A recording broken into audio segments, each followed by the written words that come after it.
do not look okay. What's wrong? My mother's ailment is getting worse. I had to stay back and cook a meal today and tuck her into bed. Oh, it's okay. I'm sorry about your mom's health. Thank you.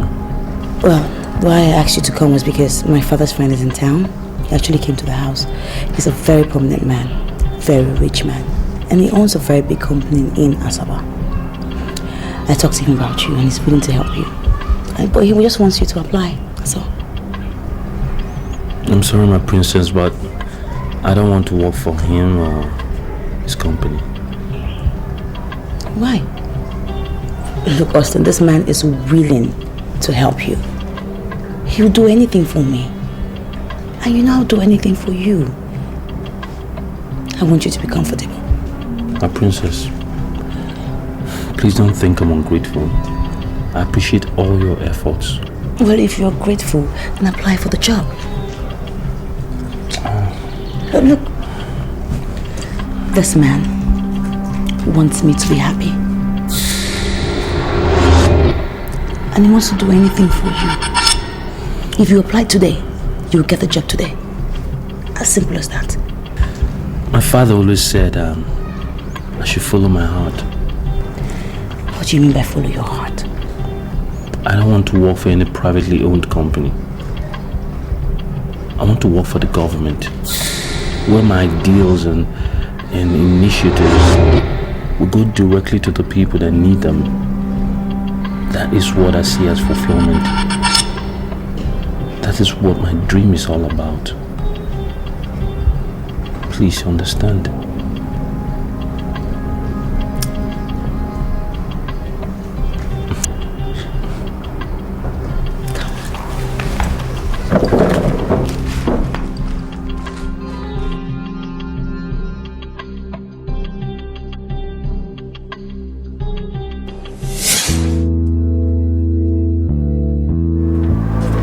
I humbly greet the head princess of Bema. Keep your stupid greetings to yourself.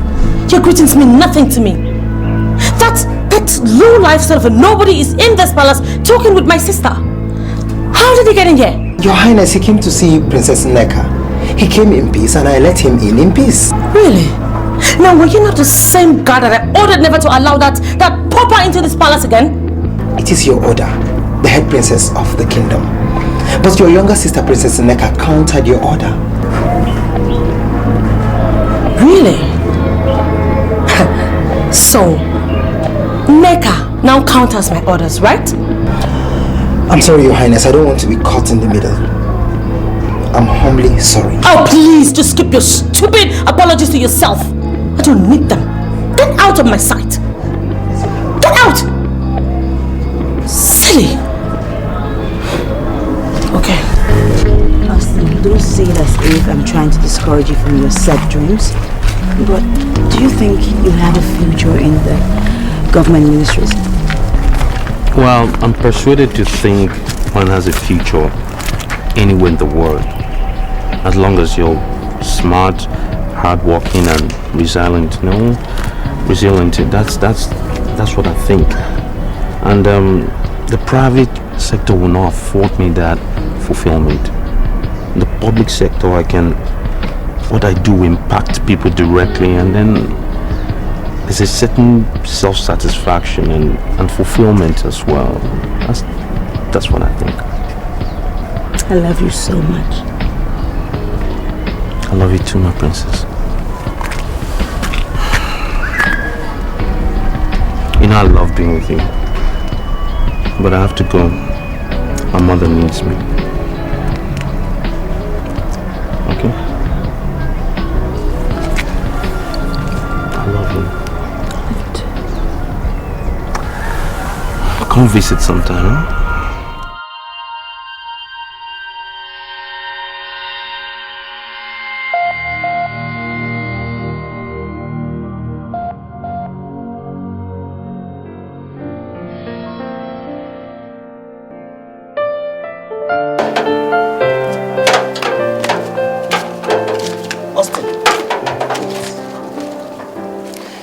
Njideka, the head princess, is a brutal woman. Are you aware of that?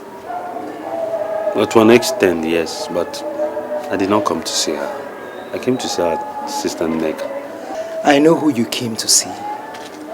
But I want to advise you as a brother, be very careful.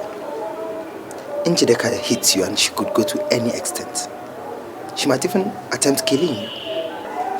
She told you that? Not really. But you see, she looks at you as a pauper, and we all know she hates the poor. She learnt about your relationship with her sister and she's not comfortable with that. I'm not asking you to leave your woman, but please, tread with caution.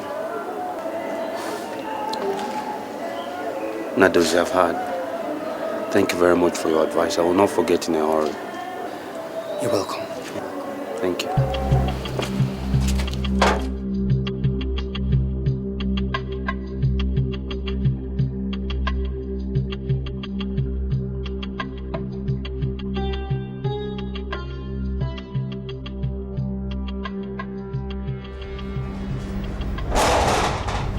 And where are you coming from? Excuse me. Nneka, are you trying to tell me that you have no regard or no respect for royalty? What exactly are you doing with that riffraff who has no background whatsoever? Njideka, as my elder sister, I respect you a lot. Don't let me do something I will regret. Will you stand back right there? Njideka, why are you always looking for trouble? Look, you are the head princess of this kingdom. A role model to the maidens out there. They look up to you. Why do you always do things that undermine your status in this kingdom? Why? Nneka, now you listen to me. The instruction I gave to the porter was very stern and decisive. I told them that under no circumstance I never wanted to see that riffraff in this palace again. Now tell me, why did you flaunt my orders? In a very polite way, I would ask you to answer my simple question. Why would you give an order to the porter not to let my fiancé enter this palace? Nneka, because you are a princess. You are a princess for Christ's sake. You have no business with cheap ragamuffins, low-life people on the street who are not even sure of their next meal. You have no business with them. Now let me issue this last warning. If you do not stop saying that card, you would force me to do something that you would ever live to regret. I would not leave a man that I love simply because the head princess hates him and thinks he's a wretch. I wouldn't do that. I love him. Excuse me. Nneka! Nneka!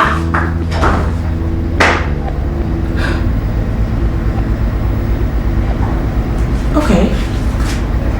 We shall see. Mama, eat. I'm not trying. You eat. Mama, force yourself to eat. You need to build your energy up. You always tell me this when I'm sick. I'll eat, my son. I'll eat. Oduze left here some minutes before you return. What did they want? They have finally sold the land. Huh? No. My son, sit down. I want to go and ask them why they sold the land. There is no need. Sit down, my son. Pico. Now do.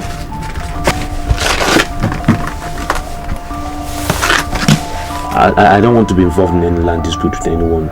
But I have a right to ask them why they sold the land. There's no need for that. Yes, no need. They can go ahead and sell anything. But they cannot sell your heart. Yes, they cannot. I want you to learn how to allow God do his thing in his own way. Remember what your father used to say. That every man has his own burden. I want you to see Oduze as your own burden and learn to live with it. Please, my son.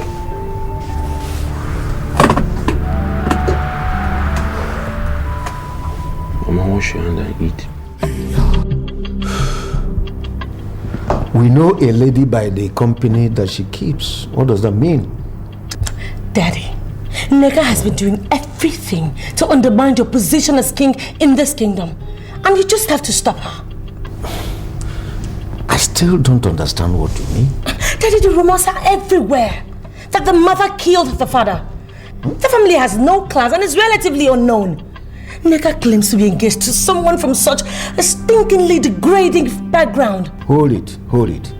Nneka is engaged to a man that I know nothing about? Daddy, she is not just engaged to this man. She smuggles him into this palace at will. Daddy, you have to call her and caution her before I do something nobody would like. Go and call her for me. Go and fetch her for me.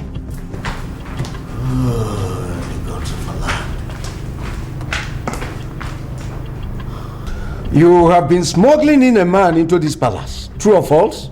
Dad, my fiancé has been coming in and out of this palace freely, through the main gate. Is that what my sister calls smuggling? Your sister said that the man enters and leaves freely into this palace. Is that correct, Princess? Daddy, I don't think we should concern ourselves with the method of entry here. I think our main point of focus should be the class of this man that she's parading. Daddy, remind her that she is a princess, and as such, she has no justification to misbehave. Why are you... Most especially with a riffraff. Why are you inciting our father over nothing? Dad, Austin and I are in love, and he has proposed to me. Nneka, I put it to you that you're talking arrant rubbish. There is no way you're going to marry that riffraff. I am the head princess of this kingdom, and I can tell you confidently that you are wasting your time with Austin because you guys will never ever get married. Now, I want my princesses to calm down. Calm down! I am going to handle the matter my own way and communicate my decision to you people. All right? Now you may leave now.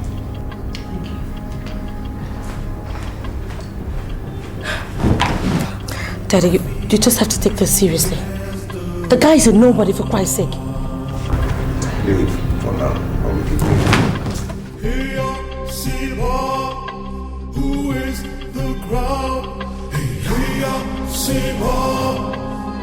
is the crowd?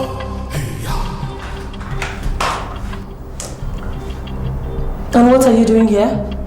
Ujideka, Austin loves me, and I love Austin. And we are going to get married. And if you do anything to spoil my plans, to God only, I will not forgive you. I will not.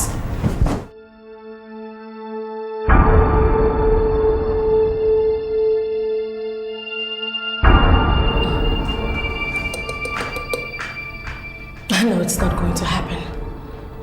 It's not just happening. There is no way I would allow my own sister get married to some insignificant, classless guy without any form of status or foundation. I would do anything. I would use my last strength to make sure that never happens.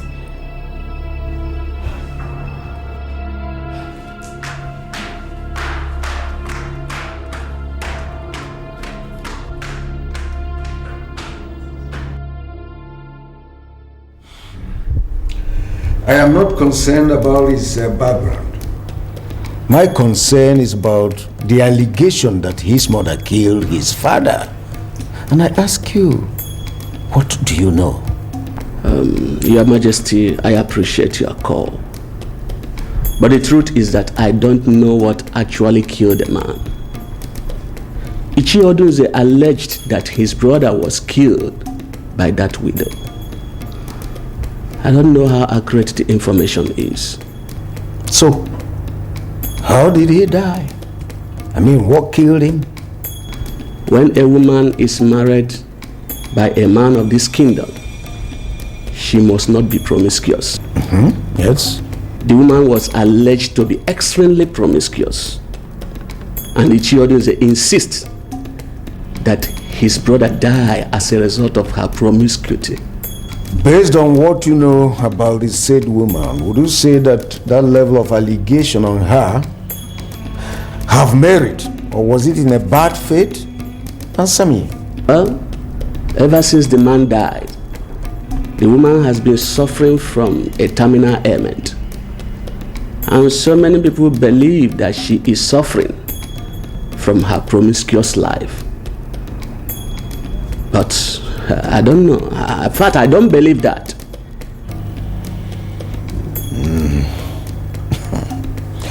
It's all right. I've heard you. I'm still thinking. We have to rampage all this. Bear that in mind, all right? The truth must come. I pray so. I pray so, Your Majesty.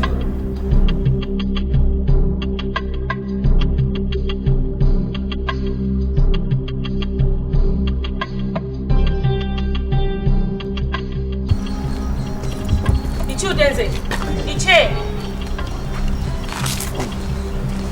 My princess. Iyke, I am highly disappointed at what you just told my dad. My princess, I don't know. I don't understand why you will express such a stand. Iyke, would you be in this kingdom and allow the son of that woman marry a princess? What? Austin want to marry a princess? Which of the princesses? Oh, please, Iyke, come on. Give me some credit. What do you take me for? What in the world would I be doing with that dirty brat? Look, I'm talking about my kid sister. She's obsessed with him. And men like you owe it as a duty to stop it. The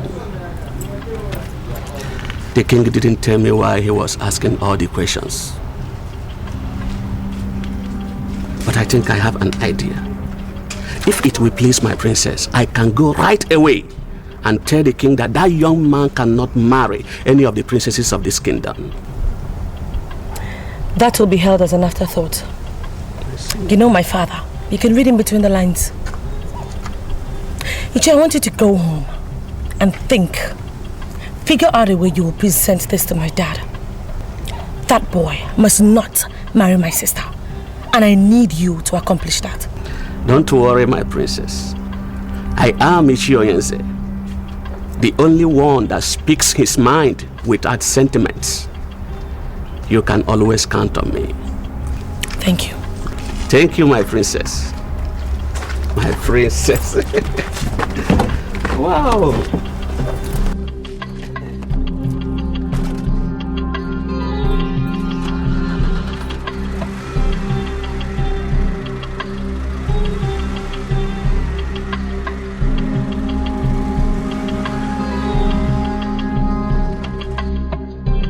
Why would you sell land that's meant for the whole family without our consent?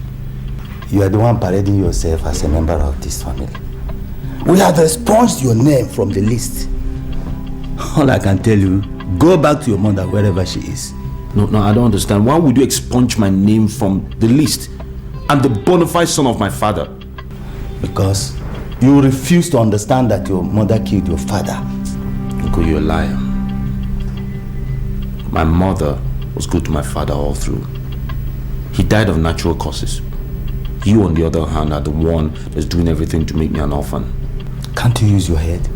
Don't you use your head? What your mother is suffering today is as a result of the evil she unleashed on my own brother. Wise children ask of what happened, what killed their father, but you won't because you are not wise. Everything my mother suffers today as a result of your wickedness and everything you've done to her. You can keep the land. We don't need it. But I assure you of something. Someday you're going to die, and then you'll be buried on one of those controversial lands you've seized. As long as you are clinging to the woman who killed your father, you will never know peace. And you always wallow in backwardness. You will never lay your hands on any of the family lands. Never! I don't need the family land to make me uncle. That's what you don't know. You can only threaten as a man, but you're not God. Hope you be long enough on earth to see it.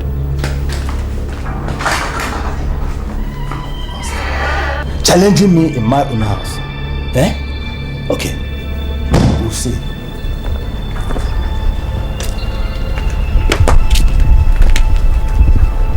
Good afternoon. Good afternoon, young man. How are you?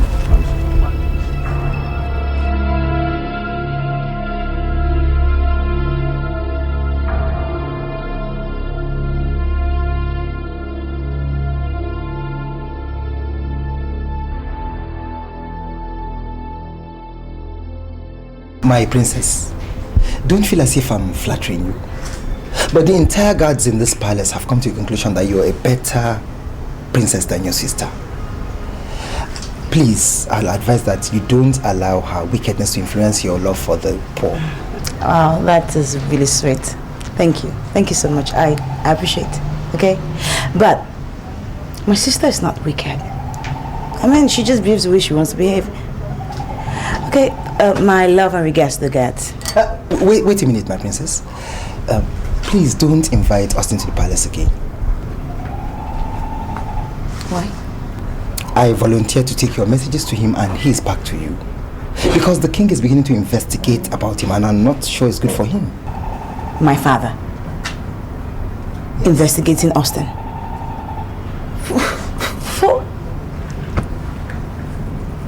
How did you get to know that? Ugezu was invited the other day and he was asked about Austin's background. He didn't know much, so he didn't say anything. But you know the king will continue investigating. Well, now do you think there's anything about Austin's background that would make someone hate him? I mean, aside the obvious fact that we all know that he is poor. You see, most people feel his mother killed his father. My father said he doesn't believe that. But the poor woman was forced to take an oath and she's presently facing a terminal ailment. Most people think the gods are punishing her slowly. Now, I do not buy that gist. It's not true. Well, same here. I don't believe it too. But then, the king is curious. We have to let him be for the time being.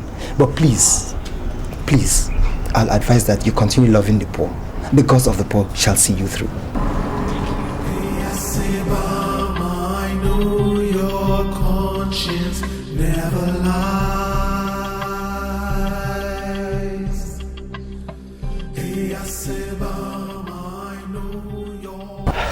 I didn't get to know why the king was asking all the questions until the head princess confronted me on my way out. How did it? Austin, your nephew, is planning to marry the second princess.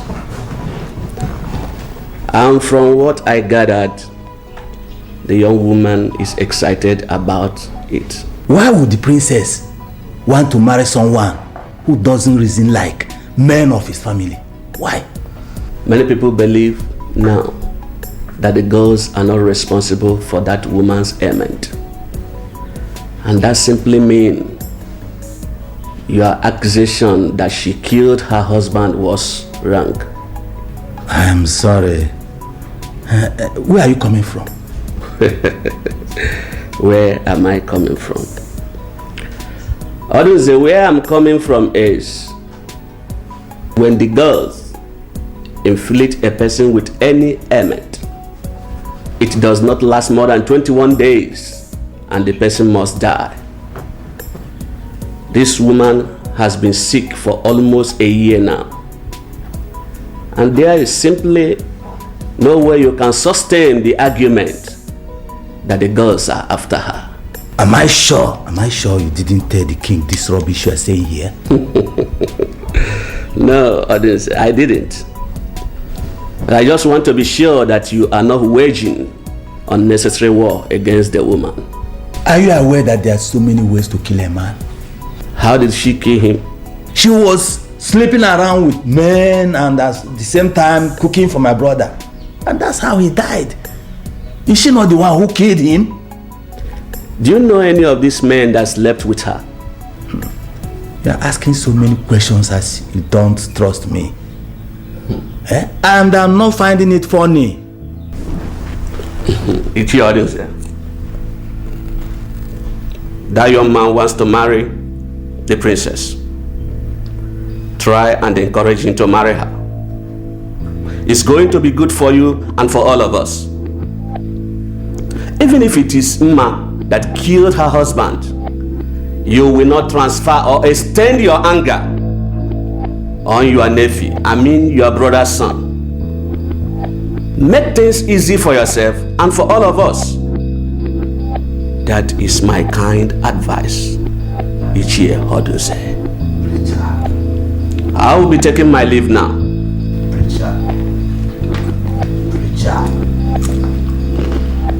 Preacher. Nonsense. Yes, a woman rapper.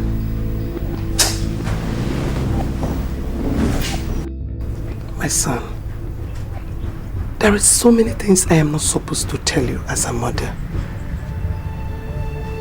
But this whole thing is taking a new dimension. And there is need for me to tell you, at least for you to know what actually happened.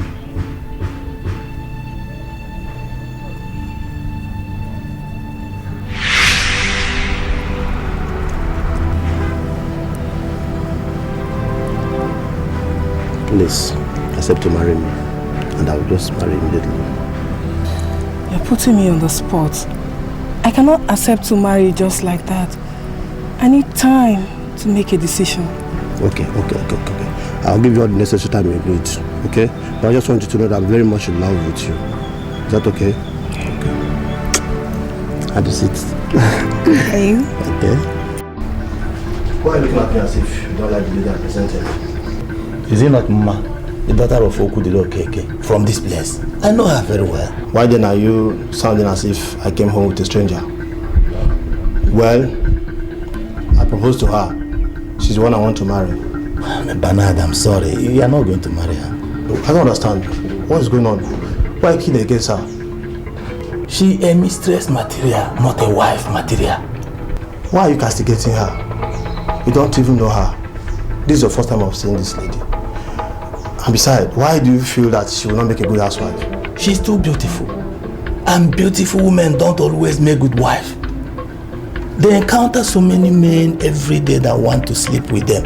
How many can they resist? How many? You see, tell her to be your mistress. I'm happy you are looking around. Look around really and pick any good woman here. Or from the women here, anyone that is a good material. I regret ever coming to show you my wife. Your advice does not make sense. And I wish to tell you right away that I'm proceeding to marry that lady. Do you think you can marry from this community without my consent? I'm not answerable to you. You are not putting food on my table. You are not the king of this kingdom. So there is no way you can impose anything on anybody. Excuse me.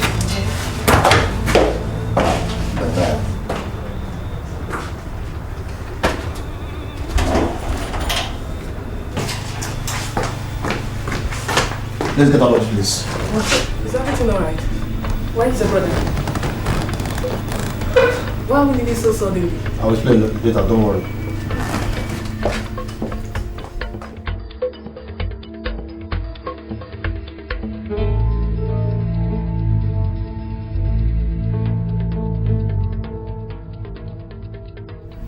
I got your message that she come and see you today. And I've been here for almost 10 minutes. You've not said anything to me. I invited you because I know you're a complete woman. And you will understand my call. But I'm sorry, Chi. Sincerely, I don't understand this call.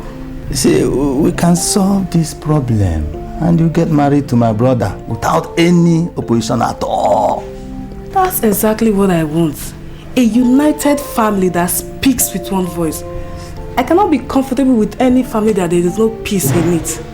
Good. You will be my mistress. I beg your pardon. We are adults, and adults can handle secrets. See, you will marry my brother, but first, you will let me into the woman in you. It will remain a secret till we die. Are you sick or something? Can you hear yourself that I should sleep with you before you accept me as your brother's wife? We can even start today, right inside this house. The most secretly guided romance. Leave me alone. You are evil. You are evil, and your evil shall catch you up. Nonsense. Leave me alone. I confirm from that day that Odunze is an evil man. Why didn't you tell father all of this? I had no evidence. I mean, he can deny he never made any pass at me. And there is no way I'll prove it. And that would be his words against mine. I mean, your father will even be angry for me answering that call in the first place. Mother, this is wickedness. Ever since that day, I turned down and walked out on him. He treated me as an outcast. He did everything possible to set me against your father. But your father loved me unto death. Did he attend your wedding? Of course he did. He attended. But right there in the church, he was still making passes at me. I simply decided to avoid him. And that has been the root of all these problems I'm having. I've been told of all your evil past from my mother. And I've come to tell you that if you take that woman's life, God will judge you. You hear me, Uncle? God will judge you. What has come over you? To walk into my own house, to point accusing fingers on me, for nothing. Accusing fingers at you? You made my mother swear an oath that she didn't kill my father. Uncle, can you swear the same oath that all your wickedness towards her is just because she refused to be your mistress? The problem I have with you is that you have refused to grow. You are not behaving like a man from this community. You will die uncelebrated. I've turned that curse to you and your next generation. Shut up.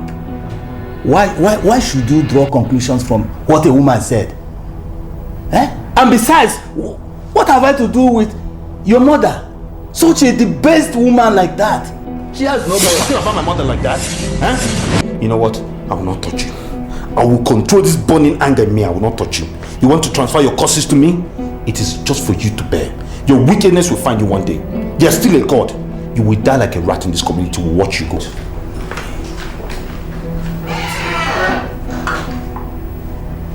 What has given this brat the guts to come in here and harass me like this? Is that because of the relationship he has with the princess?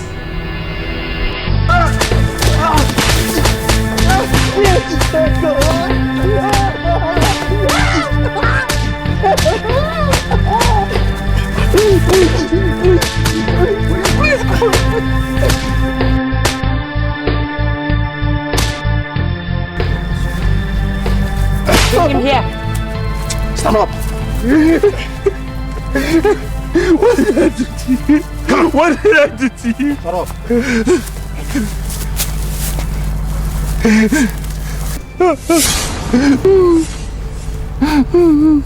Please spare my life. I'm all my mother has. Please. I will. Only on the condition that you stay away from my sister. Now the next time I see you anywhere around her, you won't be this lucky. You hear me?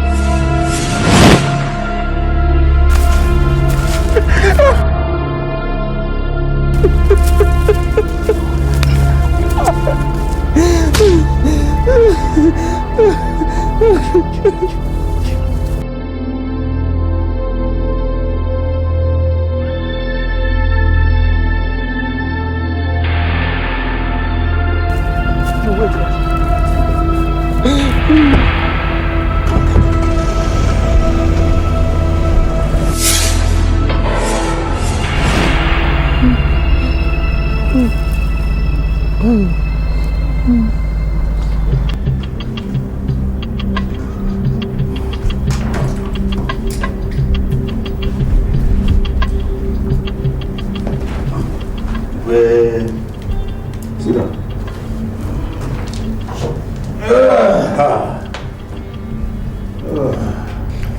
Yes? First, I must say that I am not impressed with the attention you gave me. I was the first to come to this palace today. I expected that you should have come and seen me. Says who? With your orders, I've always advised you to be careful when you are in the presence of the king. Do not forget the fact that I am the king of this land. Now, how do you expect me to come out by 7 o'clock? You probably forgot that I am the king and needed to prepare myself very well before I step into this chamber. You seem to have forgotten that. By the way, why are you here? Bernard, my late brother, left a wife and a son. That son of his has been expunged from the family because he doesn't reason like us. And that same highly debased boy I heard is in love with one of your daughters. That's why I have come to ask why you should allow that happen. Odunza, I should be asking you that question rather. And my question is this. Were you told by anybody that I started the relationship between your nephew and my daughter? Did anybody tell you that? That the understanding existence between your nephew and my daughter, that I started it? Can that ever happen without the knowledge of the king? Now you listen to me, Odunza. Listen very carefully. I'm aware that your nephew has been coming here for neck at the young princess. All right? Now, the matter is before the throne. The throne is handling the matter, and that it's not enough for you to leave your house and invade the throne to start asking the same question this early. Better be careful. Now I want you to go back to your house. Go back to your house and allow the throne to investigate what ought to be investigated. Now leave. I will do as your highness has said. But I want to let you know that that boy is not good for the princess. He has proved to be a traitor in the family. And if you allow him into this palace, he will do the same to this palace. I have spoken, Odunze, and I am sure you heard me correctly. Now, leave. Iyke.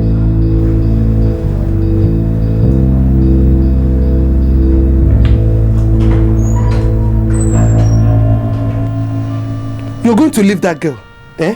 You're going to leave that girl. They will kill you if you continue. I'm not going to leave her, Mama. Meaning?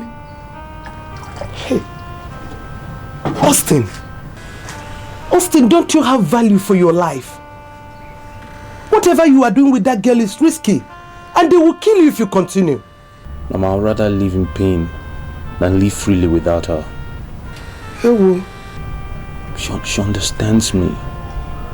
No, she really understands me. She thinks I'm intelligent. She thinks I have a great future. Despite our class disparity, she sticks with me. No, it's not everybody that can do that. She's paid enormous sacrifices. I can't disappoint her now.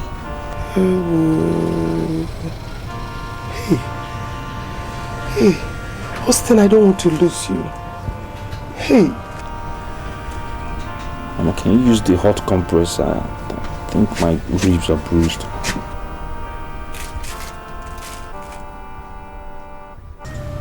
Oh my God. She ordered the guards to beat me up.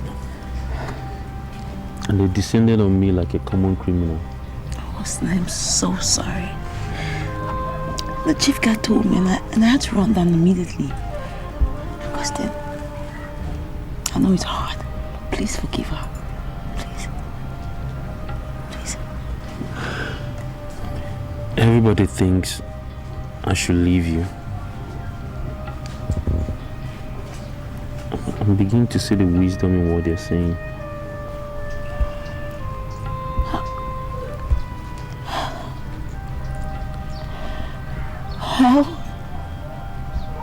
How could you even say a thing like that? How? Why do you want my sister to come in between us? knows I love you. I love you so much. I love you too, Nneka. But my life is in jeopardy now. I had such high hopes for our future. But one needs to be alive to see the future.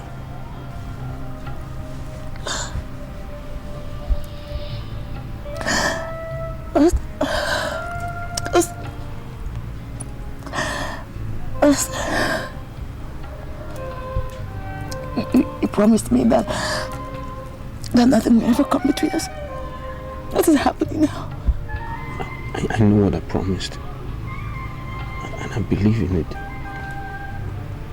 I'm growing insecure by the day. Look around you. I live in abject poverty. You're a princess. Oh, please, just stop it, okay? Stop it. Stop it.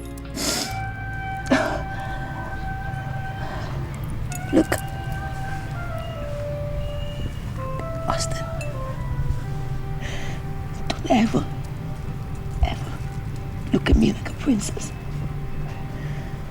Look at me like a woman who is in love with you. A woman who can do anything for you. You are my king.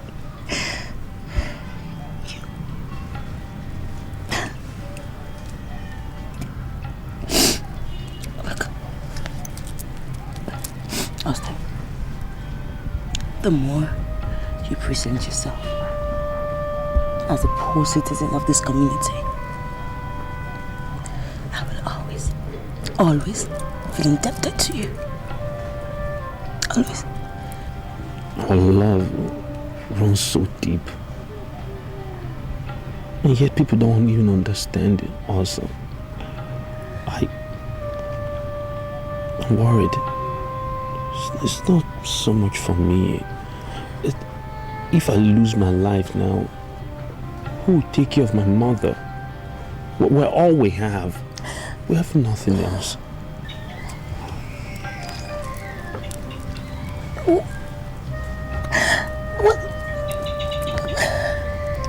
What about me? Austin, what about me?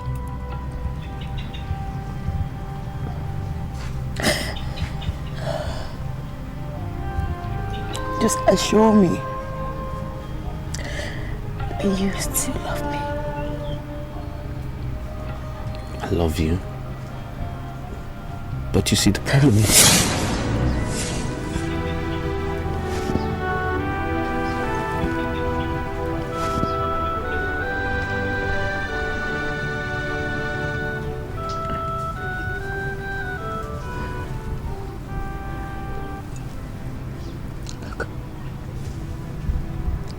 Austin, I love you.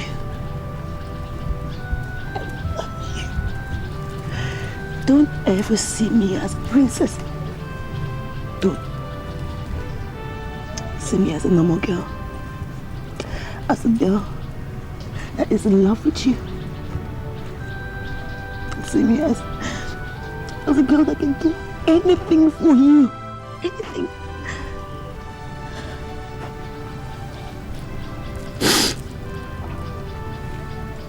I will sort out everything when I go back to the palace. Trust me. I cannot live this life without you.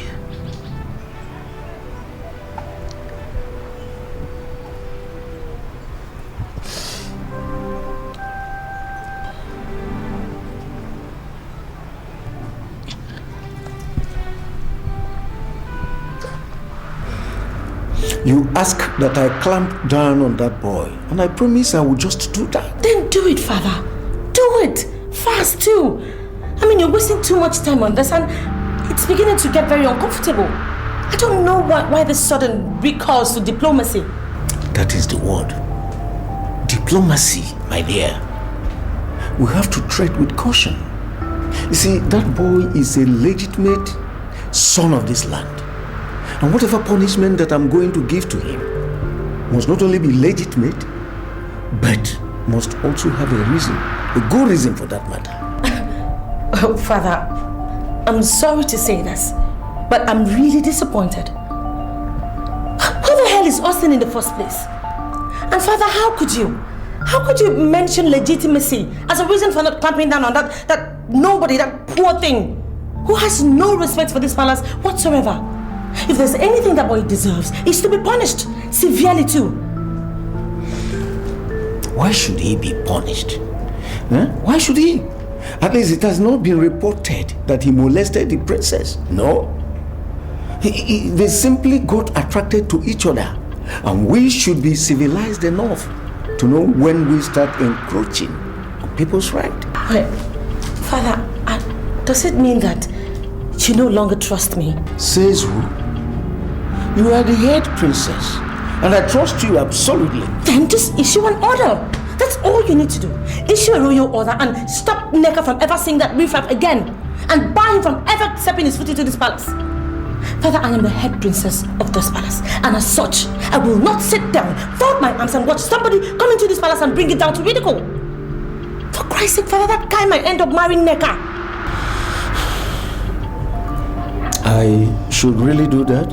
Father, remember, we were brought up to be attracted to only people with glaring charisma and some sort of credibility. You do not have a son, you know? And don't forget, tradition permits that your son-in-law takes over from you once you're gone. Just look at it. If Nneka ends up marrying that dirty riffraff, what will happen to the palace? It will just bring this whole place into some child's play. You don't want that to happen. Nneka has to be forced to dine and wine with the mighty, and the mighty only. Father, come on. I know you know what I'm talking about. Rise up and do something. Rise up as king, Father. Do something before it's too late. Okay, Daddy? My son, I listened to everything she said. And I think you can continue with her. She showed me the picture of a woman in love. And it will be unfair if you leave her. Though I said they may kill you. But the Bible says that no man ever decrees it comes to pass unless God ordains. If God didn't endorse a man's death, his enemies will not kill him. Listen, my son. I am your mother. And I think I know women. That lady that just walked out loves you dearly. And you should try and love her back. Yes. It's rather ironic, Mother, but a moment ago you said I shouldn't go near her anymore. Why are you saying something different now? Yes, I did. I told you my reasons.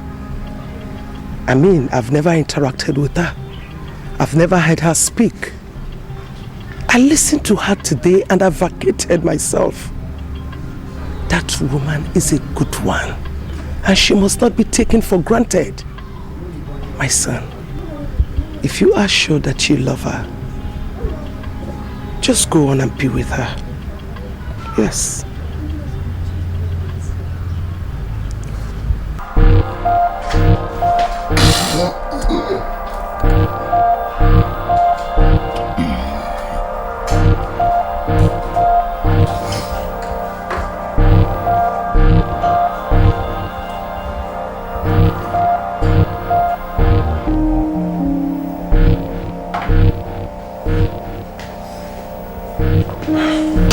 Hey man, this is what I found. Hope it's cool.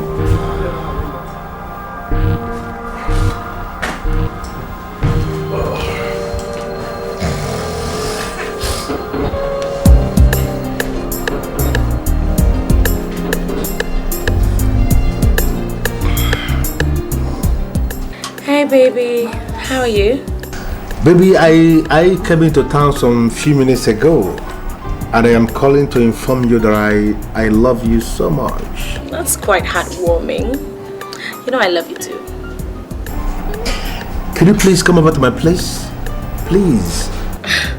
Fidel, you know I do not like to come over to your house because of all those classless boys you hang around with. Njideka, I am not happy that you are saying this. Because it shows me that you have not been coming around in my absence. I have fired all the boys. I am here with my friend Brown. Can you tell me that Brown is classless? Can you qualify Brown as being classless? Can you? Whatever. Okay, so when do you want me to come? You see, Njideka, I actually want you to spend the night. I have lots and lots of things to discuss with you. You know, is there anything wrong if you give me the night? Come on, Fidel. You know I can't spend the night. I'm the head princess of this kingdom, and as such, I can't just spend the night like that. If anything has to make me sleep out, then it has to be properly put together. In that case, I will say you begin to come immediately. Njideka, I want to look into your very beautiful face and assure myself one more time that you are still the noble woman that is going to be the mother of my children. Fidel, stop. You've started with your flatteries. Anyway, I'll see you soon. Okay? Bye. Yes! Woo. And who was that you were discussing with and the class thing and all that? Ran, must you always ask me this kind of question? I won't ask because I heard my name. You mentioned my name, man. Njideka, Princess Njideka. Wow, wise. She is on her way to this place, and I think we have to search the entire house. You know, let us see if there is anything that anybody can define as rubbish. We need to remove everything from there. Yeah, you have a point, man. Now let's get to work. Let's start on the inside.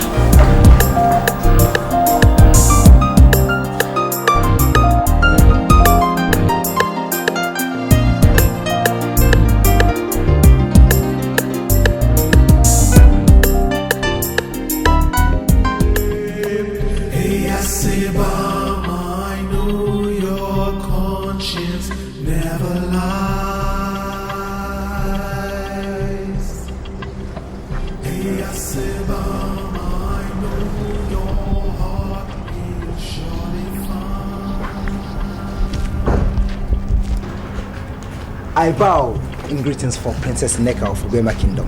You shall live long, Your Highness. Thank you very much, my brother. So what do I owe all these greetings? The king is on his throne. He says he wants to see you the moment you get back to the palace. What? He wants to see me? Yes. Why? Look, my brother. Tell me, why would the king leave such a message for me? Brother, talk to me. I feel happy whenever you refer to me as brother. This makes me feel very important in this palace, and I feel indebted to you. You still haven't told me why he wants to see me. The only difference between you and your sister is that she's the older one and you're younger. But before the eyes of everyone in this great kingdom, you are the same because you're all princesses. When you appear before the king, don't allow yourself to be overshadowed. Behave like a princess and stand like one. Okay. You shall reap whatever you sow will give you chase.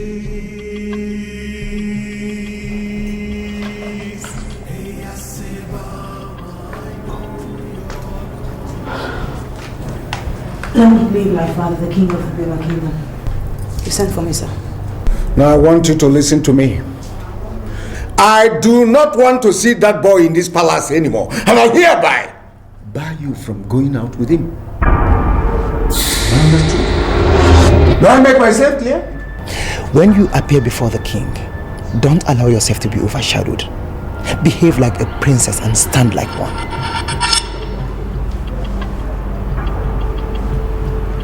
With all due respect, sir, could you please give me one reason why you have passed this judgment? All right. I will try. I am the king of this land, And my words are law. If you ever see that boy again,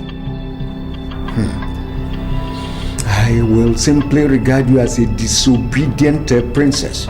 Do not ever see him anymore. Do I make myself clear? Why are you doing this to me? Why? I'm a princess. That is the more reason why you should stop seeing him. That is the more reason why you should know the kind of friends you keep. If I happen to join my ancestors today, any of my sons-in-law can as well become the king of this land. So you should be mindful of that always. I am not involved in the politics of this kingdom. And I would not be in the nearest future. That's where you go wrong. Wrong! Because you are already involved in the politics of this kingdom. You've already involved. And you cannot exclude yourself from it. Because you've already attached yourself to that that person that is far below your status. Oh, my princess, you must always learn how to carry yourself. Carry yourself as a princess and in that capacity. Now get out of my sight. Get out!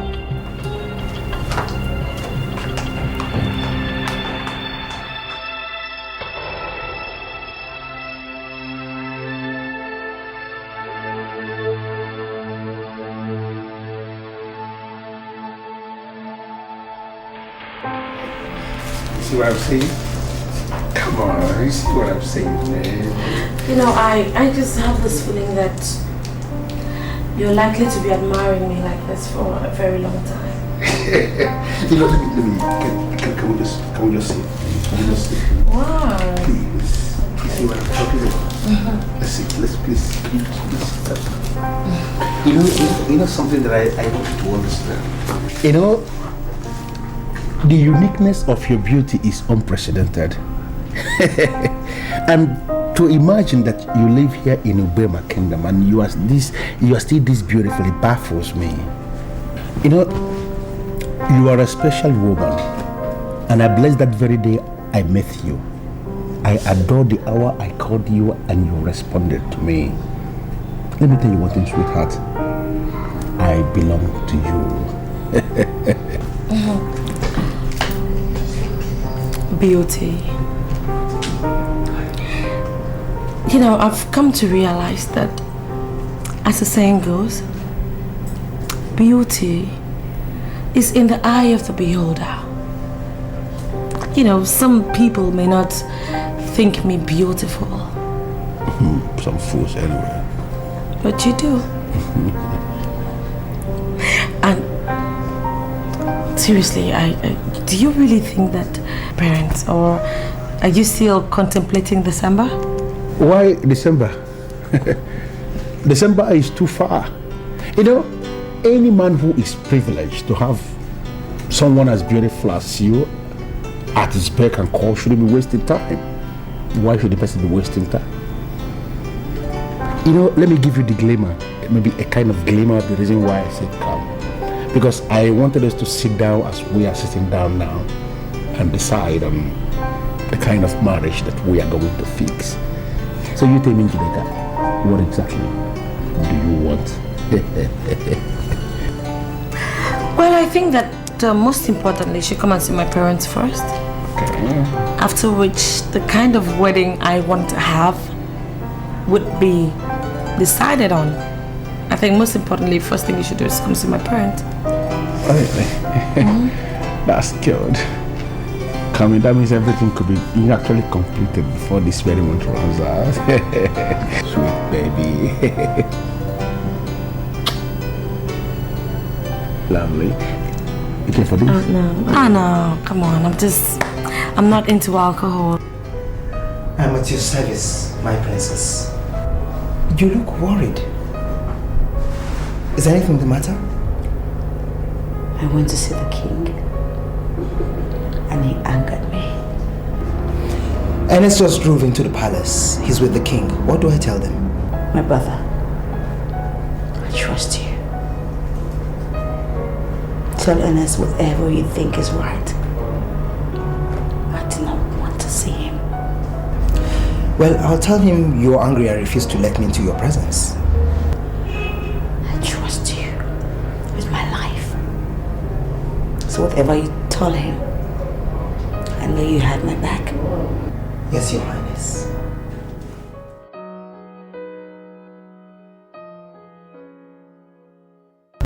You are welcome once more. Thank you, Your Majesty.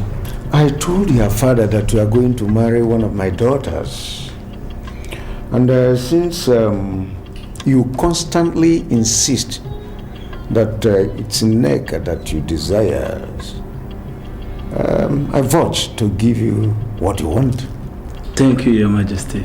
Thank you very much. Your father was a great lover of peace, and it's only right that you step into his noble shoes as a great lover of peace that he was. I will do my best, Your Majesty. Good. Good. Your Majesty. Yes. Where is Princess? She refused to let me into her presence. Why? I suppose she's angry and asked me to drop the message. But we can't deliver any message to any royalty who's not willing to see the message bearer. Sorry, Your Majesty. Can you take me to her? Are you sure it's the right thing to do? Take me to her. Majesty. Your Majesty.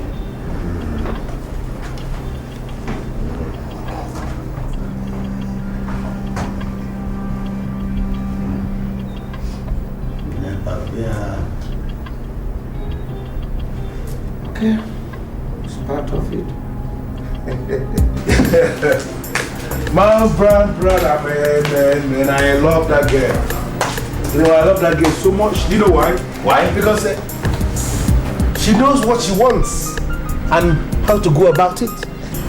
Yes, but Fidel, look, if you love this girl as you say, why don't you just tell her the truth? You know, I don't understand. What do you mean by tell her the truth? Open up to her. Tell her you do drugs. Yes. It is better she finds out now than later. Hey. Now, Brian, I want to warn you immediately before I forget. Do not ever open your very cursed mouth to say this rubbish again, that I do drugs. If you ever mention this anywhere again, you are going to regret that very first day you make me for the very first time. That I do drugs. What's your business? No, do I inhale the drugs through your nose? Have I ever brought the drug very close to your face? What's your business? Why are you beginning to poke into my face? What's the problem? Fidel, please. If I know you will say this, I would have actually dismissed it from the gate. No sense.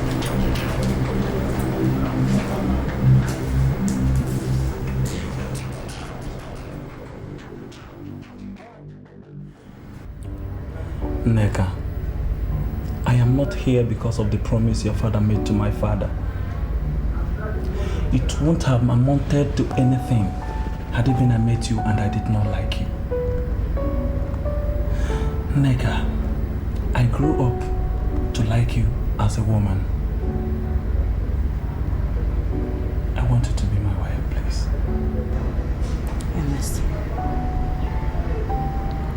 just because you have come to me as a gentleman, I will talk to you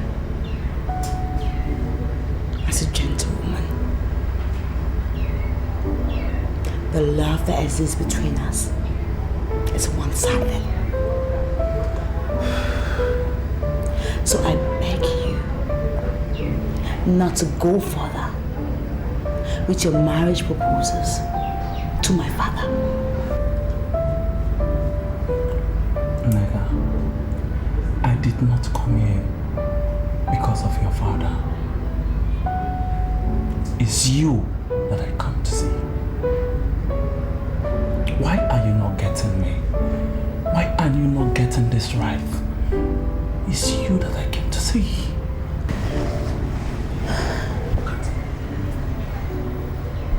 Ernest, would you rather have a wife whose half is outside Mind is outside. Soul is outside. I'll have a wife that can love you just the way you love me. Which do you want?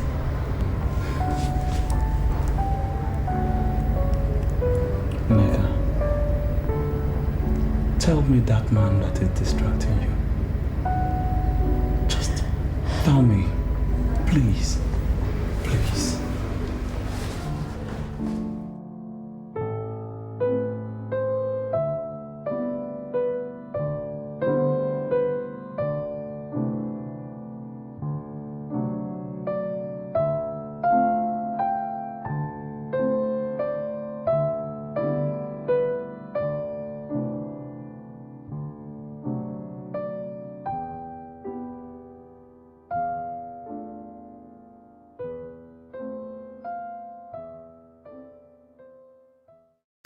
I waited for that letter for ages, and it chose now to arrive.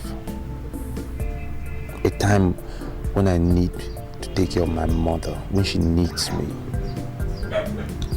I can't go. I am sorry to say this, Austin. You cannot afford to lose the job of your dream. You can rush to Asaba for this interview. I know your mother. She's a strong woman. She can manage. Just make up your mind. It's not a good time for her to manage, Maduka. She needs me every waking second. She is very weak. Austin, remember that cash is involved. Without cash, you can't do anything. Look, you are going to lose the job, and you will have yourself to blame. Don't see it as if I'm not concerned about your mother's ailment. I do. I am very concerned about it. But then, you need to have something doing to take good care of yourself and your future. You understand? I want you to see it from that angle. Just make up your mind.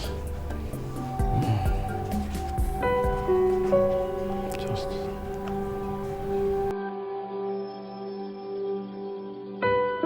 Nneka, I called you into this room this night so we could talk like sisters.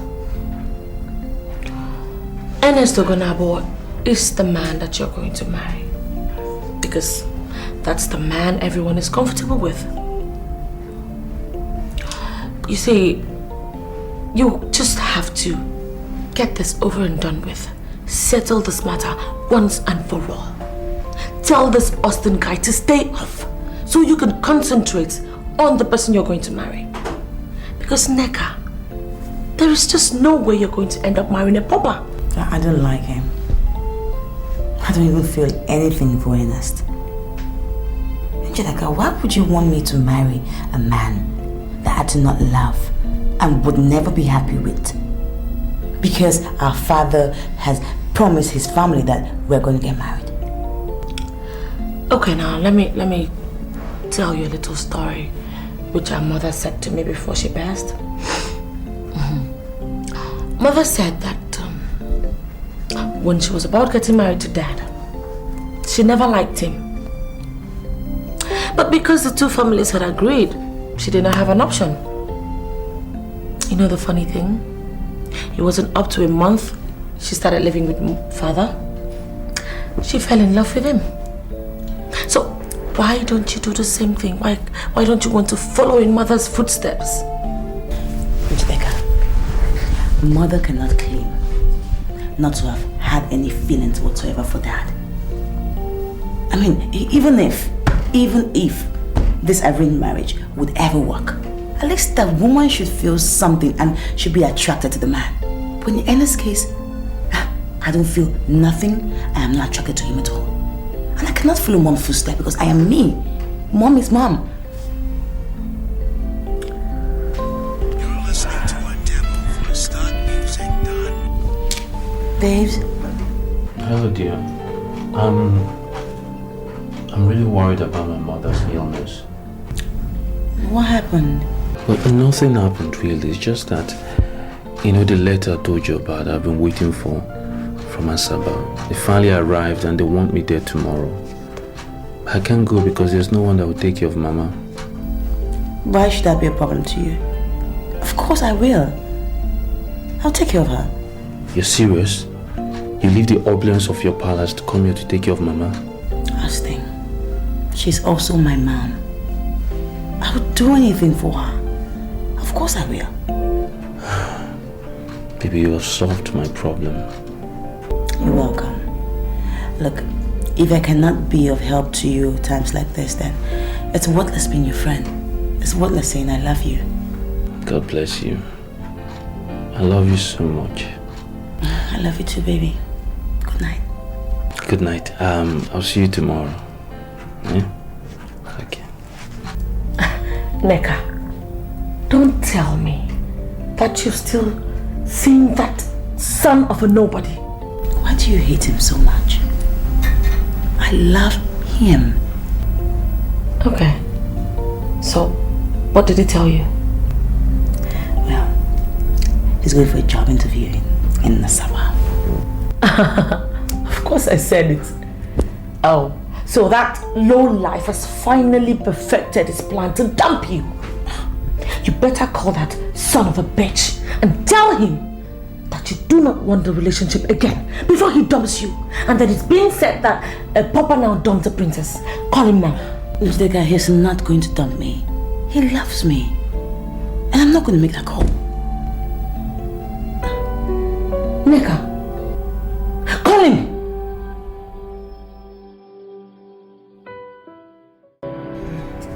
My son, I'll be fine. I'll be fine. I want you to go for the job. And I always know that I wish you all the best. Your future is extremely important. And I want you to start planning for it. Go. Austin, you'll be late. Come. Go and do what she says. Make her proud. I'll always be here with her. All the way. Take care of her. She's all I have. I know. I will. You can count on me.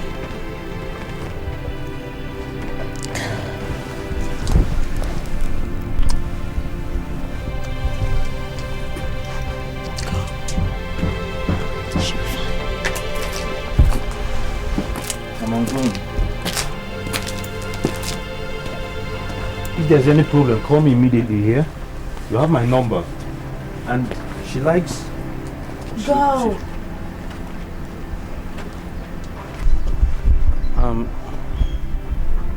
She likes cool water before she sleeps. Make sure you give her. I will. I will. And you need to change her clothes out. Please. Make sure you give her a cool compress. I forgot. You have to. Go!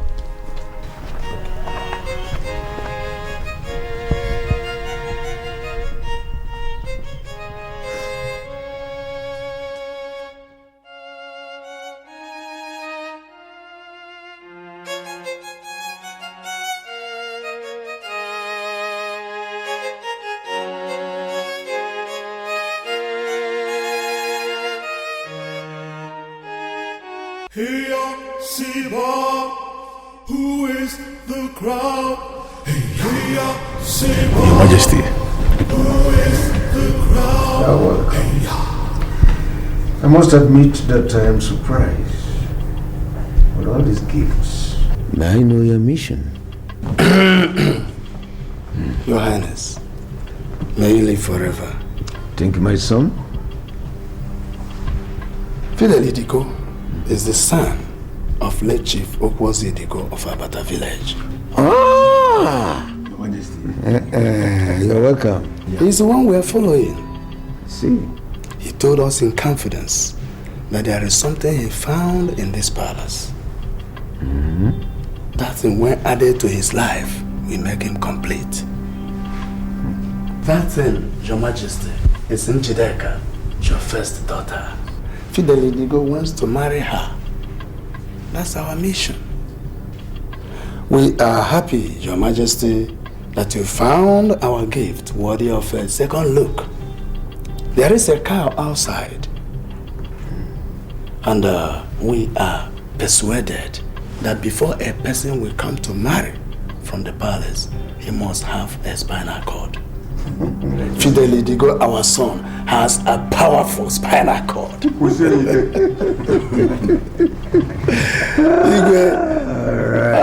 And we shall be delighted if you give unto us that which our hearts desire.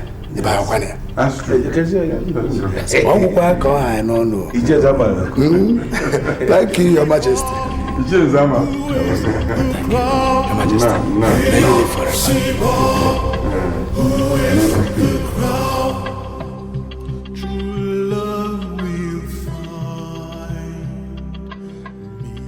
Well, I'm so sorry to barge in. I came with my letter, and the receptionist outside said you're the man in charge, so I came to see you.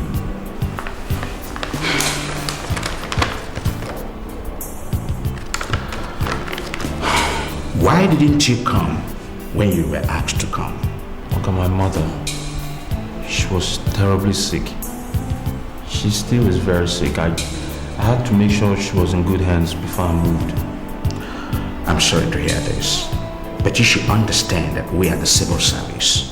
Whatever that we do here follows the bureaucracy of government office. We've rounded up the interview. Okay, please. My own situation is different from others. I'm telling you, my mother, I'm all she's got, and she's almost dying. Even money is a problem. I'm completely dependent on this job. Take care of her. Young man, get up. Don't do this in my office. You can go around and ask. I am Mr. Odogu. I am in charge of the recruitment. We've rounded up the recruitment exercise, and there's nothing else I can do for you. The only thing I can do is this. I can pencil down your name for the next batch, and that's it. Hey, I'm finished. I'm sorry. Hey,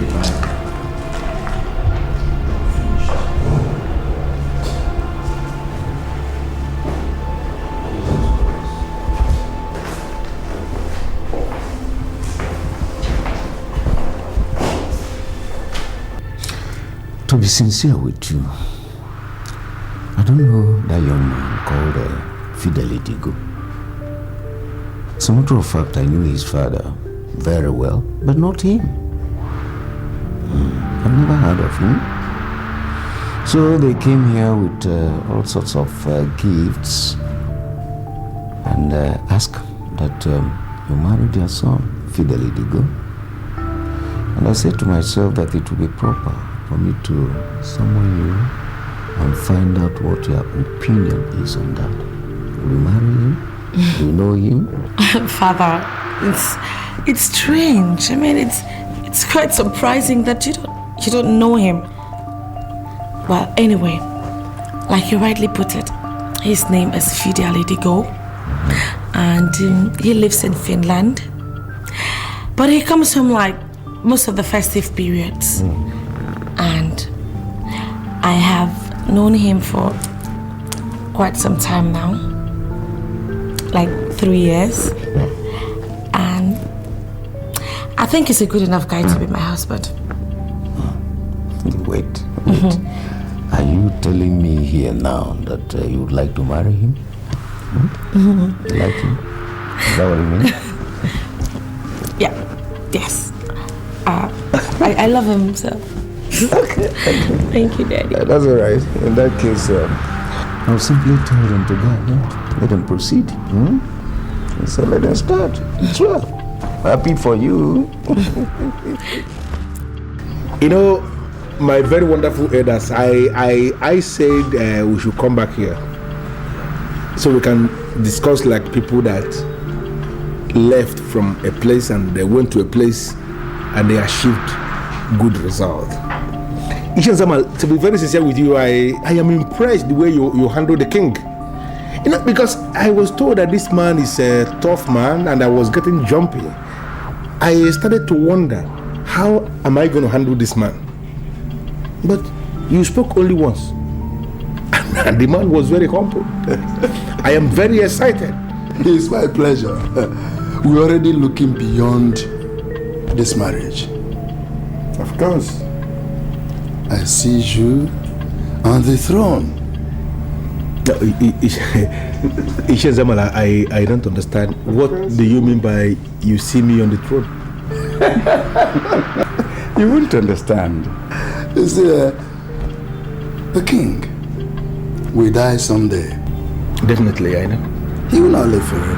Yes, of course, I know. And when this happens, you, as the one marrying the head princess, will be considered for kingship.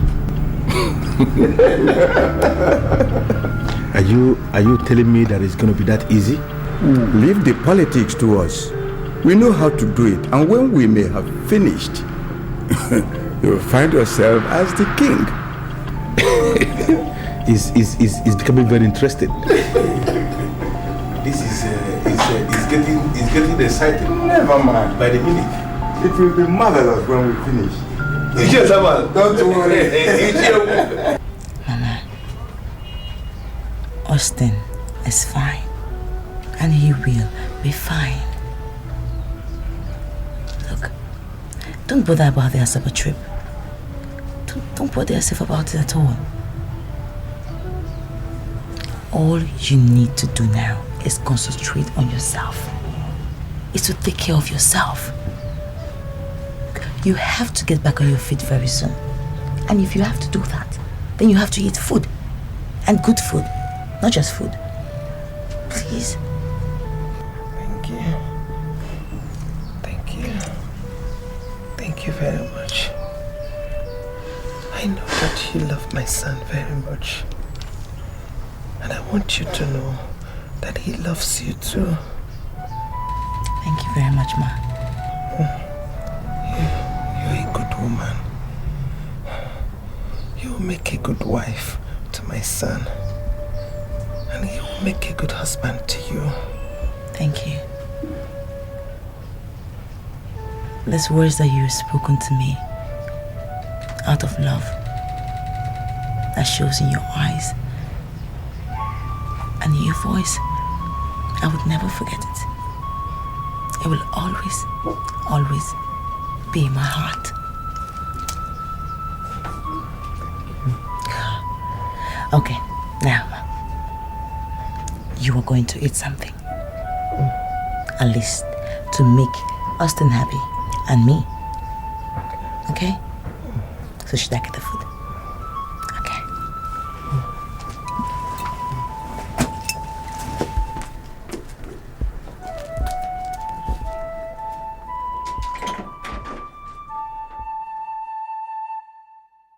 I got close. So close to getting the job of my dreams. Now they say I have to wait for the next quarter. The next badge. Neck, my love.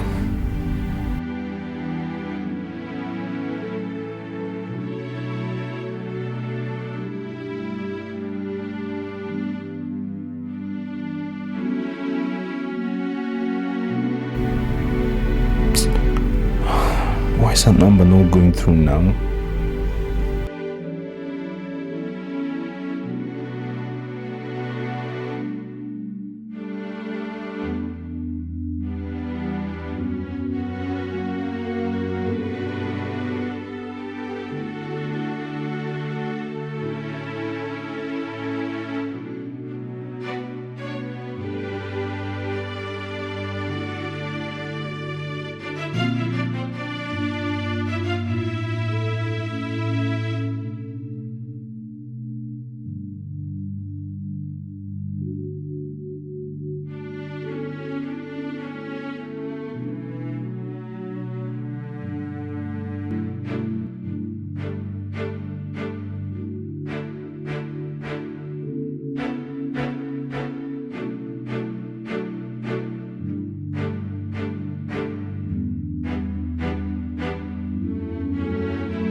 Sir, the exercise was very successful.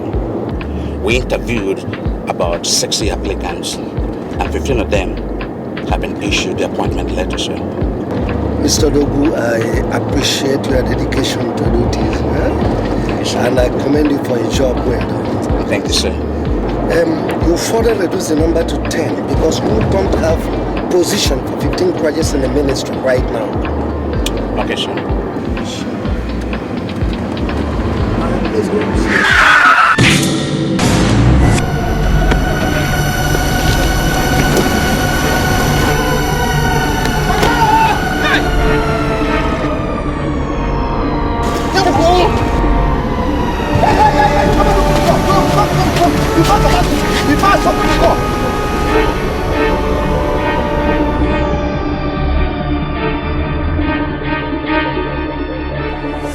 The young man was in my office earlier. Was he among the people you interviewed?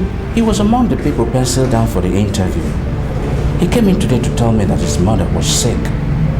And I told him I cannot bend the civil service rule to favor someone. Oh, it is possible that he got frustrated and entered the road in the manner that he did. Well, let's hope he survives. We may have to bend the rules to accommodate him somewhere. Nurse, please wait.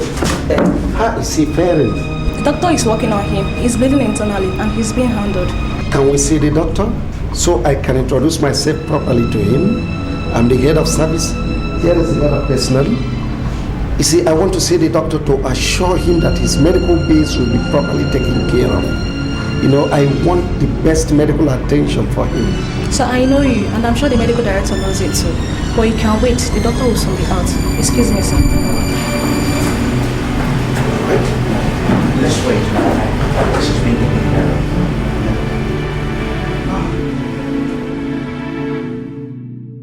Come on, cheers. Cheers. Lovely. Lovely. You know, I felt very excited when your father received us. You know, I have already made up my mind that I'm going to surprise him as the head-in-law in that palace. You're very amusing. Hold on. Okay, tell me, what exactly do you think you're going to do to amuse or surprise my dad? Don't forget, that man has seen better days in life. Yeah, I agree to an extent. But the man has not seen some of the relationship theories we mastered in Europe. She says it's private and then she sounds fantastic. Excuse me? Is she? Yes. Let me have the phone. Give her the phone. I said let me have the phone. Please give her the phone. It's only phone in your mouth.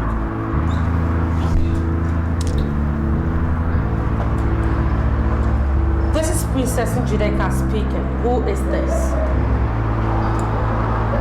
Hello? Hello? She hung up. Oh my God. Oh, don't worry. When she calls back, I'll give it to you. Look, I understand you Europe boys do all sorts of rubbish. I hear all the trash you guys do in Europe. Now you tell me, truthfully, do you have a wife in Europe? To be very sincere with you, my princess, I used to have a German wife. Great. So where is this German wife of yours? She died in Afghanistan. You know, a journalist in active service. Oh, I'm sorry to hear that. I'm sorry, but you never mentioned it. You know, I thought there is no need bothering you with such bad news. She's gone, already buried and resting in peace. You are the one I have now, and I am excited with you. Don't worry, you have me. I think I'm more than a wife. I know. It's sitting all over you. You're wonderful. You want something to drink? Yeah, I'll make do with a bottle of Star. Hey, barman! Mama. Mama. Mama. Mama. Mama, what is it? What? Mama, what is it? Mama, please don't do this. Don't do this. Don't do this. Don't do this. Mama. Help! Help! Sorry. Please help me. Help me. Help me. Help me. What's wrong? I don't know what is wrong. Okay, let me go to the ambulance.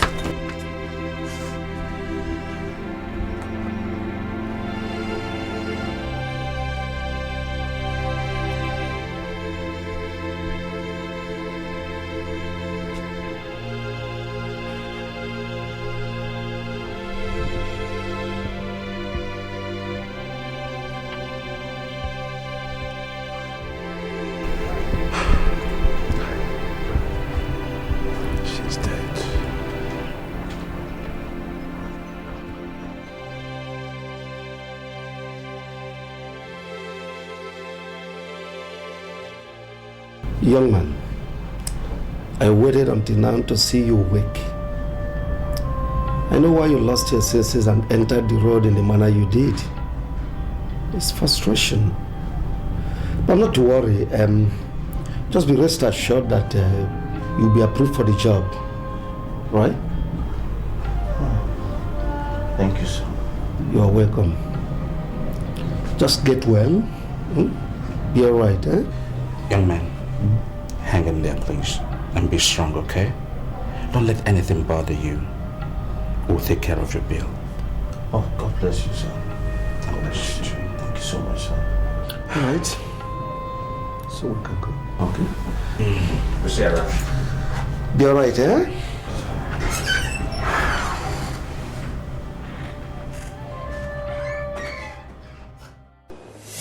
She died in my hands.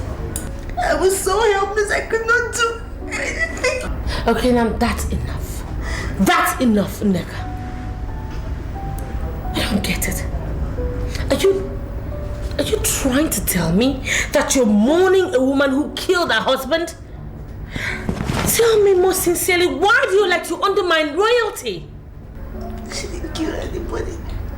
She didn't kill anybody. She was praying for you. Praying for the kingdom. Praying for me. Praying for my daddy before she died. That's enough, okay?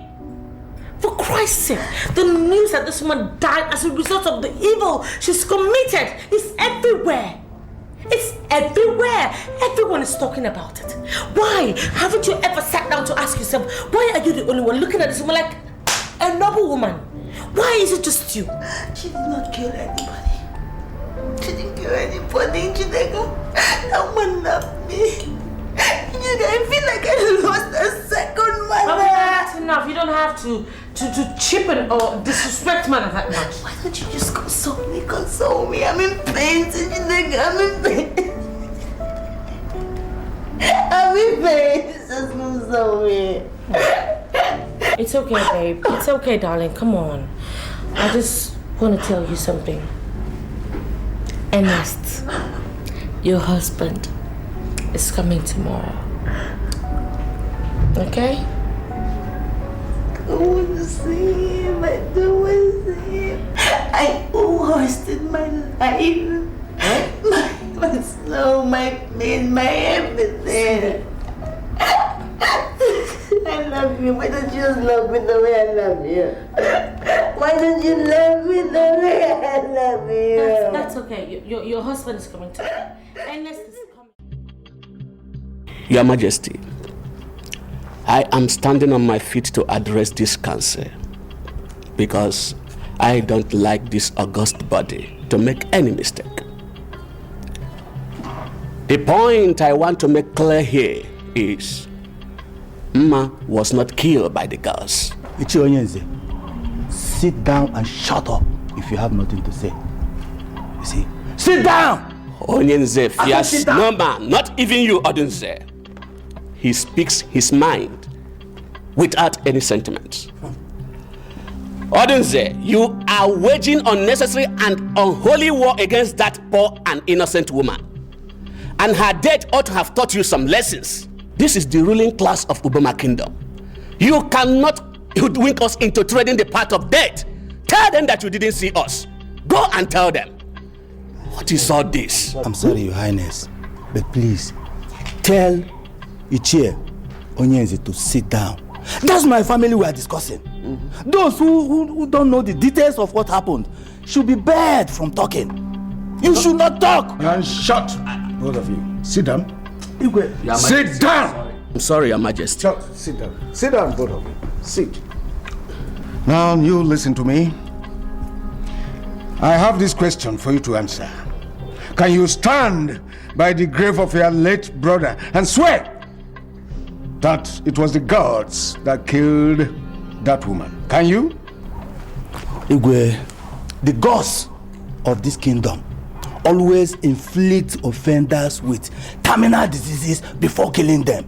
That's exactly what happened to that woman. I don't know why I'm asked to swear. Iyke, why should I swear? Now listen to me and listen very carefully. I want you to go and bury that woman as a normal woman that died a natural death. I do not believe that it was the gods that killed her. Iyke, do you really think I should do this? Iyke, do you really think I should do this, Iyke? Go and bury her, and if I receive any other report, I will regard it as disobedience. Go and bury that woman as a normal woman that died naturally in your family. Go and bury her. I'm sorry, Your Majesty, but the woman's only son is not in town. He traveled to Asaba and has not returned until now. Should we go and bury his mother without waiting for him? Did you make some frantic efforts to reach him? Yes, Your Majesty, but his line is not going.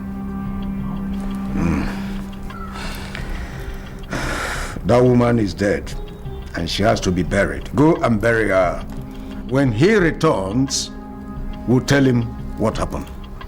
I have spoken.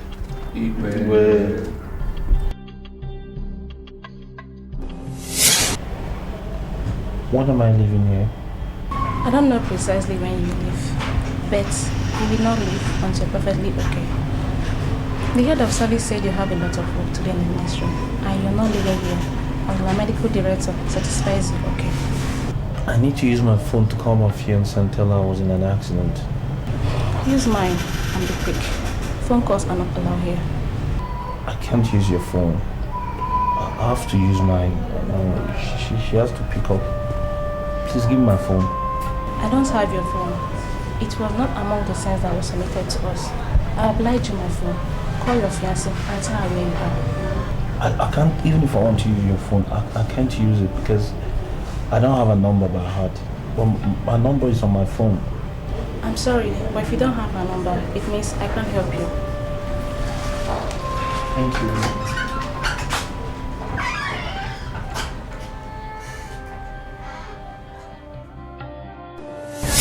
Okolo, I have this feeling that the king is taking sides. And we have to confront him. Confront him? Yes. I don't understand what you mean. We cannot confront the king. We cannot. Don't tell me that you're afraid of the king. You are part of the ruling class of this kingdom. Our duty is to guide the king, not to deviate. And I'm telling you that the king has not deviated. Go and bury the woman. And let it be on record that you have for once did the right thing. Okolo, stop there. Stop! What is that rubbish you have just said? Are you trying to tell me that I have not been doing things right? I have not been doing the right things? You have never disappointed anybody with noble act before. Go and bury the woman as the king has directed and be in the good book of the king. Huh? Everybody is talking tough at me. Okay, then. Okay.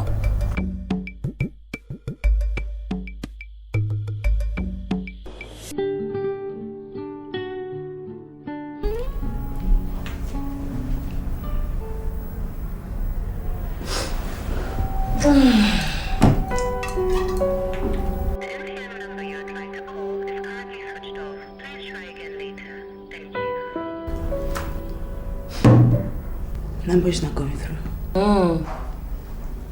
The number is not going through. Madam Neka, tell me, what other confirmation do you need? What else do you need to prove to you that this low-life church rat has finally dumped you? I told you, didn't I? You better prepare your mind for earnest.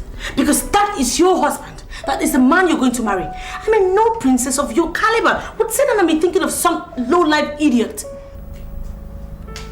Do you think you really dumped me? Yes, I do. I do. I warned you before, didn't I? All the story about him going to Asaba to get a job, all of them, I knew they were all a fluke just to dump you. And I warned you. No. I was thinking not dump me. Look, Ejideka. Austin constantly refused to take advantage of me as a woman. So, why would he want to go through all the stress without having his way with me? Oh, please, Neka. Look, I know you are a child, but please, do not tell me that you're still so naive. Come on. Of course he's not stupid. He will not try to take advantage of you because he knows the consequences of deflowering a princess. He will not do it. So that's what you've been using to deceive yourself, right? You think because he's not trying to take advantage of you that... You think he's noble or what? Oh, come off it. Why are you doing this to me?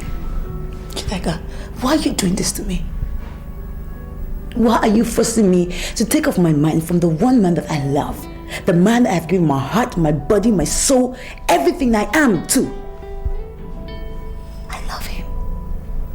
And I can die for him. You will not die for him. You will not die for him. It's not possible. All you're feeling, all these things you call love, is nothing but some childish infatuation which you will soon outgrow. Yes, you will outgrow it. And for your information, you have no other option. You must marry Ernest. To Ernest, you must be married to. What is it?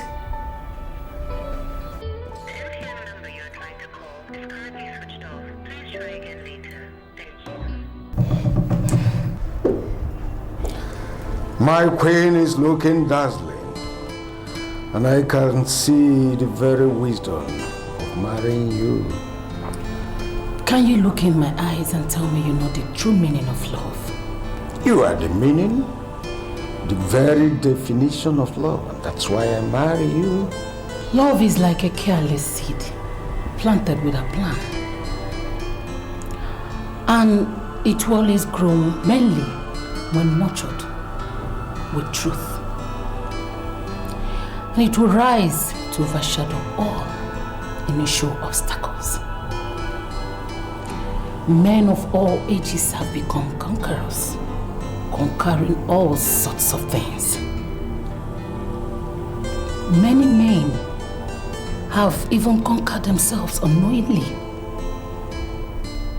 Love is the only thing that has not been conquered. Significantly, it has conquered all things. What an excellent treatise coming from my wife. I am excited. Go ahead. I am sorry, Your Majesty. I am not here for empty flatteries. Neka is my daughter, and she knows the true meaning of love. My daughter must be allowed to end where her joy is guaranteed.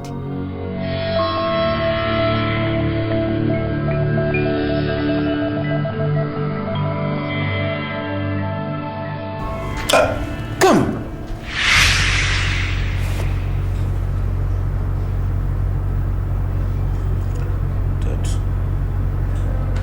Neka must be allowed to stay where her joy is guaranteed. What's the meaning of that?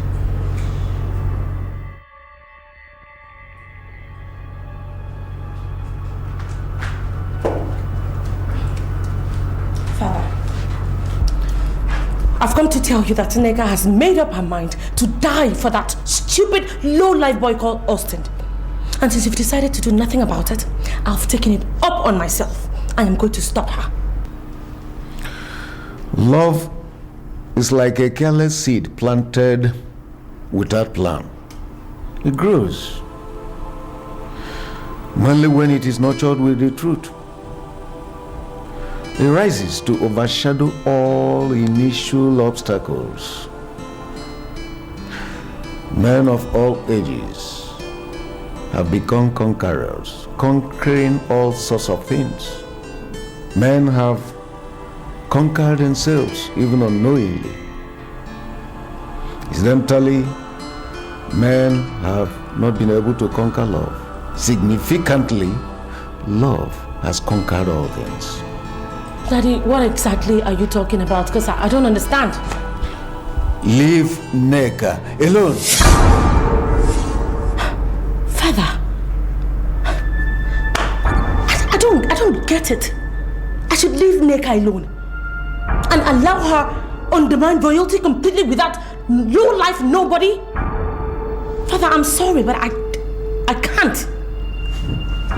Your mother just appeared to me in a dreams and said we should leave Nneka alone. And I am not prepared to obey the living and disobey my queen that's supposed to be resting her bones in her grave. So leave Nneka alone. Daddy, do you mean that mother appeared to you in your dreams? It's not even supposed to be dreams. It's more of revelation. Yes, leave her alone.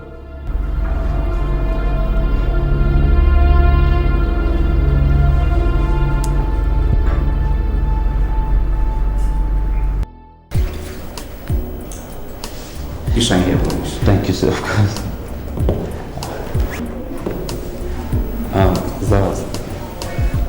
What's next, sir? The head of service instructed me to send you to Ministry of Culture and Chieftaincy Affairs. But you won't start immediately until after the training.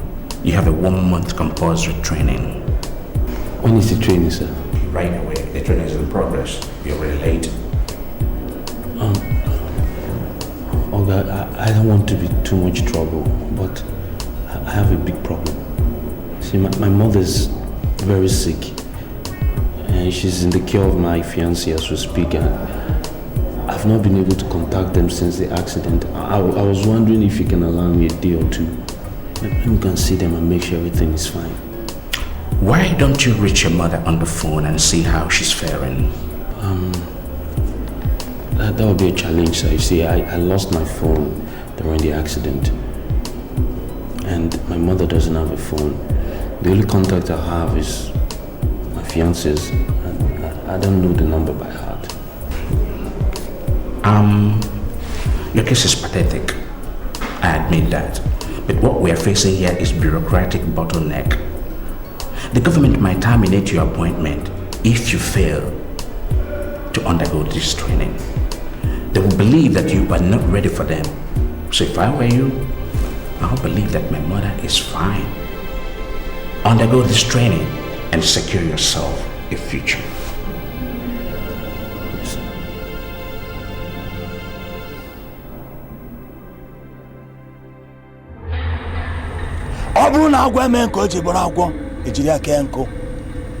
If snake doesn't show that it's snake, it will be used to tie fire wound. I don't know the exact location of Austin as I speak now, but I was forced to give the mother a befitting burial. And I'm insisting that wherever Austin is now, that he should die. He should die. He cannot wake up. Let his door be opened in the morning and see him dead. Hey!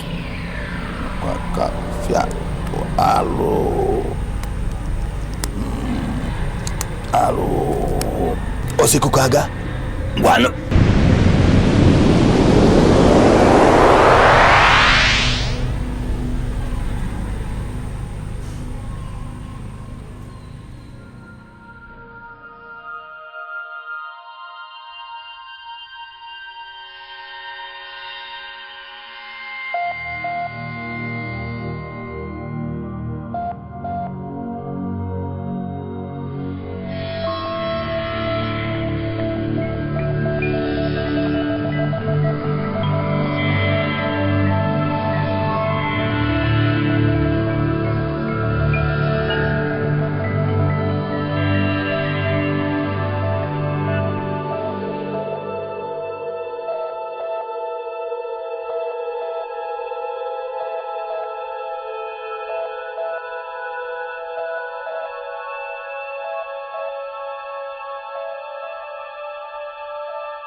I've grown to realize that death is nearer than life. That death is nearer to man. Austin, you will never wake up. You will never wake up where you are sleeping now. You will never wake up.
Good evening, sir. Good evening. Sit down. Thank you. Princess Njideka, what are you doing in my house this night? Iyke, for the first time in my life, I have come to ask you for a favor. I hope you don't turn me down. I am listening. Tell me. Tell me how much you want me to pay you. I don't want your nephew to marry my sister. You simply come here to tell me to stop what I've vouched to stop already. Well, Iyke, I'm sorry, but I don't think you've stopped anything. My sister still talks about him constantly. When men make peaceful change unavailable, then violent change becomes inevitable. Go back to your palace. Go and sleep. He cannot. Austin will never marry your sister. Beautiful. That's exactly what I wanted to hear. Thank you very much. Good night. Good night.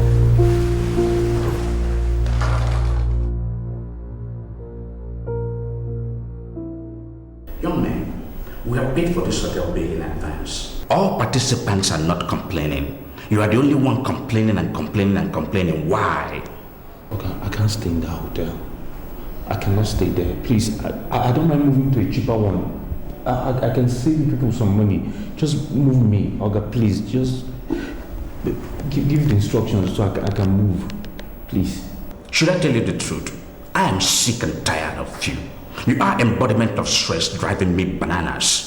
If I have two of you in this office, I would have died a long time ago. Look at me at my age, growing gray hairs just because I met you a few days ago. You stay where others trainees are staying and be sure to participate in your training. I don't have the power to move you to another place.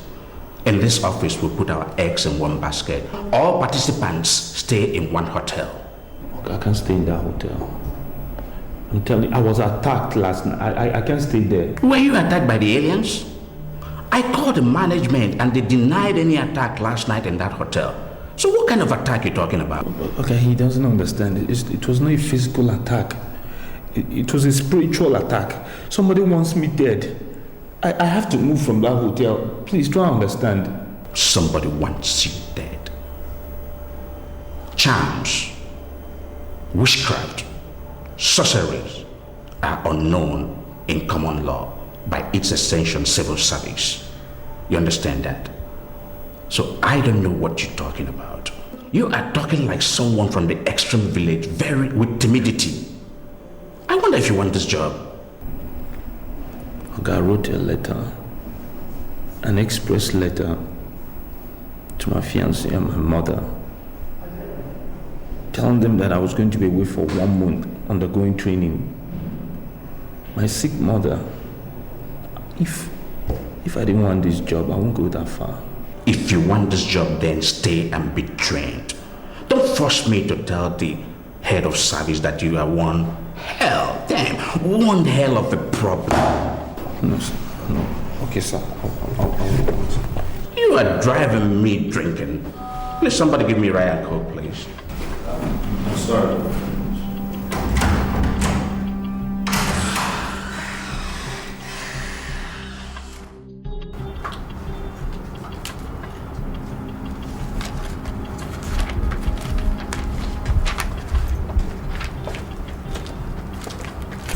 I bow in greetings, my princess. What is it? He says he has a letter for you. Okay, let me have it. Actually, the letter is for Princess Nneka of Ubema Kingdom. Are you the one? Are you stupid? No. Is something wrong with your head? Did you not hear what I said? My friend, give it to me and get out of my sight.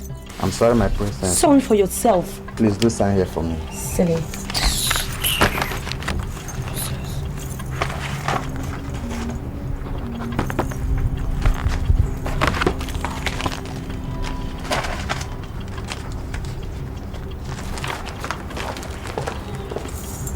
What is it?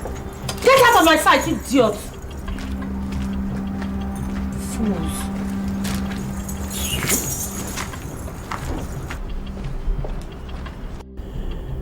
I actually had an accident and was hospitalized, but I'm okay now. I've been given an appointment in the Ministry of Culture and Chieftaincy Affairs, and I am now undergoing a 1-month compulsory training with other successful participants. How is Mother doing? Please make out time and deliver the enclosed letter to her. Tell her that God has given me the job of my dreams and that we're actually coming to the end of the years of gloom and suffering. I love you so much, Nneka. God bless you always. Yours forever, Austin. Useless idiot. I will teach you the lesson of your life. You're trying to mess with me, right?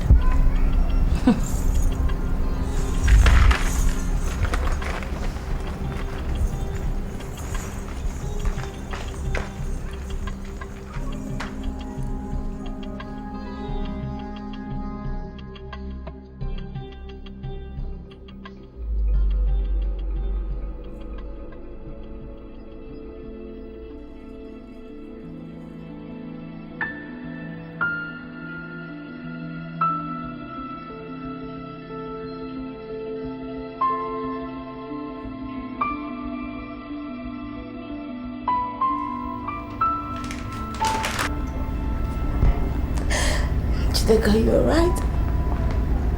Austin dumped me. He dumped me. He dumped me. Nneka, am I now vindicated or what? Did I not warn you about this guy? Why would you not listen to me when I told you that this guy was going to dump you? Do you know how much experience I've had in this life? Listen, already it's going to go down history that some poor, low-life, riff-raff pauper dumped the princess of Obama Kingdom. Tell me, Nneka, is there any much more humiliation and insult you think you can give to the royalty? Is there any much more? I'm sorry.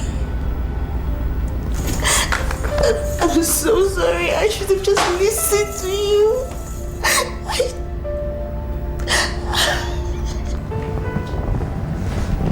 I'm so sorry.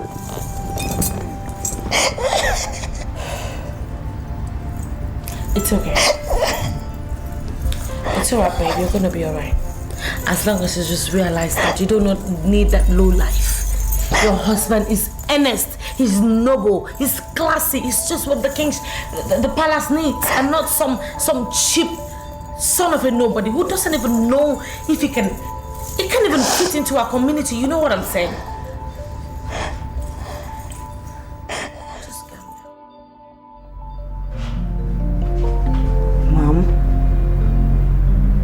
are you okay? Talk to me, are you alright? I'm giving you the water that you requested for. Are you not taking it? What is it? Why would you serve the queen with a dirty glass cup? Dirty glass cup? Mom, you haven't even looked at the cup yet. And you say it's dirty. Well, Njideka washed all the cups in the house, so therefore, they're clean. Njideka? Yes. Do you really trust her?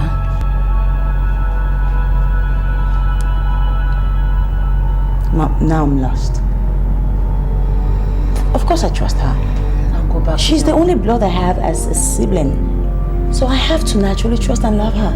Now go back with your water. Njideka is not committed to your happiness. She's only concerned with opulence and affluence. And I know she did not learn that from me. I'm lost. Totally lost, Mom. I don't understand a thing of what you're saying. Royalty do not take everything they were told. Hook, line, and sinker. They always verify before they act. Njideka is my daughter. There is no doubt. But you can only trust her at your own risk. Mom. Mom.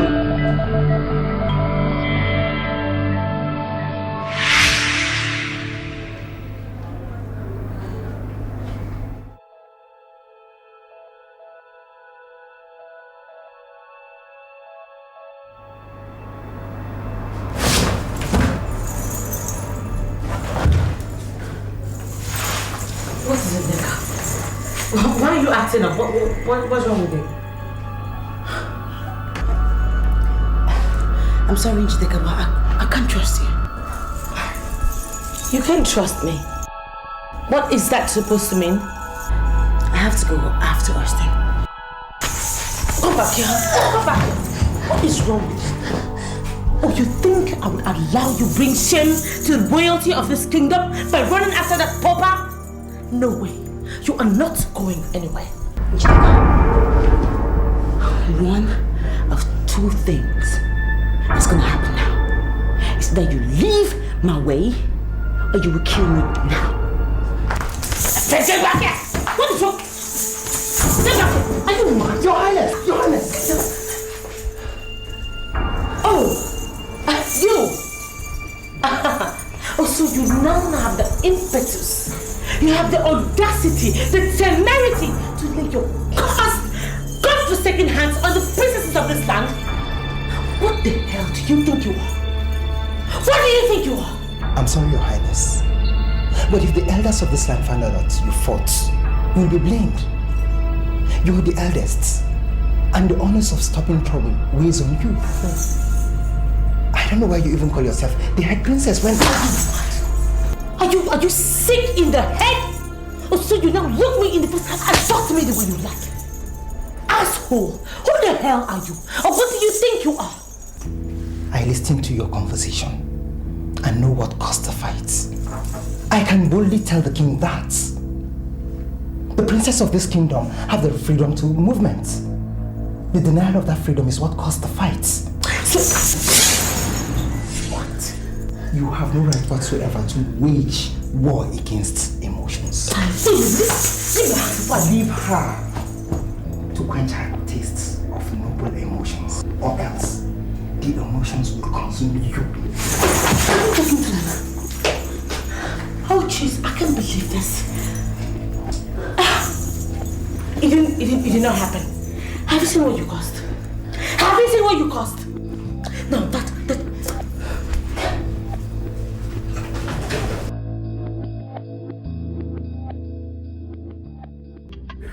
You have not married my daughter yet, but I have already started seeing you as my in-law. The reason is that I have consistently asked my daughter, and she kept saying that you are the only man worthy to marry her. And therefore, I am already seeing you as my own son. Thank you, Your Majesty. I am already looking up to the experience. That's fine. Right from the very beginning, Your Majesty, I always knew that Njideka is my wife. I always knew, Your Majesty. Yeah, that's right. That's right. I was told that you are planning to host men and women of Ubama Kingdom to a carnival. Yes. And I ask, when are you coming to finalize the marriage rites? Your Majesty, you are the ultimate decision maker.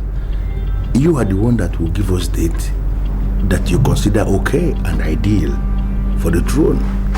As soon as we have the date, then the party can start. I take my wife home and I will start building my own family. I like that. I like that. I love the zeal.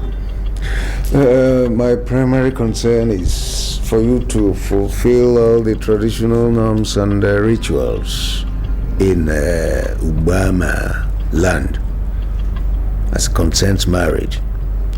Once you are done with that, you'll be free to have your wife. Then and only then you can start planning the street party. Oh, Your Majesty, I can assure you that we are ready for whatever bill that is required of us to pay. I can even pay today, Your Majesty. I see. I don't know if we can get the list of what we are required to pay, and that's interesting. Very, very interesting. Very illegible. All right. That means I'm going to send your Nowu of Ubama land to you before dusk. He's going to tell you all that you are required to present and to do as far as this marriage is concerned. The moment that is done, then my princess becomes seers. Your Majesty, once again, would like to thank you for your time and to tell you that we shall await your no. My friend here is now ready for the marriage, very prepared, and I would like to reiterate the fact that we are equal to whatever bill that will be presented to us. Well, gentlemen, that's just that. Yes, Your Majesty.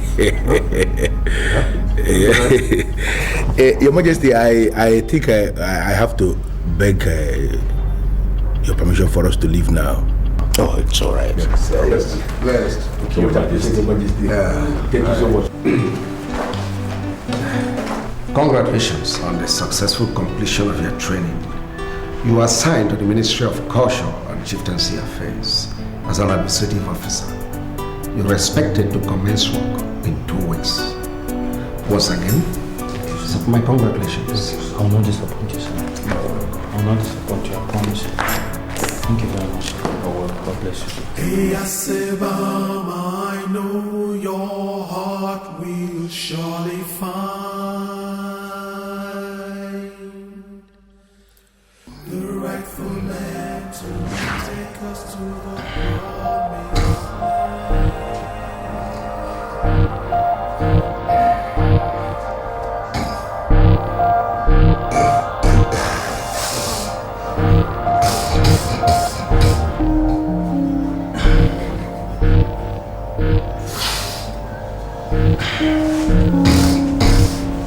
What? Phil, what are you doing? What are you doing? Phil! Jesus! Oh my God! Phil! Are you on drugs? Jesus, this is a joke! Phil, what are you doing? What are you doing? Do you like some? Like what? Are you out of your mind? I can't believe you're taking drugs. But you're supposed to like some. What? Like what? Why are you looking that way? Come on, What? Oh my God!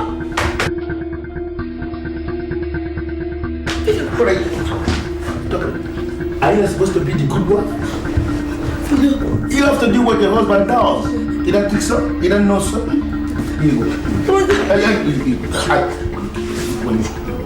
me your. No. Peter, I don't take drugs. I don't take drugs. Peter, stop. Oh my God. No.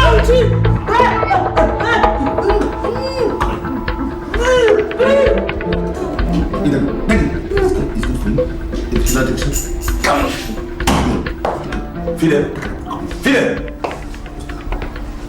What's going on here? That's my wife, you know. What? I give her some. You're forcing her to inhale drugs? But you should have some. She's a wonderful wife, a good wife. Princess. She does exactly what the husband does. Princess, who's there? Come! Fidel! Isn't it a good wife? You are introducing shit! Because but this, what's wrong with you, man? God! Jigga!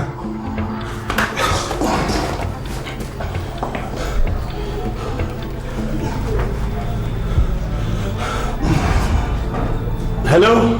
Yeah, is that the police?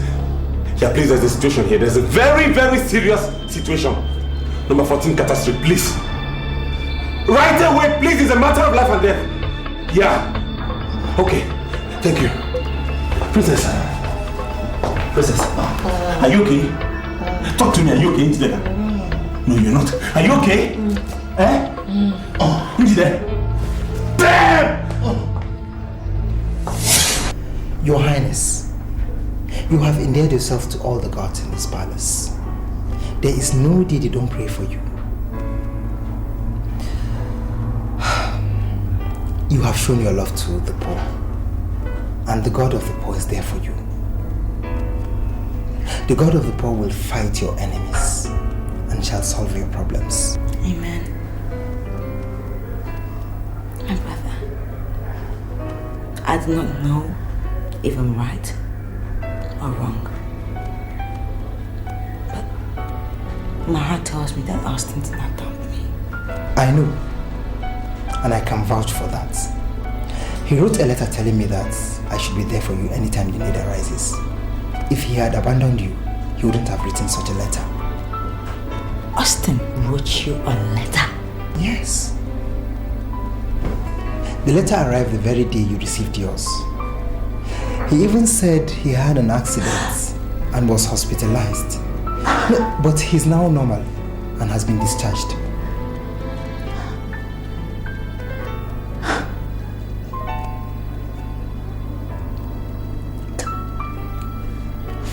Do you still have the letter with you? Yes, I do. How can I destroy such a letter? Please, can I see it? Please. Let me get it.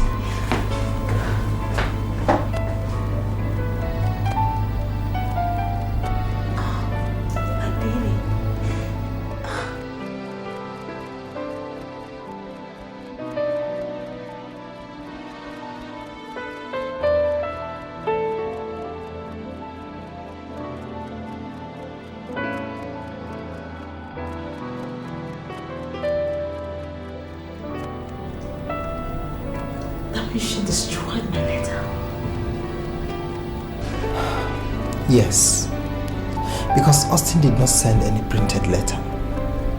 She must have destroyed the handwritten one and printed another one.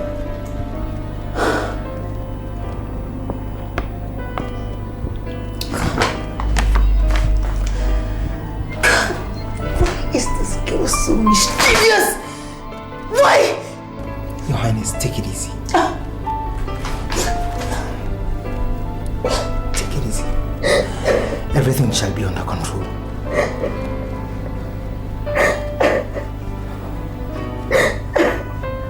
Stop crying. Are you telling me that you are so afraid of me that you don't want to drink in my house? The drink I offered you, and I expect you to drink. Odunze, I am not here to drink. Instead, I'm here to know why you caged that woman. Caged which woman? Odunze, why are you always looking for my trouble? Why? On the contrary, it's your Odunze. You are the one looking for trouble. One of the men of the vigilante said they saw you praying in that woman's grave in the middle of the night.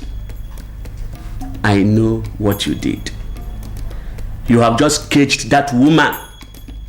Odunze, why? Why did you cage that innocent woman? Now listen. You are not my mate. And get out from my house. Get out from my house and never come back here again.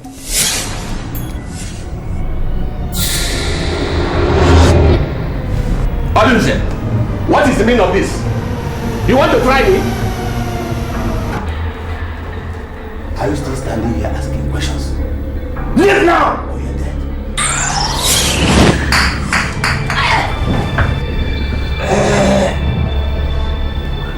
I see. The dance with the spirit have just begun. Just make sure you are too strong to contend with them. By the time you are through with them, you will die in this your compound, and everybody will know how wicked you are. Evil man. Devil! Pack it on your jaw.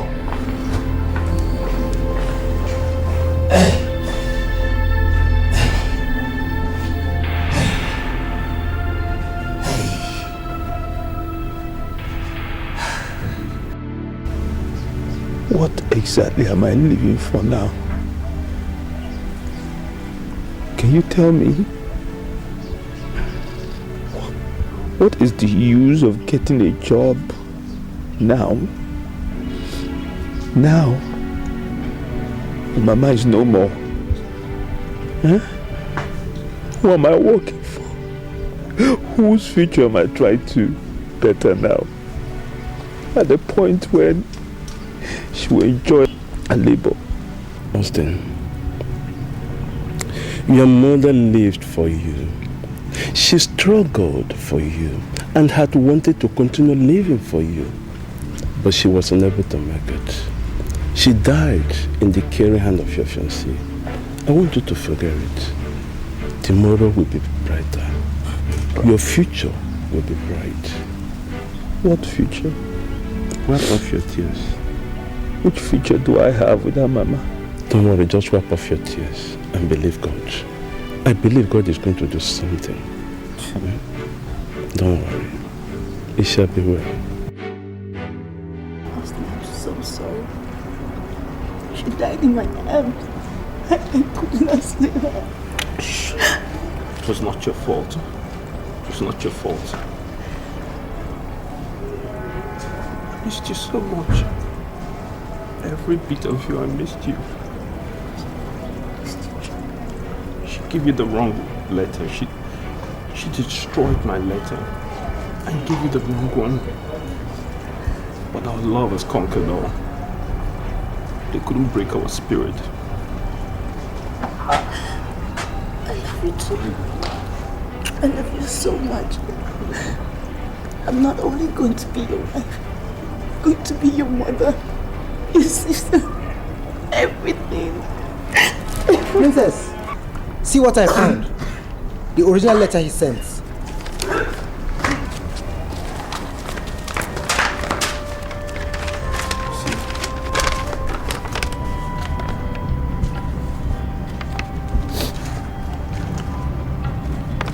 That's my letter.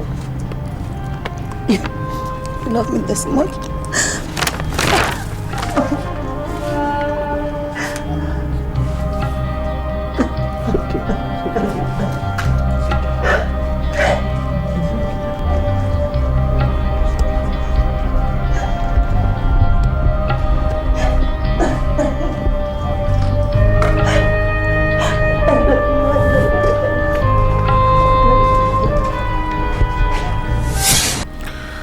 Love is like a careless seed planted without plan.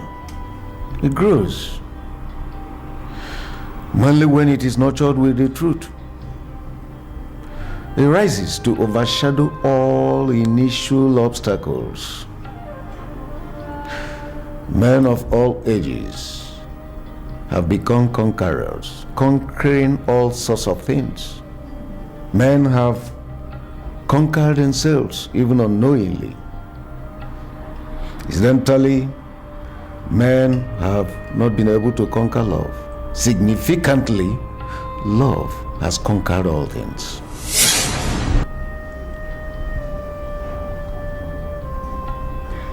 Their love has overshadowed all my obstacles.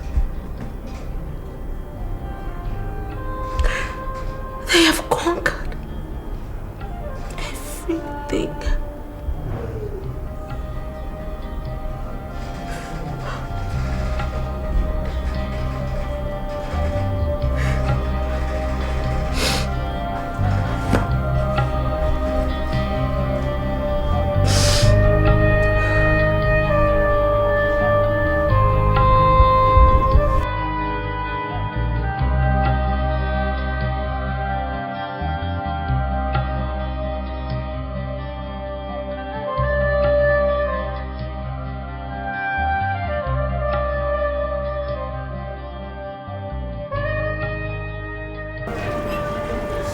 father gave us this.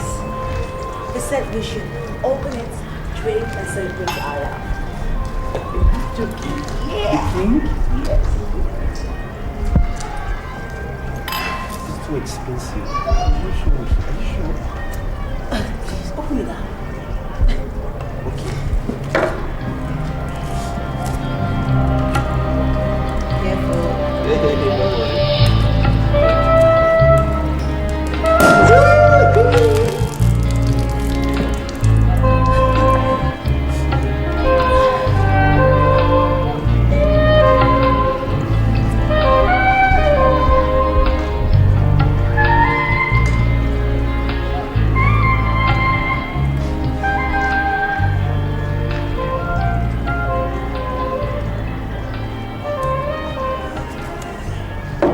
Let me propose a toast to a very beautiful woman. A real woman first. A princess. My mother. My lover. My sister. My everything. Here is to love, happiness, success.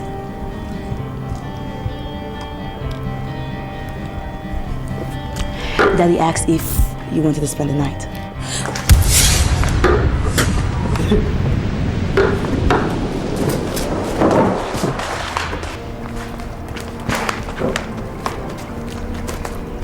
Come, this is wrong. Come, please come. I'm sorry. I am so sorry. I know I've been wrong all this while. I am so unhappy. My life is already in ruins. And the only thing that can console me is to hear that you guys have forgiven me. But that's all I need. We'll forgive you. I'm sorry. Come sit down, please. I'm sorry.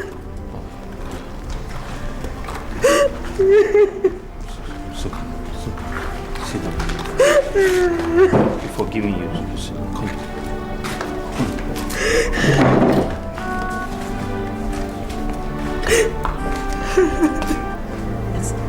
I'm sorry. Oh God.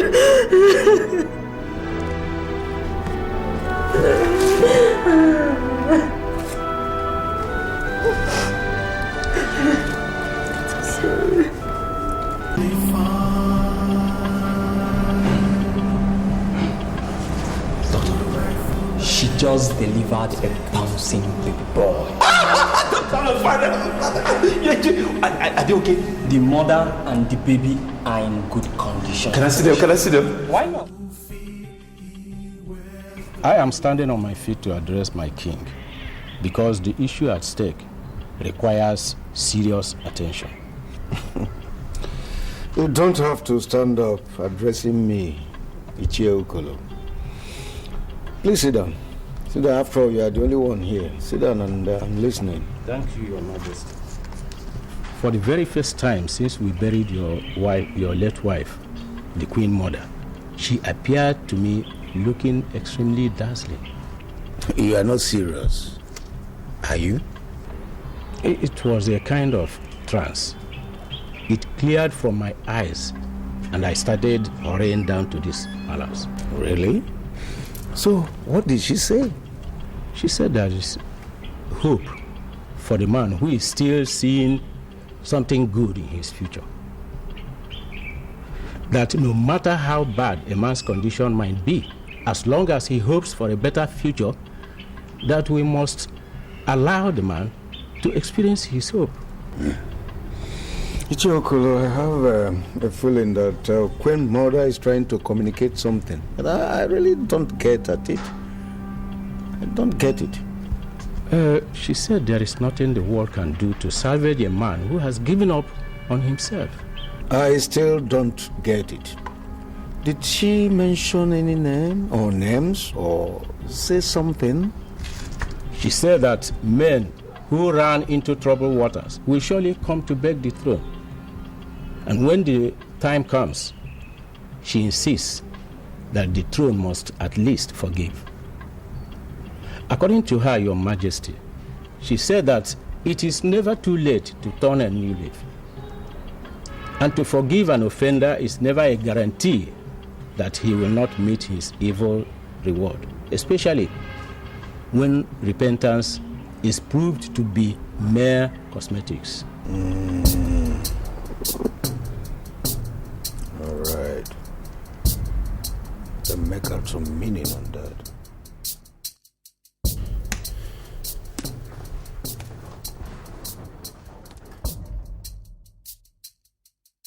Can you give me one reason why I should listen to you? Your Majesty, I can swear on my life that I have repented. I have purged myself of drugs and all the evil things that are associated with drugs. I want the throne to forgive me, Your Majesty. I want to have my wife back. I'm not impressed with your oath. Not impressed at all. You said you swore with your life. But I already know that you don't have a life. Your Majesty, I am sorry. Believe me when I say that I'm sorry, Your Majesty. I acted under the influence of drugs. But I do drugs no more, Your Majesty. Yes, Your Majesty. I can vouch for my friend here that he's no longer into drugs. You know, I was the one that blew the whistle against him when I wanted this whole nonsense to stop. Now I have seen that the whole nonsense has stopped, so my friend here is now ready to come and marry the princess, and he is very sorry.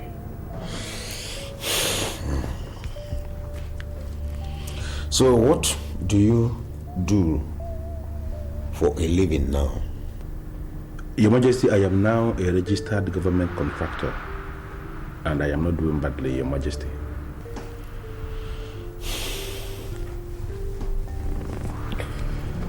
God, Your Majesty, take this young man to where we buried Queen Mother.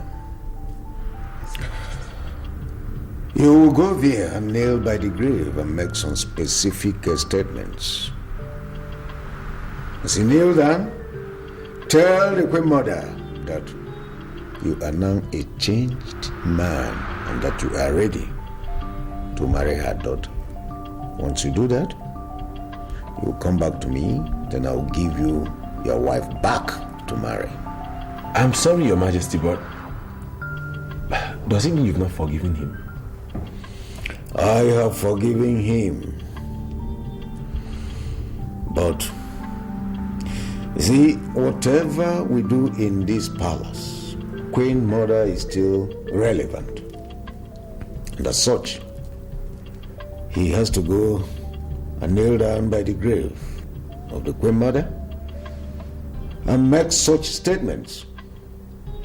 There he will tell the Queen Mother how sorry he was and that he's not prepared to repeat himself anymore. Then it's solved. Your Majesty, in that case, I will say there is no problem. Not only you, because you are his witness before me. Both of you. Both of you will have to do that.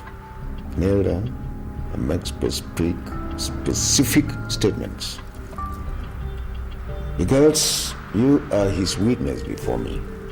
And as such, I also would want you to become his witness as he does that. Okay.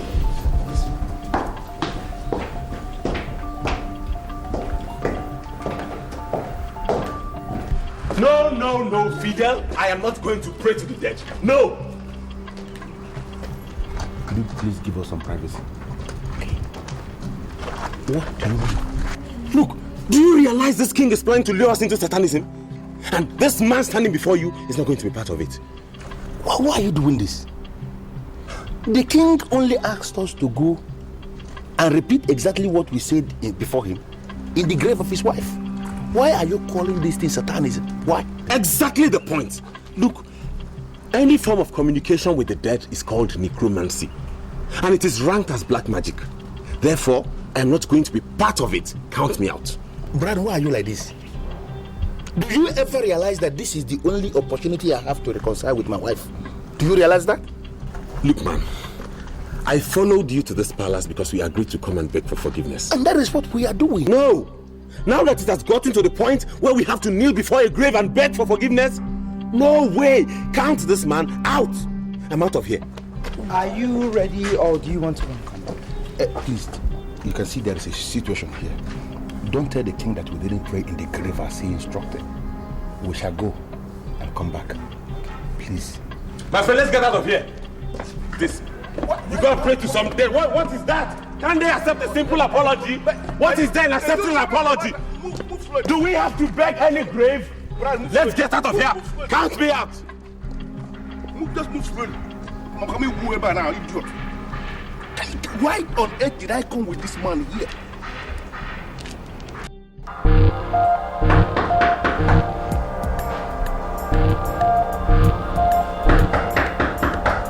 Elta! Why? What going? I chill out real cool tonight, no? Rastafarian. Man, you're down, but I'm red, why no? What going? Can you use the shortest sentence ever made on earth to tell me the reason why you are here this afternoon? Man, you know already now. I need some cards. I want some cards, you know. You need some cards? Yes, I need some cards. You know, if you live here today, do not ever come back to this house because I do drugs no more. What? You do drugs no more? Huh. Can you ever stay without drugs? No, me not think so. You can do without drugs. No, never. You know, I have this weird feeling that you're just parading yourself as a Rastafarian in this neighborhood. Because if you are really a Rastafarian, you should be able to know what the Bible says. Tell her, why him say? Man shall not live by bread alone, but by every word that comes out from the mouth of God. Rasclat. Alright, watch it. That's a biblical way and a biblical injunction. It's okay, but you also need to know the scientific approach. Man shall not live without bread at all, unless he's dead. You don't know. So you need to survive, you know. So just give me a little cut, man. Just give me a little cut. So I go mash your head. Use the door. What? You want me to go? And if you go, don't ever come back. Alright, I will go. But are you aware that the next king is born? You already hear that? Say the next king is gone? You don't know. No, hey, come back, come again. Come again. Yeah. The next king is born. What does that mean? Oh, now you know, sir. Say, on this neighborhood, everyone knows my house. At the right time, you will come look for me. Then we shall know who I go away. Bumbleworld. Rat clot. Get out, Babylon. The next king is born. What does that mean?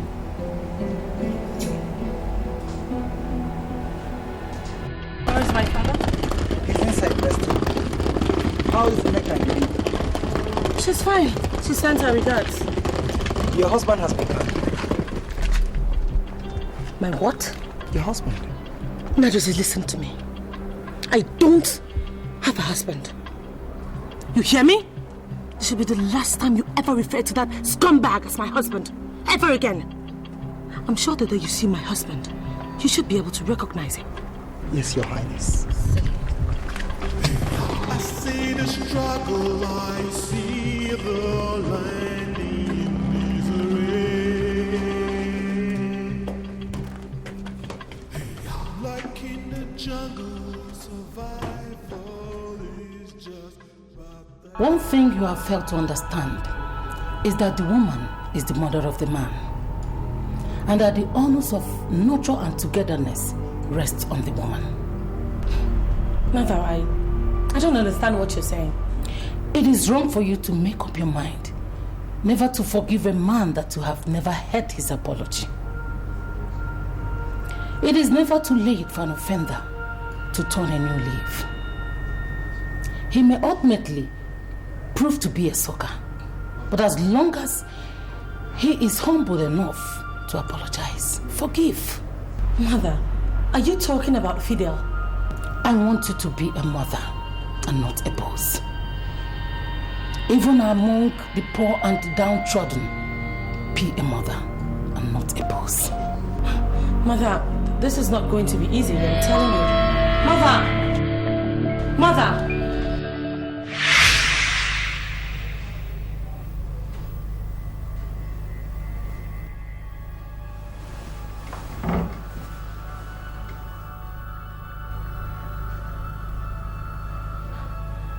What is my mother's interest in this matter? Why is she trying to make a case for Fidel?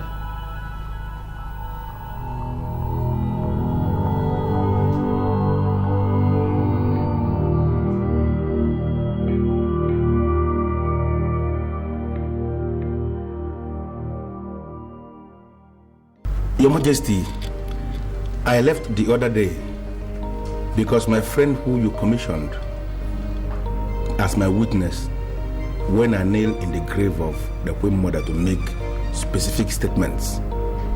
He refused to nail with me in the grave. He called it necromancy, which he went further to define as the act of communicating with the dead. And he said that his pastor preaches against it. I came back, Your Majesty, because I am the one who is in the center of the storm. I want to have my wife back. And I came to seek your permission, sir. Do I have your permission to nail in the grave of the Queen Mother to make the specific statements alone, Your Majesty?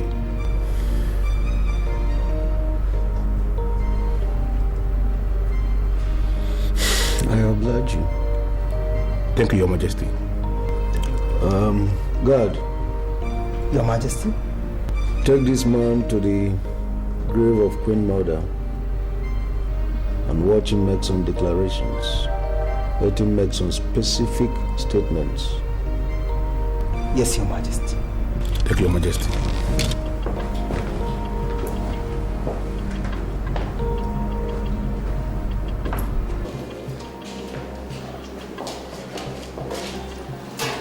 This is the grave of Queen Mother. She's so dear to the king, so he buried her here after her death. My brother, I was there when the king instructed that you watch me as I make the specific statements. But I want to ask you for a favor because I know you are a man and that I know you will understand what I am saying. Please, could you give me privacy? I want to lay down in the grave and make the specific statements alone without interference from any others. No, sir, I can't leave you here alone. Huh? It's against the laws of the land.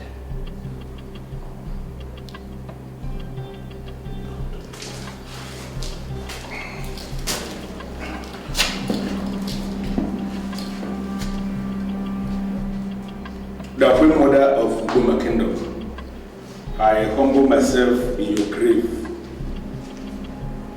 According to the instruction from the king, I have come in your grave to make specific statements. You see this guy that is standing here beside me.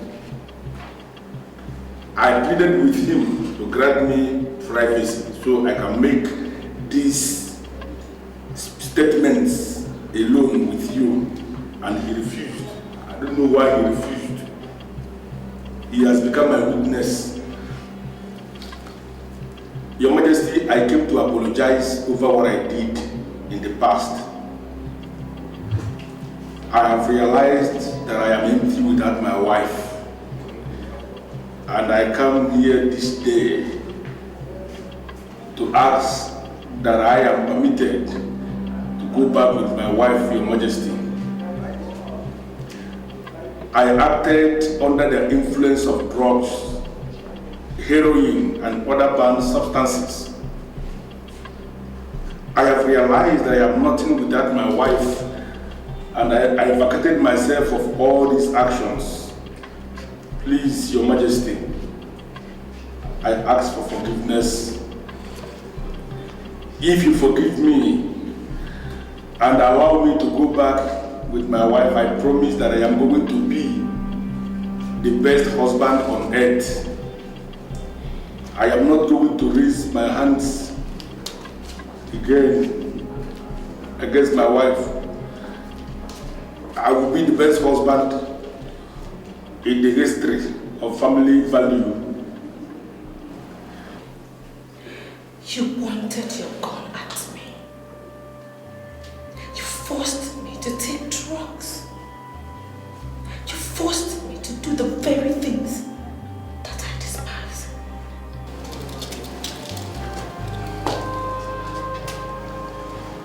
I have just told the Queen Mother how sorry I was over my actions. Please forgive me. Forget all the things I did. I acted under the influence of drugs. I don't do drugs again. Please follow me back to my house as my wife. And I promise you that I will be the best husband on earth.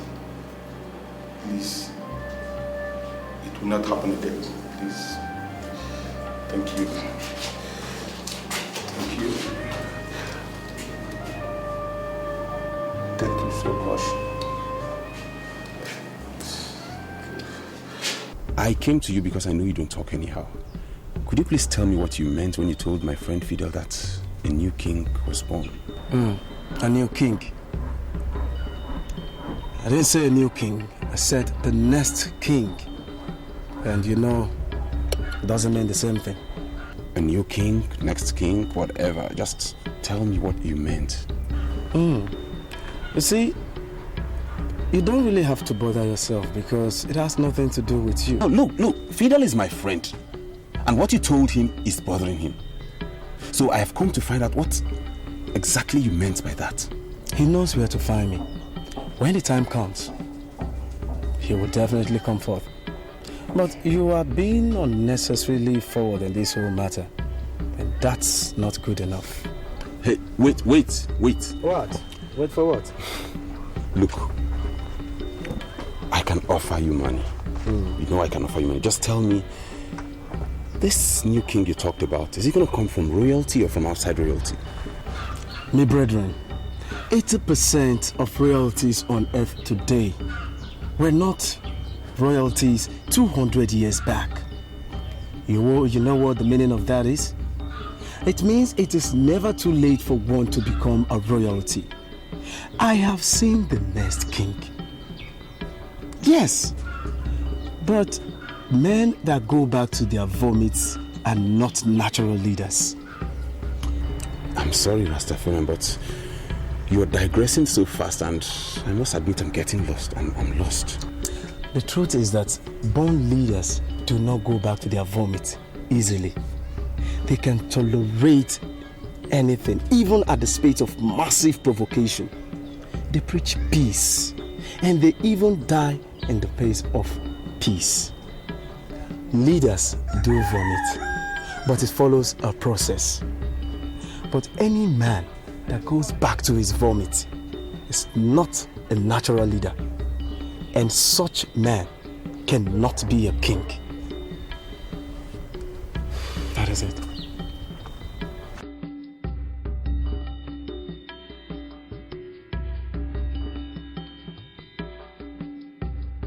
Would there be anything wrong if I ask you to move into the palace and live here with me? After all, you're my husband, and you're going to be the king after my father. You know, Njideka, is it your father that told you that I'm going to be the king after him, or are you just saying this because you want to be the queen of this kingdom? Fidel, you sound like you've forgotten that I am the head princess of this palace. My father has no son. Automatically, that makes you the next king after my father. Your only competitor would have been Austin, but luckily for you, he's declared that he has no intentions whatsoever for the throne. That's exciting. I'm excited, you know. But So far, you've said nothing concerning your sister, Iyke, and I do sincerely wonder, do you have any form of problems with her or something? No, of course not. Look, I would never have problems with Iyke again. I mean, she's just proven to me that she could be like the best friend in the whole world. Which was the reason why I volunteered to immediately assume the responsibility of a mother when she put to bed. You know, she now has a bouncing baby boy. But are you aware that the next king is born? You already hear that? Really? Mm-hmm. Iyke has a bouncing baby boy, and I didn't know anything about it? Fidel, come on. You and I just reconciled like a few minutes ago.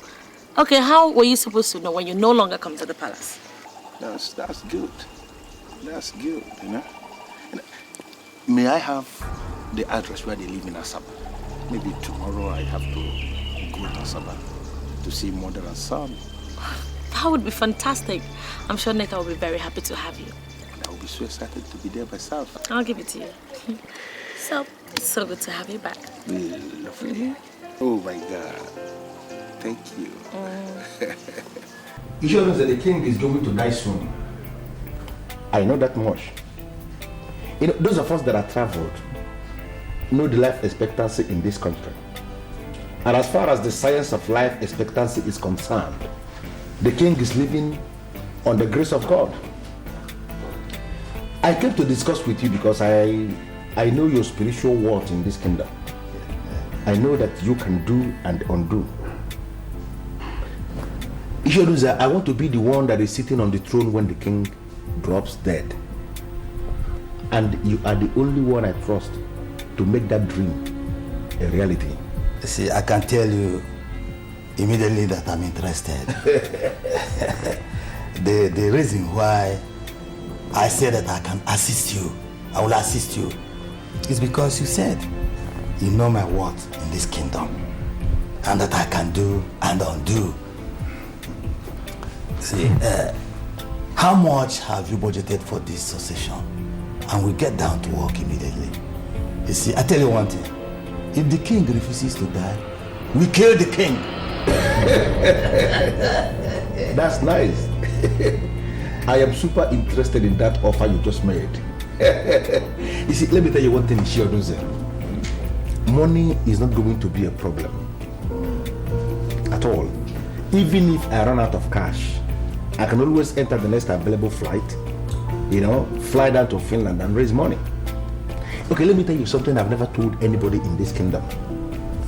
I am the only African trusted to service the about to expire waste of the former First Lady of Finland. They trust me in Finland. They don't joke with me. You know, so once I run out of cash, I go back to Finland with a basket full of lies and money will be everywhere. Tell me exactly how much you want me to pay, and I will have this assurance that we are working together. You will pay me 4 million naira and we get to work immediately. Is it before or after?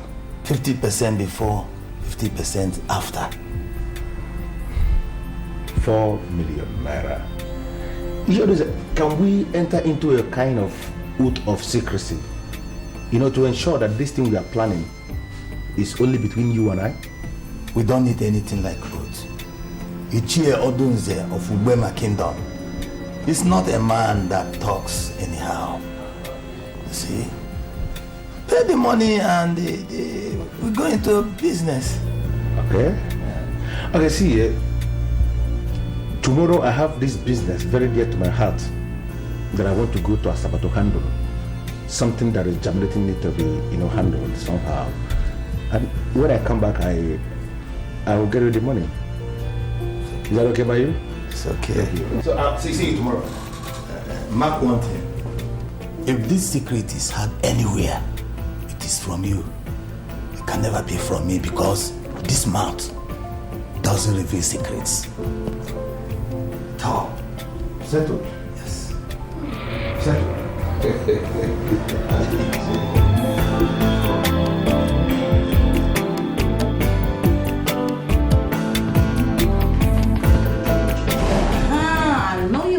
daddy. But it's gonna be home soon, okay? Just chill, a little bit. Oh God. What? Rest? Heaven. What? Yeah, that I do competition. Oh, sorry, love. So, okay, I'll give you this. You're listening to a NOLLYWOOD STAR TV. Exactly. Hold on. Hello? Nikki, oh my God, I am so excited. Oh my God. I can hear the excitement all over your voice. Okay, just then, what happened?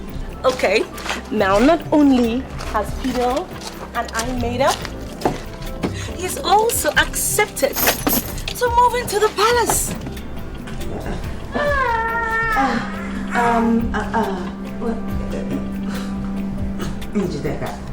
You think that's a wise idea? Of course it is. I mean, that way we'll be closer to our father. And you know, I'm sure that company will really take care of his issues of loneliness and all that. Well, I mean, it's fine if you think it's okay. I'm just thinking of what people are going to say. But men from our kingdom do not move into their wives' houses. It's always the other way around. Oh, please, Neki, come on. I know all that already, but listen to this. Now, my husband is going to be the king of this land. So him coming to live in the palace is just going to give him the opportunity to learn everything about leadership of our land. I know what I'm doing, sweetheart. Okay, as long as you're happy, sister, I'm happy. Most importantly, in between my happiness, we have to do the right thing that fits royalty. That's all. Don't worry, I know exactly what I'm doing. So now enough of all this talks about Fidel and the rest. What's up? How's the baby? You would not believe it, the big man is right here in my hands. You know, this guy sucks on my breast like, I don't know. Well, him and his father, they're going to go for a competition on my breast. They're going to pull my breast very seriously. You know, actually, Fidel is coming to Asaba tomorrow. You know, he was very surprised when I told him that he had delivered a bouncing baby boy. No, you're not serious. Are you sure? Oh, wait. Are you coming with him? No, but I've given him the address anyway. That's not fair. But it's okay. Don't worry. Just tell him to come, okay? The door is wide open for him, okay? And I'm waiting for him. Oh, babes, thank you. You take care of that baby, okay? I'll talk to you later. I gotta go. Bye. Thank you, sweetheart, okay? Bye. Yeah. Okay, now I have your time. I know your conscience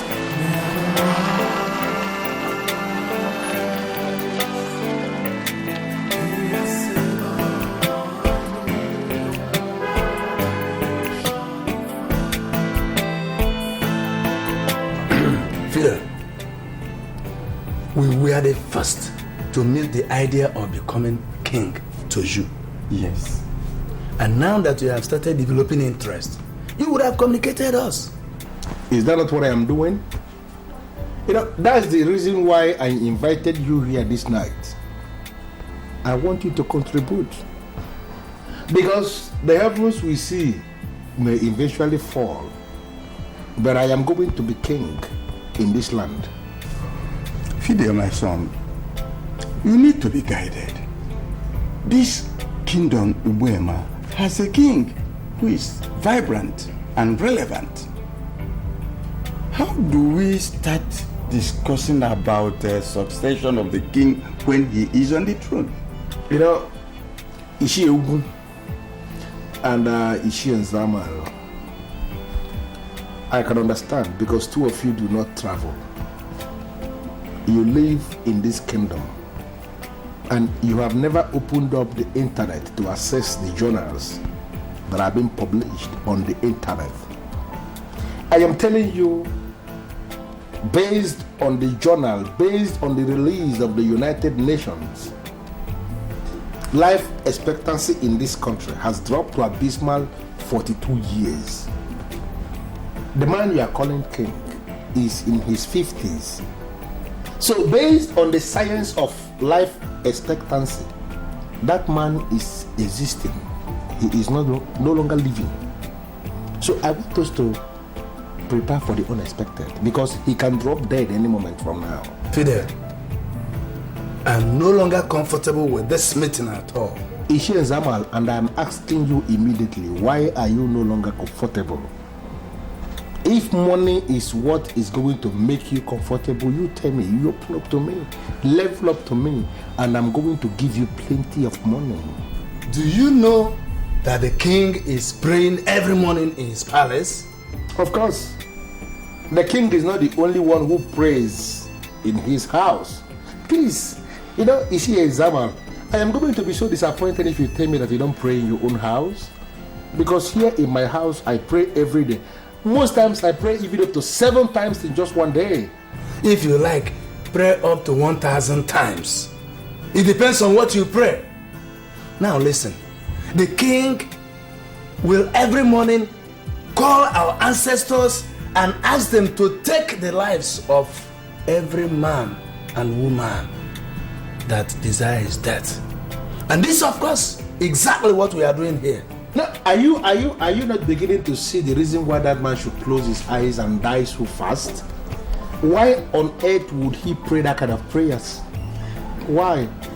Now you tell me, Iyke and Zamal, what have you gained as an individual since he became king? Joe, tell Fidel that it is very wrong for men to gather in this kingdom just to discuss the king. Iyke and Zamal, I am not discussing the king. But what? I am telling you the truth that you can verify. I asked you a very private question. I want you to answer me sincerely.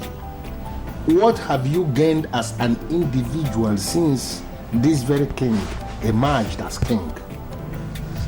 Fidel, this kingdom has gained peace more than any other kingdom in and around here. Tell him! Yes. And that is a big achievement recorded during his own reign. Although I may not have gained anything personally, but the kingdom has gained something. Yes. You see? So I don't think you are right to say we should continue looking on the king to die. No way. I am extremely disappointed that our elders are wallowing in this micro assessment of issues around them. Let us assess things using the macro assessment analysis. Break loose from this general assessment, this generalism. What have you gained as an individual?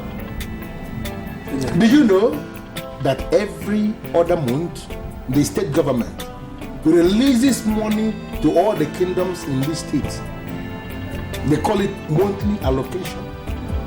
Our king for years has been sitting on this money. Can you show me his business? Can you show me his company? Show me his factory. He has known. And that man is very rich, showing wealth all over the place. Where is the money coming from? The money is coming from the allocation that this kingdom receives from the state government. If I happen to be the king in this kingdom, I am going to place all the elders in the ruling class on fat monthly salary. Every month, as soon as the money comes from the state coffers, I am going to share the money among the ruling class. That is the only way you can legitimately call yourself men that are in the ruling class. I want us to begin to articulate this way forward. It is a new dawn in this country. And I want us to begin to live in the reality of this time. Let us break loose from the past. Fidel, thank you. Thank you. You're going to become so much money so soon. He doesn't understand. He doesn't understand. Much are said, but very few are done. You're going to become so much money so soon.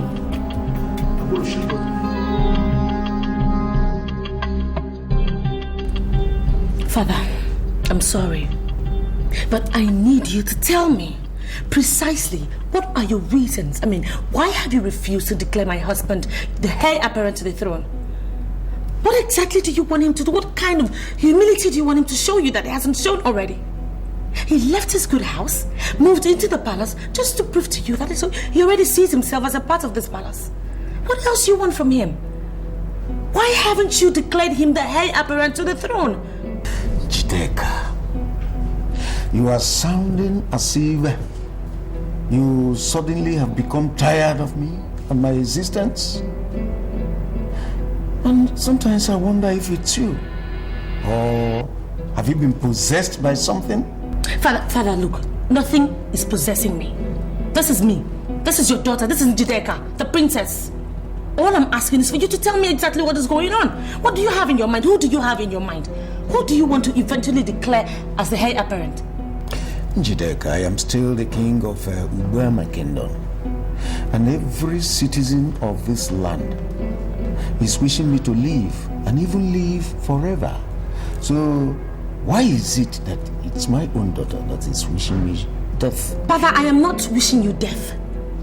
All those people that go about telling you that you live and reign forever, all they are doing is repeating the same thing that you know is impossible. There is no way you can rule forever, Father. Eventually you will have to join your ancestors. So the best thing for you to do is to now declare who is going to be the heir apparent to the throne, which is my husband. Dike, I better get this into your head. I do not have such powers to say who will succeed me. The power rests on the ruling class of this kingdom, the kingmakers. They are the people who are going to appoint who rules after me. And you must wait until that time comes. It could be your husband, or even your sister's husband. Father, I am the head princess of this palace. And as such, my husband is going to rule this land once you're gone. It is only appropriate that you go ahead and declare him the heir apparent. Now. I am sorry, Dike, but I will never, ever usurp the powers of the ruling class. Do I make myself clear? And get out of my sight. Get out! Leave!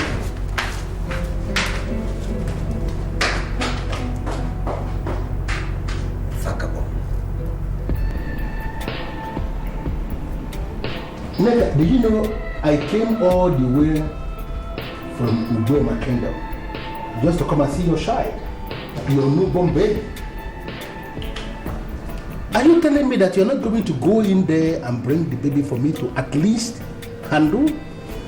Do you want me to go back to Ubema without at least touching the baby? Fidelis, sit down. Sit down. Look, you see, he's also your child, just like he is my child. But the doctor says that without the injection that he is supposed to take in the next 1 week, which is next week Tuesday, nobody can carry him. It's not like I want to hide my baby from you or anything. It's just medical terms. Neka, I don't know the doctor that said that, but I can tell you authoritatively that he has no reason whatsoever to issue such instructions. I am a man of Ubema, and we owe our existence to the great Ubema River, which is acclaimed to be the cleanest river on earth. Neka, a man of Ubema should be trusted to carry a child of Ubema. I agree with you totally. Have you forgotten that I am from the royal family and we make all these rules?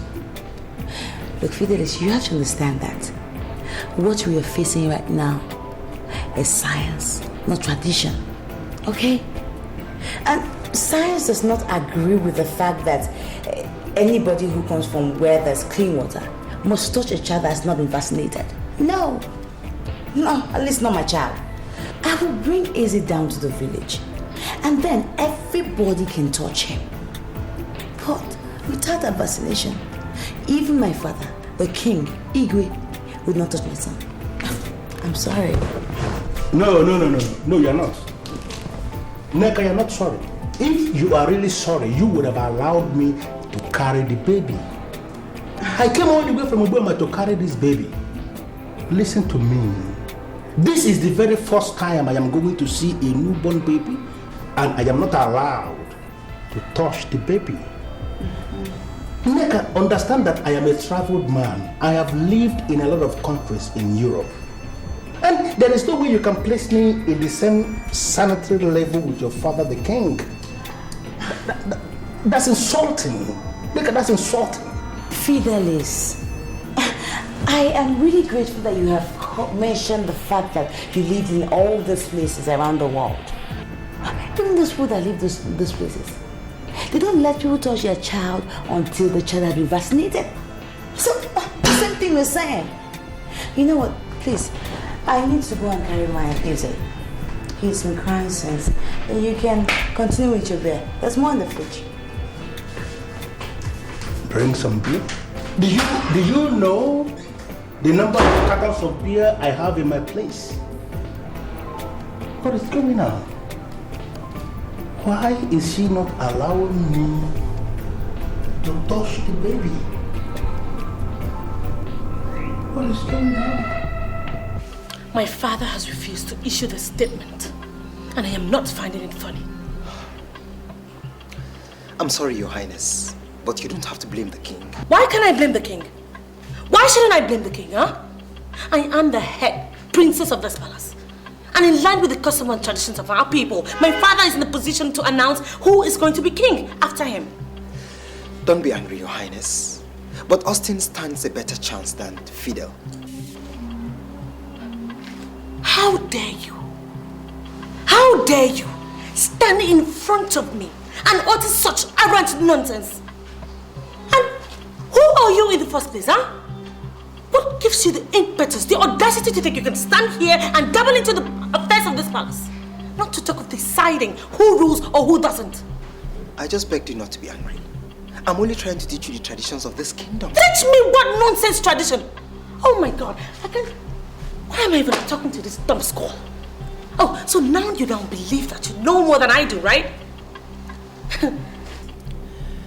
Your Highness, if you want to be queen of this kingdom someday, please settle down and marry another husband. Now I know you're very mad. I should marry another husband. And what is wrong with the one I have? Fidel vomited you and returned back to live with you in this palace. According to the laws of this kingdom, any man that returns to his vomits is automatically ruled out from the ruling class, not to talk of being a king. Najide, I want you to get out of my presence and don't ever return. You'll surely come back to me and I'll be at your side. Next time, will you get out of my sight? Get out! Before I cast you into the abyss, get out of my sight! What rubbish!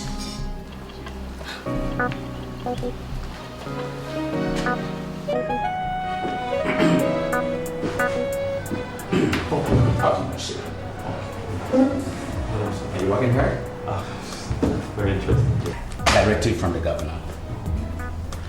All the established kingdoms in the state should submit documents stating how the kings emerge in their kingdoms and how their successions are implemented. The government wants to make a gazette on this to avoid constant kingship tussles that erupt in kingdoms often. The commissioner wants you to handle this. Oh wow, that's quite a privilege, sir. Is it urgent, sir? It's not. Call it work.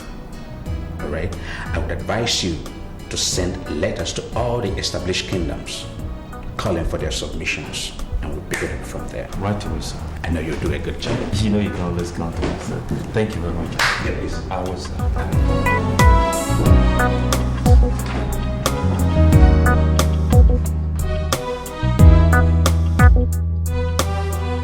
Your Majesty, we came to you because we know it will be very wrong if you hear it from outside. Yes. Our brother, that is Fidelis, your son-in-law, is nursing the idea of succeeding you as king. We already told him that men do not talk about the issues of succession when the king is alive, active and relevant. But he doesn't seem to understand. So we decided to come and see you and tell you, before the land of Ubema will consume us for conspiracy against our king.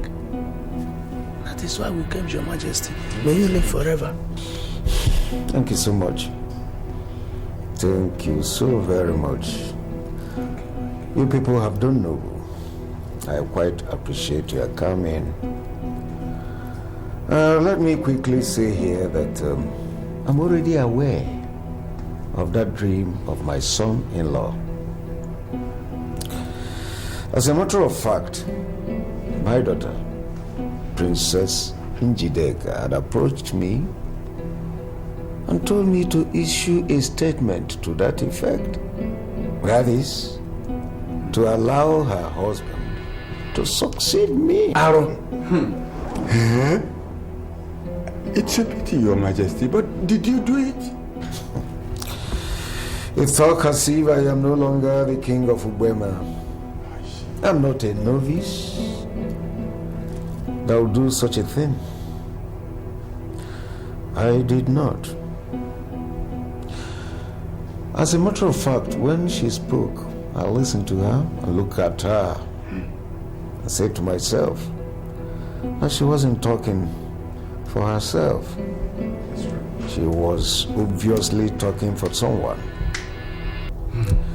And I told her just that, and she felt disappointed and left. Your Majesty, no matter how she felt, I must confess, I've never seen such a thing or had such since I was born. It is very strange. Strange? Oh yes, strange. Strange is the word. I quite appreciate your coming. Like I said earlier, I quite appreciate. I want you people to go home and let posterity dictate what happens. Go home. May you live long, Your Majesty. Thank you. I still remain your king. Someone told me that my husband will never be king of this land because he came back to me after we broke up. I find that quite amusing. So I've come to you because you're the only elder I trust. So I want you to tell me the truth. Will my husband ever rule this kingdom? There is only one reason why your husband can be king and you win. And because you trust me. Thank you. But that doesn't answer my question. I want to know, will my husband ever be king of this kingdom? Can you keep secret? Of course I can. Can you swear on your kidney that no matter whatsoever your husband will do to you, that you will never reveal what I want to tell you now? I swear I will never tell my husband anything. Fidelis Dike will never be king here. I have promised to make him king. You see, but that is a fluke. He went back to his vomit, and that has completely disqualified him. Any man that returns to his vomits is automatically ruled out from the ruling class, not to talk of being a king.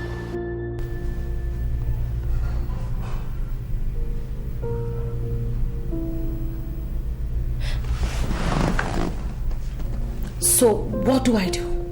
Because I want to be the queen. Very simple. Ditch the madman and marry another man. That's the only way you can be queen in this kingdom.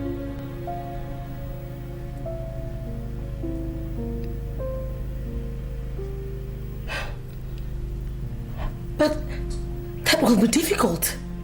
Difficult, you said, but not impossible. I see a woman who can fly and is ready to fly. You have to ditch the junks that will weigh you down from flying. Fidelis Dike is a hell of junk. Ditch him, and I will be sure I'm working with you. Thank you. I'll be on my way.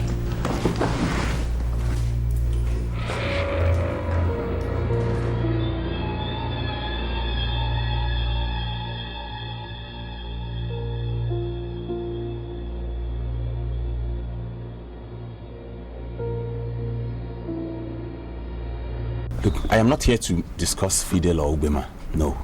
I'm here to make inquiry about myself. So, why you take me for?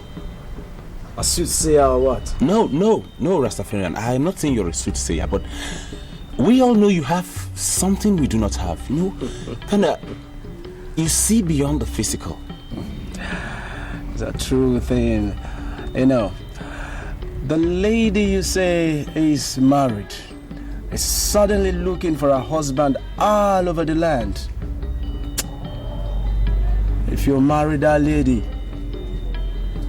you will be remembered in Ugbema land as the best king they never had. You are throwing me off balance, please. I don't understand. Could you clarify? See, what may I say? The conspiracy against the conspirator is massive. Massive. You know, though I have not been able to see how it will end, but you have a greater chance. You have a better chance, even compared to him. So we know, sir. Sorry, let me pick this call. All right. Hello. Hi, Brown. How are you? Okay, can I see you briefly this evening? Is anything the matter? Oh no, nothing really. I just want us to talk. Look, I know you're trying to save airtime. Could you please drop and then I'll call you back? Oh, please stop now. Don't insult me. Come on. Look, what I want us to talk about is not something we can talk over the phone. I need to, talk to you face to face. Well, I'm not so free today. I would prefer tomorrow. But in any case, if I manage to squeeze out time, I'll give you a call. All right, Brown. Now I will expect your call, okay? All right. Thank you very much. Thanks.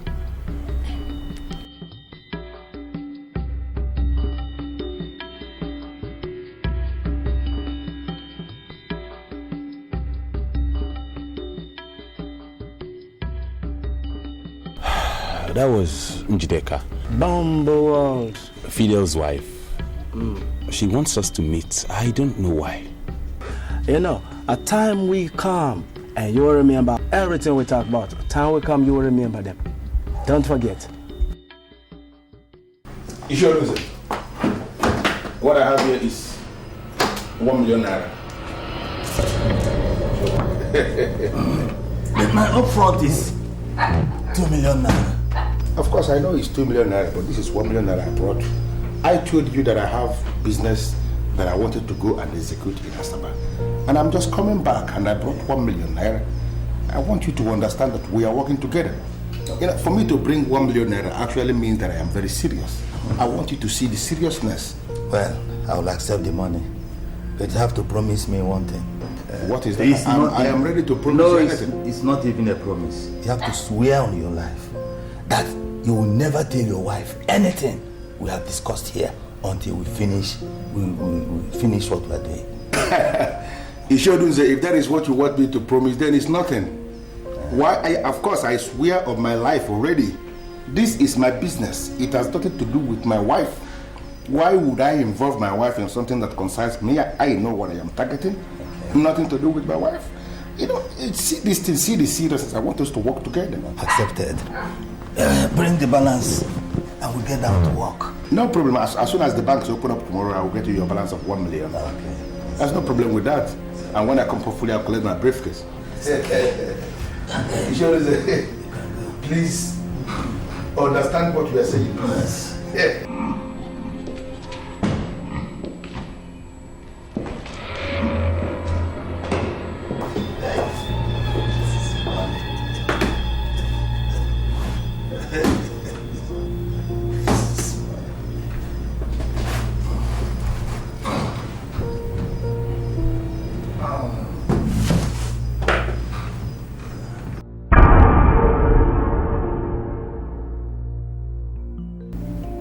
Baby, I am not so comfortable with the look.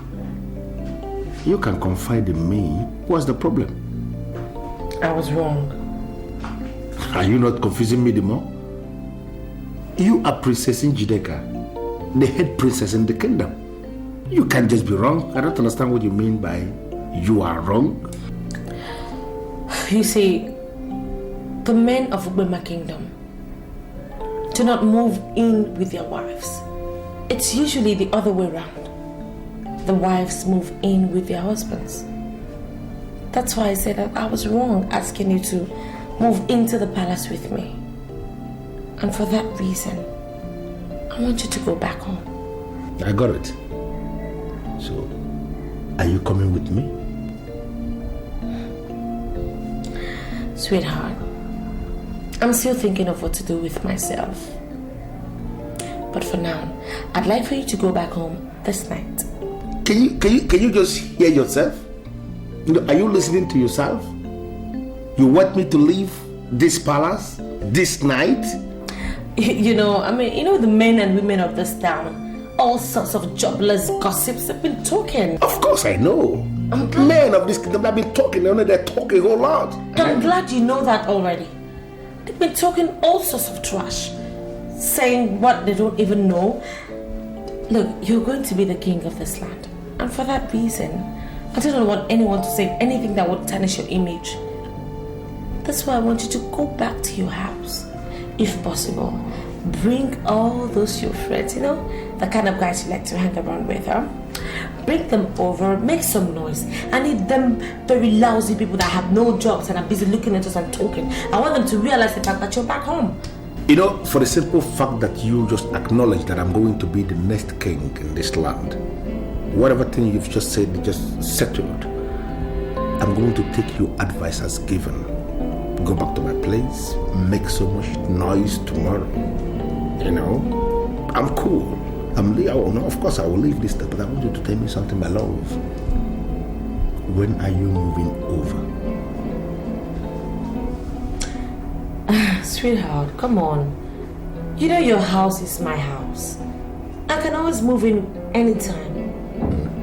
But allow me to handle the home base. Let me take care of things for you and I. Just go home, take care of stuff, and wait for me. Good. I'll be waiting. With excitement, hoping we come back together, to live as we used to live. Because I'm here my way.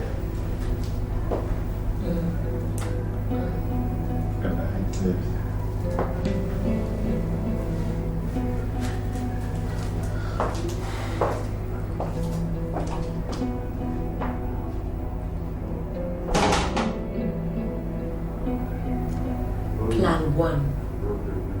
Perfectly executed.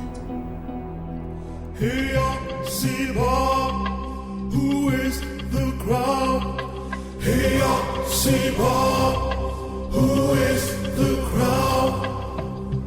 My heart is yearning for a happy day. When we shall rise. You came in now and you're almost leaving immediately. Is anything the matter? Listen, I have a powerful house in this land, and that is where I am going. Do you have any problem with that? Are you living on your own, or were you asked to live? Listen, I have wined and dined with major mafias in Imperial. I live anywhere when I want to live. Nobody can force me to live anywhere, and nobody can make me live anywhere. And that is the condition presently. Why do you ask? I have this feeling that you're not going to return back to this palace. So I'll advise that you oblige your aunts now that you have the opportunity. Do you realize you're talking to the next king of this land? Listen to me.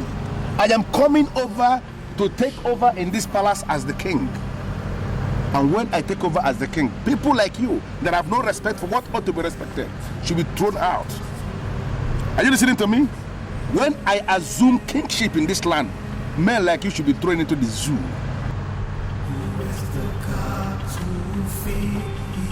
Where's the crown?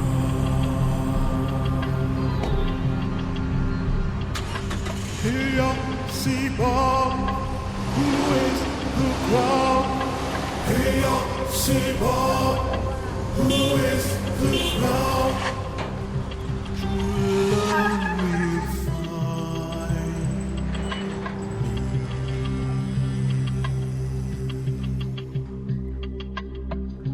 The sun is shining.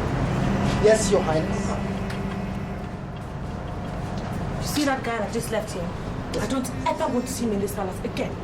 Don't let him in for any reason. Even if he tells you he wants to see my dad, no way. Do you understand?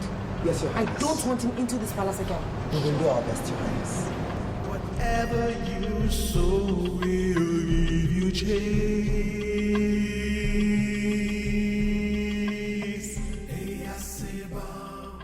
Why are you acting so nonchalant, as though you're not bothered?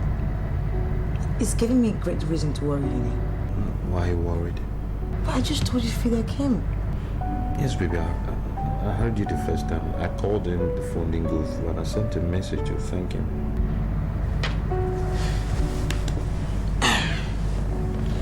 Anyway, I don't know why this just came to my mind, but something tells me he's into James. What is giving you that impression? When he came, he was a carry easy. Naturally, I should just give it to him, but I didn't just go down with me in my spirit, so I didn't. And he said a lot of things. He cursed. His actions and everything just showed me that he was here for something really bad, maybe to do some diabolic thing or something. I don't know. Baby, see, let's not jump to conclusions. That's my son's uncle. If you try to carry him and you say no, he's going to be naturally upset. So maybe he said some things out of turn, but that's not enough to conclude it. Well, do you know that this guy is scheming to become king after my father? Scheming. I thought he's next in line for the throne. Why does he have to scheme? The way he goes about talking about how he's going to be king, when my father is still active and alive. Look, I just don't like the idea and the feelings that I have towards this man right now. He gives me the vibe like he wishes my father to die. And this is not a good feeling at all. My dear, nobody can kill the king by merely wishing him dead. Your father is the king of this kingdom, master of all his surveys. Only God can take a man at his appointed time. Okay? Let alone a king. Stop worrying yourself, okay? Nothing will happen. Njideka called. She said she's going to divorce Fidelis. Why? I didn't have any idea. She didn't give me her reasons why. Well, Njide must realize she's a first-rate princess of this country. Every decision she takes will have repercussions. It's funny the way life just goes round. Njide used to tell me never to do anything that would undermine royalty. But now, she does everything to undermine royalty. Because the right comes around there. Princess. Yes, Father. I understand that your husband left the palace this night with a parting promise to come back to continue as the king. And I summon you to find out the meaning of that statement. What does that mean? Father, I'm sorry to tell you this, but Fidelis is no longer my husband. And as such, he can never rule this land. I am the king of Ubwema land, but I still cannot comprehend what you mean. Don't understand you. Father, princesses should have the best of men. I have come to realize that Fidelis is not suitable for me. I mean, it's not one of those kind of men that can attain royalty through marriage. That's the reason I've decided to divorce him. How can you be saying so many things that are not noble? I mean, you are the princess of this kingdom. You cannot just wake up to say that you no longer marry your husband. You cannot say that. What did he do? Well, Father, Fidelis is not a part of my future plan. So I figured that the best thing for me to do is to let him go, and on time. What are these your future plans? Do they have anything to do with the throne? Father, it's past your bedtime, and I'm sure you need some rest. So So why don't you go in and have some? You see, I'm actually the one who sent him out this night. And it's out for good. I need me a man who can rule this land. And I will find him soon. And once I do that, I shall present him to you. Well, Princess, I am the king of this kingdom. And I must tell you that most of your decisions are not noble. And women of this kingdom will no longer hold you as their role model.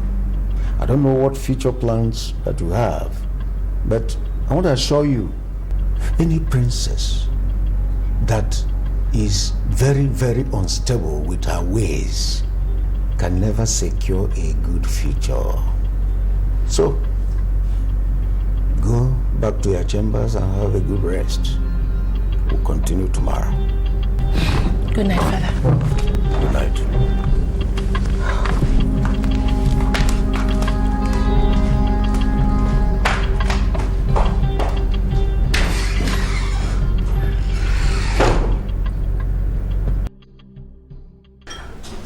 So, sweetheart, are you also going to write about our kingdom too?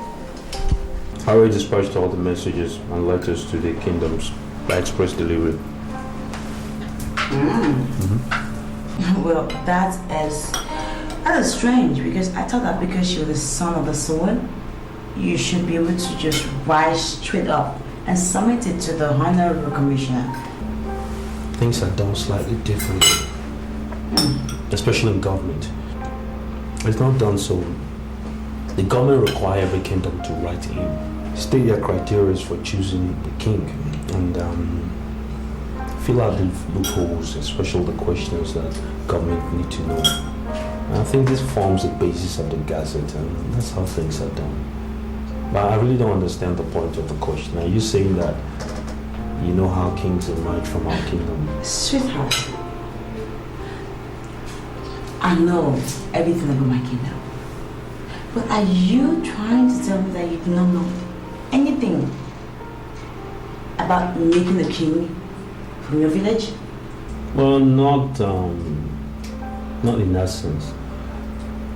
Like I told you before, criteria must be met. For instance, well, to start with, any of the princes can emerge as king.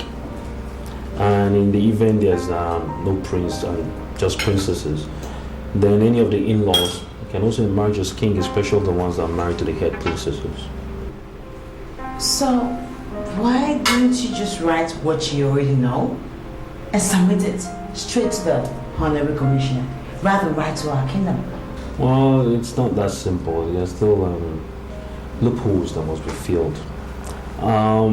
Let's take, for instance, our immediate situation. Your grandfather was not king, and yet your father's king. That would raise eyebrows, and then those questions will have to be answered as well.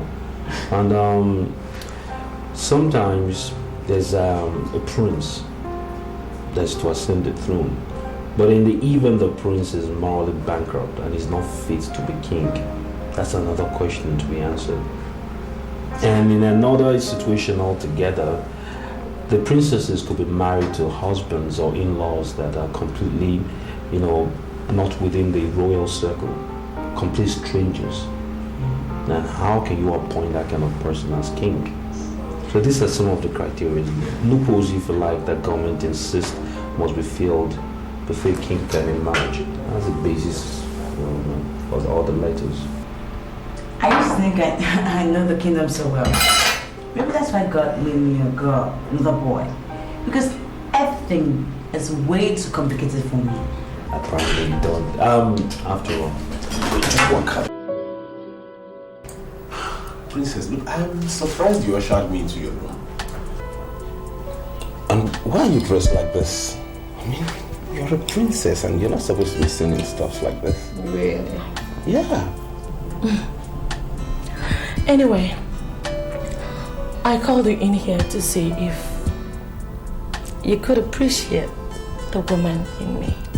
What do you mean, appreciate the woman in you? You remember that December I first ran into you guys? you and your friend. Yeah? Now, your friend was now the one on the fast track. And you backed down.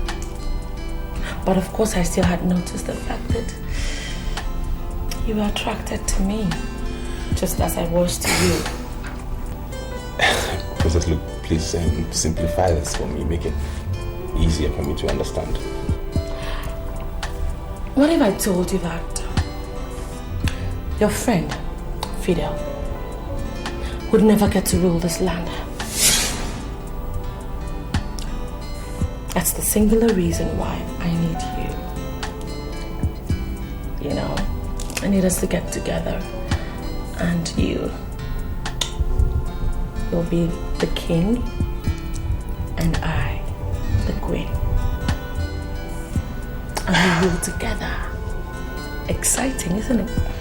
Yeah, I appreciate the fact that you consider me worthy enough to be king, but what makes you think I have the resources to marry a princess? Please, don't be ridiculous. Why am I here? Look, don't let that bother you. I'm the one handling everything. I'll take care of everything from start to finish. Look, I can't accept your offer because you're still married to Fidel, my friend. Oh, please, come on. Marriage is in the mind and in the head. And as we speak, there is no such marriage in this girl's mind. If it may interest you to know, I already have told my dad that I'm giving Fidel a divorce. That's why I want you. And I'm sure you won't turn me down.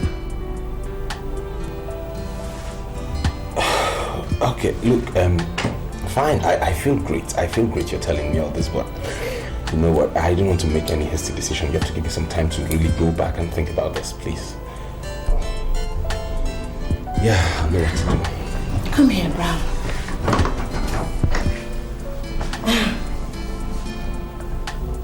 I understand your fears, but you don't have to be.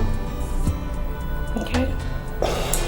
Now, I gather that your car has been down for some time and you've not had money to fix it. No, don't tell me you've been working. You can have mine. Just go with it. I can use any other one in the palace. No, look, sorry, no, I'll go on my own and then I'll think about it and then I'll get back to you. No harm intended, please. Yeah.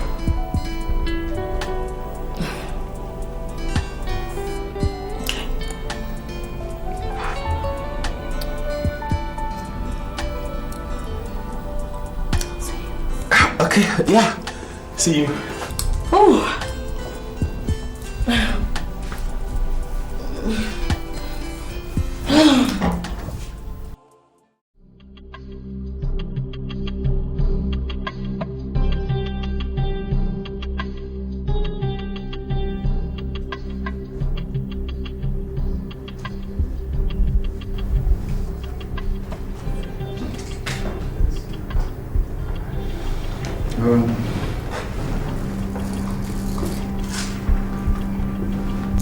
The letter is saying that the matter is very, very urgent and that we must make our position clear to the government.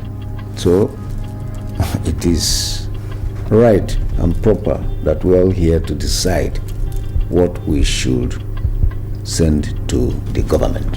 What do we tell them? Your Majesty, I think the best thing we have to do is to write them back and tell them that the succession to the throne does not follow any thoroughly established pattern in Uboma Kingdom.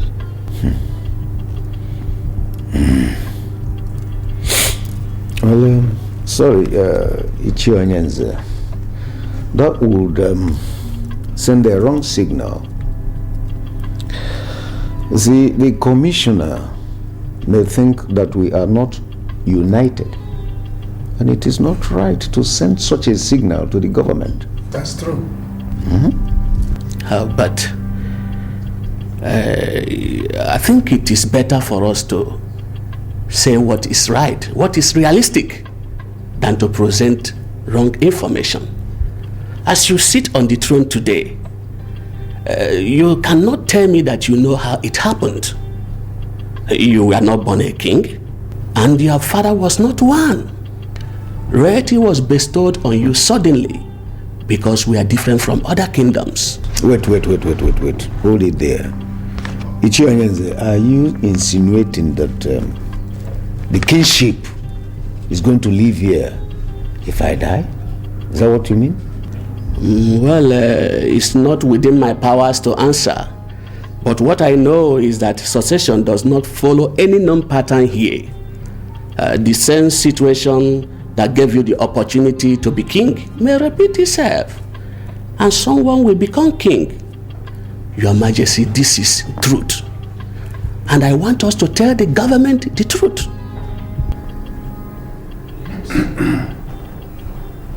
You know, Iyke, I was coming with mixed feeling. You know, I was thinking you will be part of the meeting called in the palace by the king. I'm no more part of the ruling class. They conspired and begged me. I'm now a one-man riot squad. I'm going to destroy this kingdom. Iyke, I don't understand what you mean by you will destroy the kingdom. Iyke, we are scheming. We are spending money because I want to rule as king in this kingdom. If you destroy this kingdom, which kingdom am I going to rule? I don't understand. This kingdom has not decayed. And that's why it has not germinated.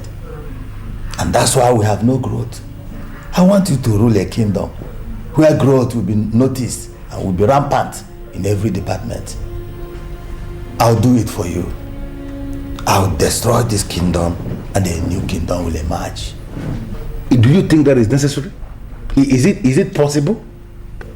Pay me the money we talked about, and I will unleash confusion in this land. Others can continue meeting, but I'll make sure there's confusion, that every man will doubt virtually everything. I think I like that. I like that man doubting everything. I am interested. You know, I always trust you to deliver. I know you will always deliver. I will deliver. I will. In that case, I will have to give you the balance. This is the balance 1 million naira that I told you I will bring as soon as the bank is open. That's good. The balance of 2 million naira. Okay. To make up the complete money we agreed will be paid when I see myself sitting as king of Ubema. You have fulfilled your own part of the agreement. Leave me to fulfill my own. No problem. I trust you. King Fidelis. I now beg to take my leave. The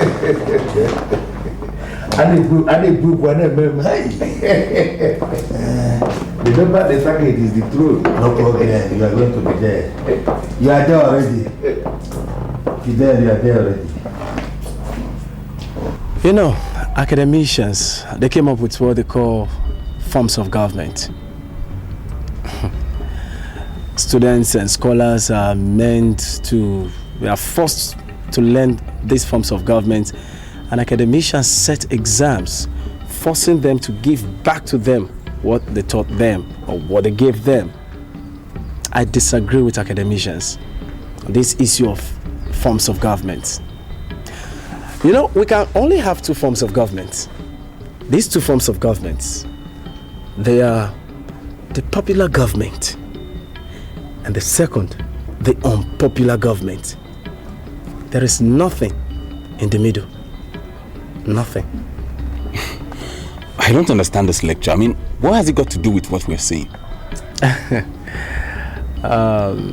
You might be able to marry the princess and be the king. But that will be an unpopular, one-sided king. And you will continually, you will beg for loyalty. The choice is yours. No one wants to be unpopular.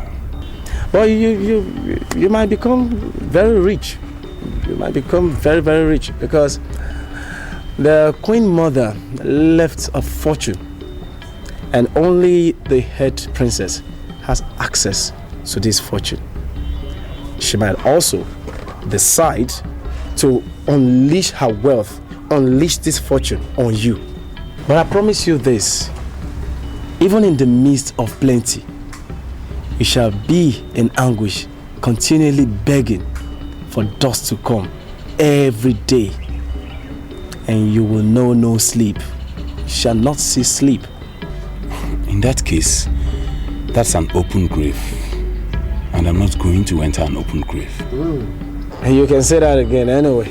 But you know, a lot of men are there praying for this opportunity. They will take it up. They will want to marry her because of her money. Well, that's their business. You said you're not a soothsayer, but you have proven to be more than a soothsayer. My brethren. It's all good. Thanks a lot. You know, it's all good. I'll see you soon. Same time. All right. Take care. Blessed. Bye. Blessed.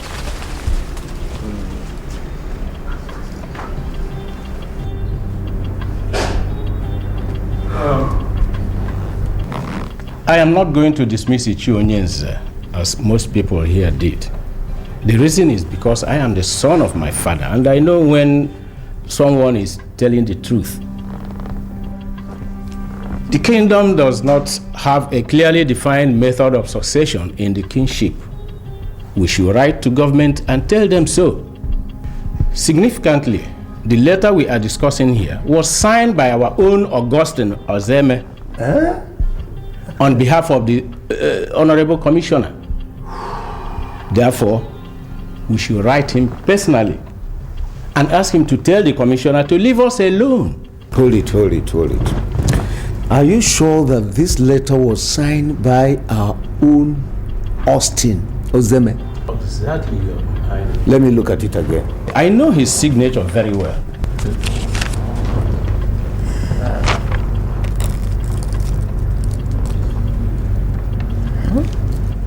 Your Majesty, I think we should tell the Commissioner that the ruling class of Uboma is saddled with the responsibility of deciding who becomes king. They do this because they are the kingmakers in Uboma. And that is done when there is no king. And as we all know that we still have a king in Uboma, it remains a huge abnormality for us to discuss even the succession. I think this is my humble submission. At least I support you in this one. That's true, Chichi Onyenze. You are in order. That's all right. That we should do. All right. Why are you doing this? You know, why are you behaving as if you don't know me? I want to see my wife. Can you call her on phone and ask her to give me specific instruction? I don't understand. Why are you acting as if you don't know me? My name is Fidelis Ugonabo. Dike is my wife, the head princess. And I want to see her. You know, why are you doing everything to make me angry? Why are you trying to provoke me? Do you remember what I told you the last time you were leaving this palace? What did you say? I told you that you might not be able to come back to this palace again. And even pleaded with you to oblige your eyes because you had the opportunity to do that then. Have you forgotten? By whose order am I barred from entering the palace? The highest weapon you can unleash is a gun. But I need not remind you that we gods that watch over the palace of Ubema drink gunpowder as tea. Now, the next time you knock on these gates or blast the horn of your car again, I will show you why I am the chief god of this kingdom.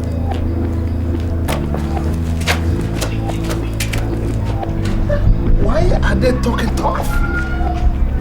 Why is everybody going crazy? Look, Njideka, as I didn't pick your call, I expected you to know I didn't want to see you. Brown, I don't understand. I mean, it's been 7 days since we last discussed, and you've not been able to come forward with anything. I think it's only natural for me to come to you to Find out what really is the problem. What's going on? I don't want to go into all that. What are you trying to do? Are you trying to turn your back on me after I gave my heart to you? Look, it actually goes beyond what you think. Okay, so tell me. You can confide in me. Why can't you open up and tell me what the problem is? What is the matter? Sweetheart, come on. Do you even know? Do you have any idea what I could give to you? What you stand to gain? If you just do this little one favor for me, huh? Do you know? Angelica, look, there's a problem. I was with Fidelis yesterday and he still sees you as his wife. Oh, please. Please, I thought you were going to say something else. I mean, come on. Can you ever just stop? What is this Fidelis every time? When are you ever going to start thinking about yourself? For Christ's sake, Fidelis was a mistake. A big one, okay? I'm just human. I mean, and I don't even believe that it's too late for me to ever make amends over any kind of mistake I made in the past. It's about you and I now. Come on. You know what, Njide? Could you please do me one favor? You know, one little favor? You go back to the palace. I'll meet you soon. I need you to give me your word on that. I'll try. Yeah, I'll come. Sweet. You know something?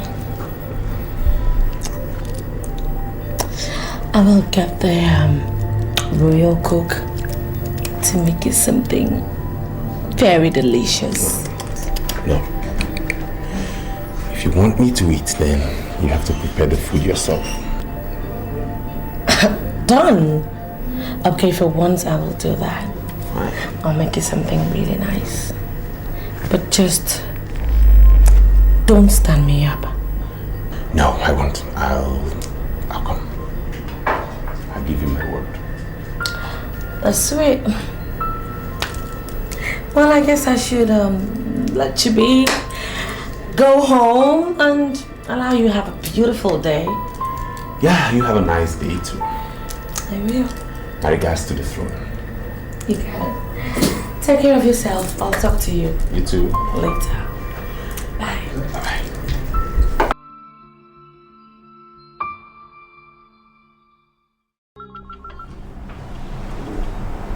Yes, Your Majesty. Good afternoon. I just read a letter from the Honorable Commissioner and was surprised to note that you were the one who signed the letter. Well, why are you surprised, sir? I work in the office of the Honorable Commissioner. I have just been informed. Well, I am calling in connection with what the Honorable Commissioner wants us to present. You see, in Ubema Kingdom here, we do not have a laid-down succession pattern for kingship.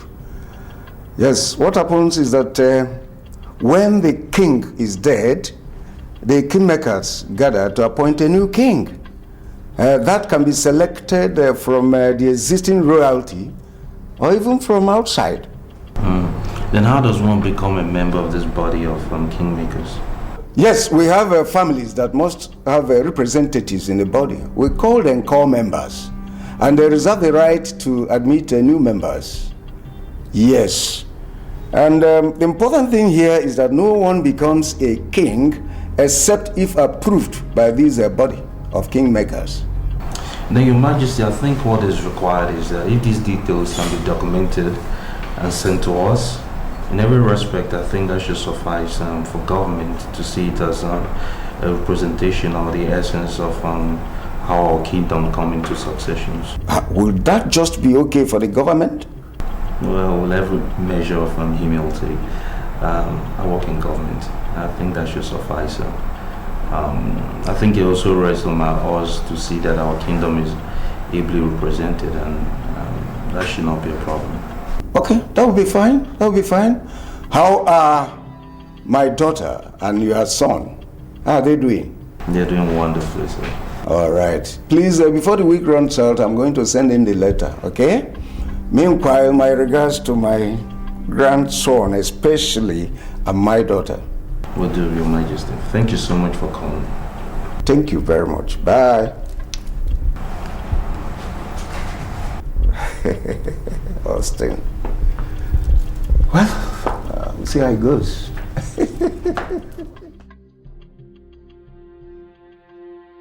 I look into your face, I see someone who is panicking. Calm down. Do your best to get another man as husband. You will be sure that you are going to rule with him when your father lies in death. I can assure you that I'm working on it. And I think what we should concern ourselves with is the fact that you no longer come to the palace. And I have been reliably informed that you have been barred from the body of the kingmakers. So now what I wonder about is, how do you think you can fulfill your promise to me when you no longer belong to that body? Show me that man everybody is afraid of. And I show you the man who can do the unthinkable. Throw the bone outside and leave the dog to contend with the evil spirit that may be equally interested in that same bone.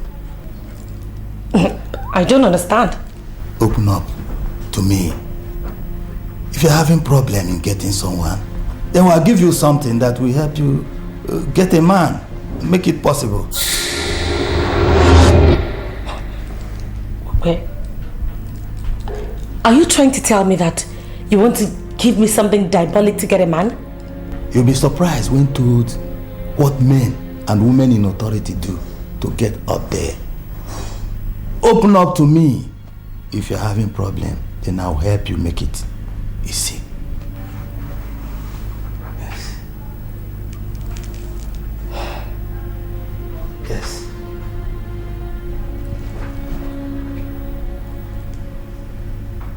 It's possible. You see, Rastafarian,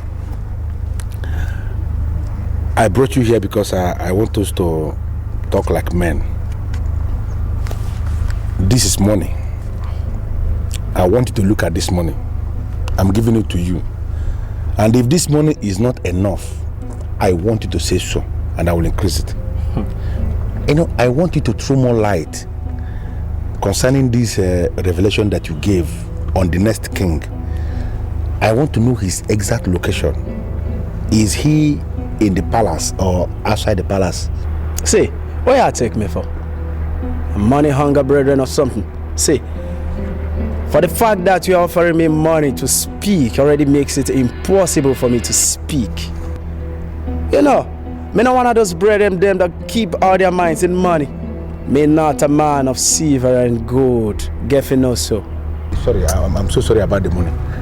But as you can see, I have already withdrawn the money. Please, I want you to give me the information that I seek on the location of this next king. You know, you still have the illusion that me and one of those brethren them, especially the sadist we get paralyzed from the charm we buy within money. But you know, think about that. See? For the facts him collect money from you, me go never ever do the same thing. Never. No, but never. I have already apologized. Sorry. The money has already been thrown inside the car and so it can never come out again. I understand that you want to give me the information free of charge. Please, can you throw more light on this? Can you throw more light on where is this next king? You see, tell me where I can find him. You know, me understand what exactly you want. The only reason you want to know the exact location of the king is because you want to murder him. You want to murder the king and go into the history, the book of records, as the only man who successfully carried out a regicide in Ubema Kingdom. But the fact is this, let me ask you something. If an ordinary palace guard could scare you away, even with a loaded gun, what make you think you can kill a king? But I don't think so. You know, Rastafarian, Wait, no verse. But in as much as I am not going to accept what you are saying that I have planned or that I am planning to execute a regicide in this kingdom, I want you to dwell on the subject we are discussing. This next king, are you telling me specifically that he is in the palace as we speak now? The only thing I have to tell you is the conspiracy against the conspirator is so massive. And the only way forward is for you to shelve the idea. Shelve which idea? The idea of you being a king in Uboma Kingdom. Never. You know, the only link you have with royalty is looking for it elsewhere. Because in as much as you are not hooked to that link, you will forever, ever remain a stranger upon this kingdom. A stranger on the palace. You know so? You don't know. Ras plant. I can't put them money, Deva. Which kind of nonsense Rastafarian is this?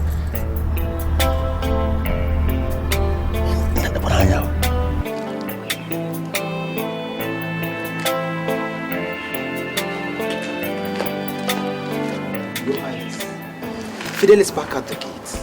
He insists he wants to see you.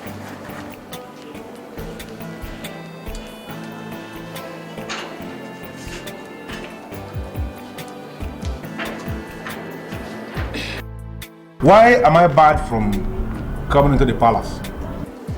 Go back to your house and wait for my call. That has not managed to answer my question at all.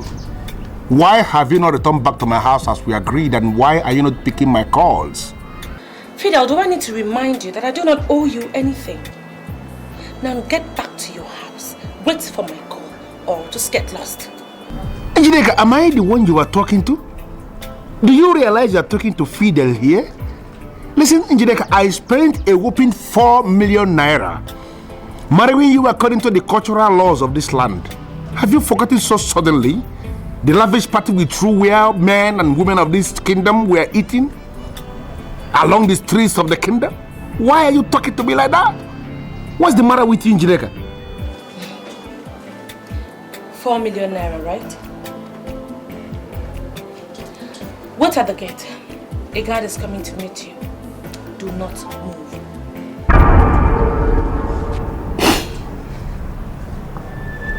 What's going on? What's happening here?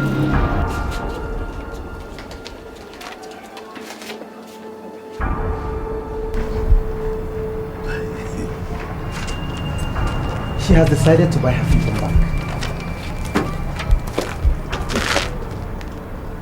I don't understand. Why are you giving me a check? This is a certified check of 5 million naira. It covers all you spent during her marriage. She asked you to leave this place and never you come back again. You know, lately, when I look into your face, I have this feeling that you are the person that is engineering all this conspiracy. Are you the one? I don't know what conspiracy you're talking about. All I know is that you were trying to run faster than your shadow. And a lady just proved to you that a man can never be greater than his God. Take your check and leave when you're ready. God. Where did I hire this man from?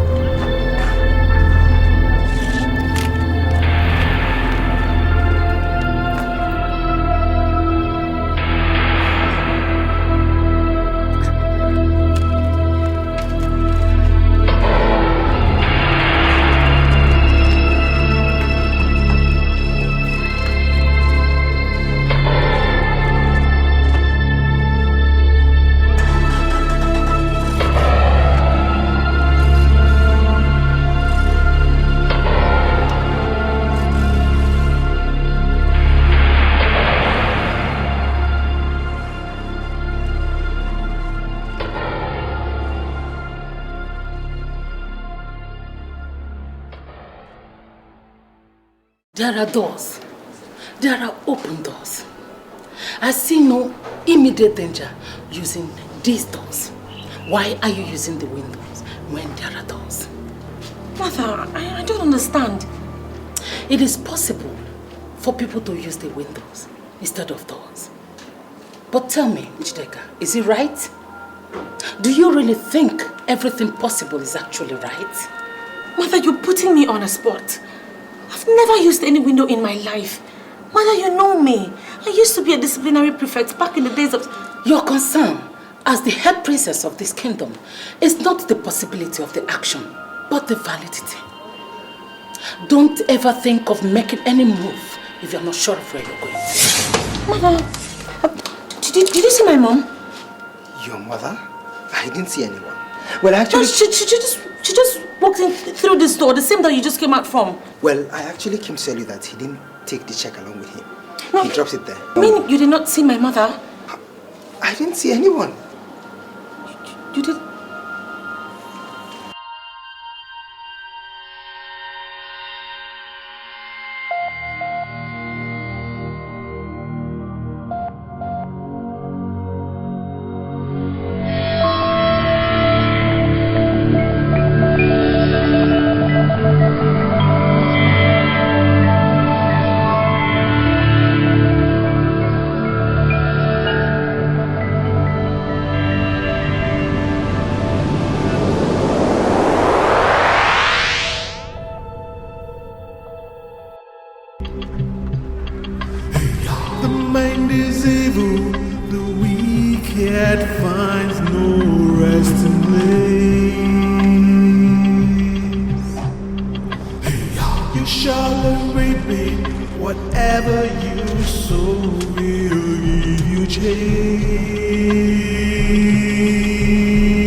What exactly did she tell you?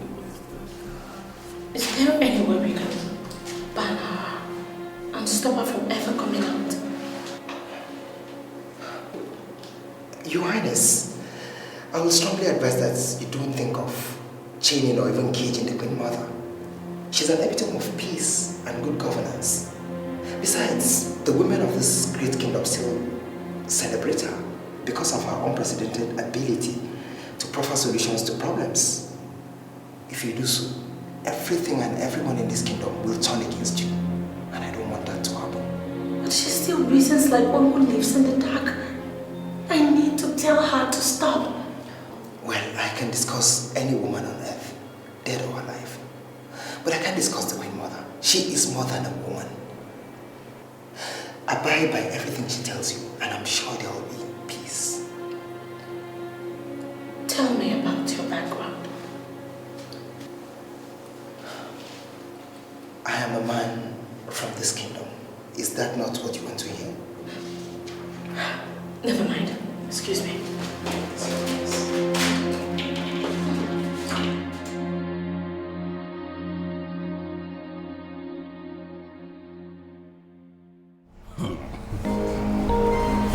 No, my own wife is now asking my friend to marry her. I can't believe it myself. You know, Rastafarian told me about it. Yes, he did.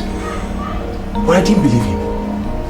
Not until your wife called me on the phone and said she wanted to see me, and we met. And then she started saying... No.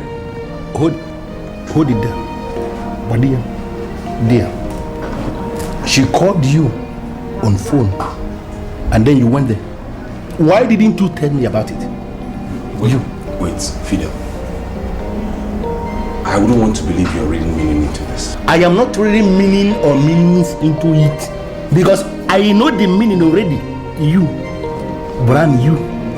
Look at your face. You are looking as an idiot. Just look at your face as you are looking like an idiot. You are lusting after my wife. What? I beg your pardon? Oh my God. You don't have to beg me for the pardon. Don't beg for the pardon because you will never get the pardon. I will never pardon you. Don't beg for it. You, You are part of the problems I have in this kingdom. You. Fidel, wait. I want to get it right. Are you accusing me of lusting after your wife because I told you the truth? Which nonsense truth are you telling me? Which nonsense truth are you telling me? My own wife that I married with my own money? You were the witness, you were there. Idiot, you were there. She called you on phone and invited you over. And you went there. Without telling me. Without telling me you went there to see my wife. You are part of the myriads of problems I have in this kingdom. I've just confirmed that. Jeez! Fidel, look, I am totally disappointed in you. You are an idiot. How could you even begin to imagine that I would lust after your wife? Why? How? Yeah. Now listen to me. Delete my name from the number of friends you have. It's deleted already. And if I ever come to you in any way to ask of assistance in whatever form, call me a bastard. See, God! I am not going to wait until you come in to know that you're already a bastard. You're already a bastard. Which kind of, why am I so lucky? Which kind of friends am I having? Look at this idiot that I call my friend. My wife called him on phone. I said come, and she went there. Idiot went there. Could you put my wife? Would you put my wife thoroughly? Idiot. She says she's my friend. Why am I talking her? She said I'm using windows instead of doors. I don't understand what it means. My princess, the genesis of your problem is your hatred for the poor and the downtrodden.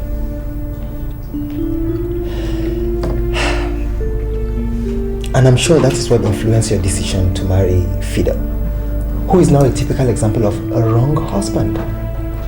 If you had taken after the steps of your younger sister, that is, believe that every man was created by God, you would have averted this problem.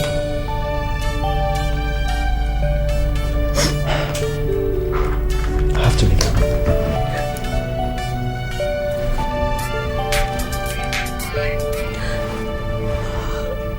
Hello. Yeah, look, Fidel went back to the palace gate to pick the check you gave him and he refused to take. And I think he wants to cash that check tomorrow, so I'm calling to let you know you could cancel it if you want. Fidel's entrance into my life is actually the reason why I'm going through all that I'm going through. Let him cash the check and leave me alone. Alright, I just felt I should let you know about it. Wait.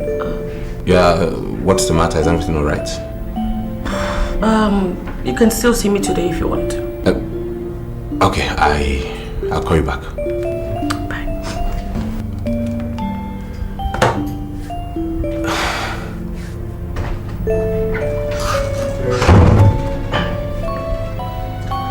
Is there anything I can do for you, my princess?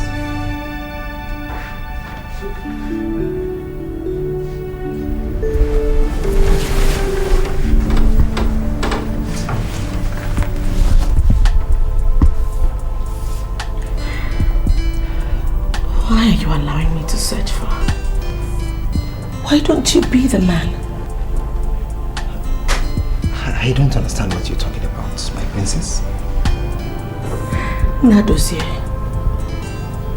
you've lived in this palace all your adult life. And I can say I trust you. You know all the palace secrets. I just think that it's only natural that we begin to agree. Thank you for the compliment, my princess, but you're getting me confused. I don't understand. I don't know where this is leading to. I'm now seeing you as Nadozie. I no longer see you as a poor god. I have come to realize that all men are equal. Every man created by God is. And then you don't have to discriminate. Nadozie, I'm asking you to be my man. And I promised that I vowed that I'll give you my loyalty. I'll accord you with all the respect that any man should be accorded. Just be my man.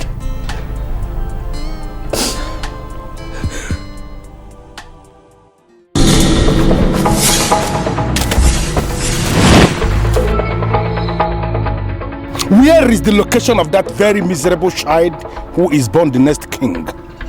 He is part of the too many problems I have. And now I am solving my problems one by one. I am not going to talk because of this hard metal in your God-forsaken hand. I am going to speak because of Jah. Because you can kill the body, but you can never take away the spirit. You cannot kill the soul. I'm so sorry about the weapon. Now please, can you talk to me because of Jah? Where is the location of this child who is born the next king, please? When I said next king, I did not say a new baby king. If you had killed that child that you visited, you would have killed an innocent child. I don't understand. What are you saying? The next king shares the same birth date with the child, 19th October. So if you can get someone very close to the king, very, very close to the king, that shares that birth date, born several years ago, then you have seen the next king. Rastafarian, as you know, I was born several years ago. Oh yes. And I know my birthday. It is not 19th October at all. Are you saying by way of conclusive conclusion that I am not ever going to be king? You will never be the king. You will never sit on that throne. You will never, ever be the king in this kingdom, Ugbome kingdom. Never!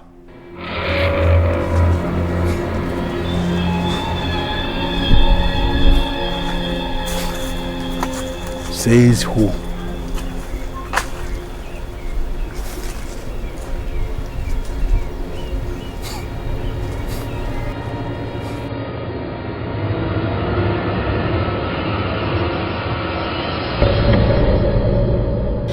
Your concern as the head princess of this kingdom is not the possibility of the action, but the validity. Don't ever think of making any move if you're not sure of where you're going to. My father used to say something. That you should never make a move unless you know where you're going. The move you made with Fidel is not of this pattern, and that is why it ended in sorrow and frustration. Are you sure the move you're now trying to make is the right one?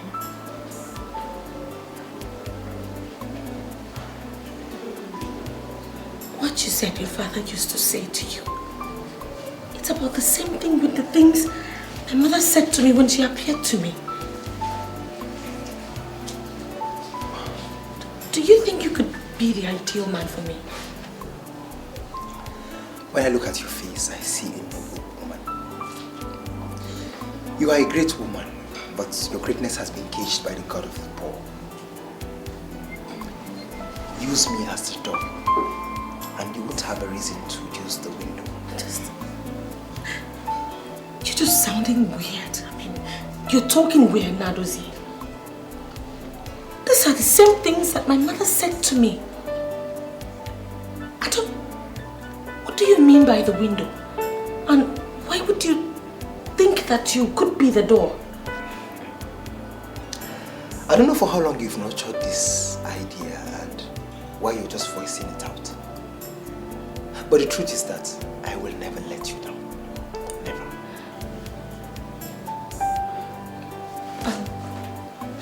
Nadozi, please help me tell the cook to make me a hot plate of pepper soup. Okay. No, never mind. I'll get it myself. No, don't worry. I'll ask her to do it and serve it with urgency. No. Look, I don't know what is happening to me. I just don't know what is going on. I can't even look you in the face, not to talk of sending you on errands. I don't know, it's just so confusing. Please don't point that gun at me. I'm not part of the politics of this kingdom. Please, I'm just an ordinary catechist. Yeah, an ordinary catechist. I know, and that's why I'm here. Now, can you open your very cursed mouth and tell me the birthday of all the members of the ruling class? I want you to tell me their birthday, one after the other. Are you not asking the impossible? I cannot have the correct records of all the cabinet members of this kingdom. I don't have it. I don't. And can you tell me the exact member of that ruling class that was born on the 19th day of October? Please, I have to check the records at the church office. The information you seek is not something anyone can have of head. Please, you have to come tomorrow.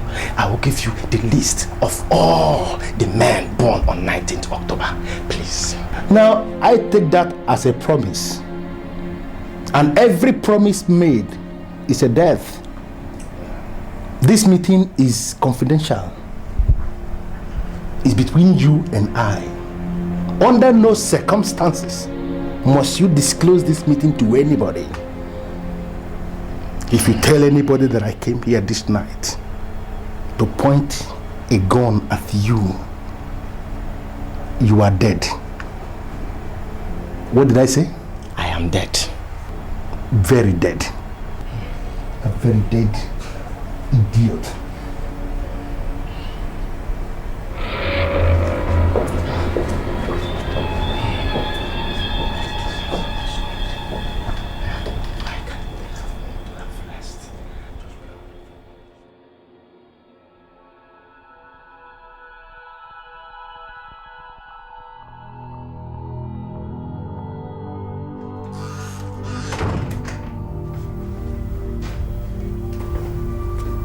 Good morning to you, Princess Njideka of Ugbema Kingdom. Oh, good morning. I haven't slept, right? Well, I actually asked the cook to prepare your favorite and came to announce to you that breakfast is served. Wow, that's so romantic. Where did you learn that from? You know, no man has actually ever invited me to breakfast from bed before.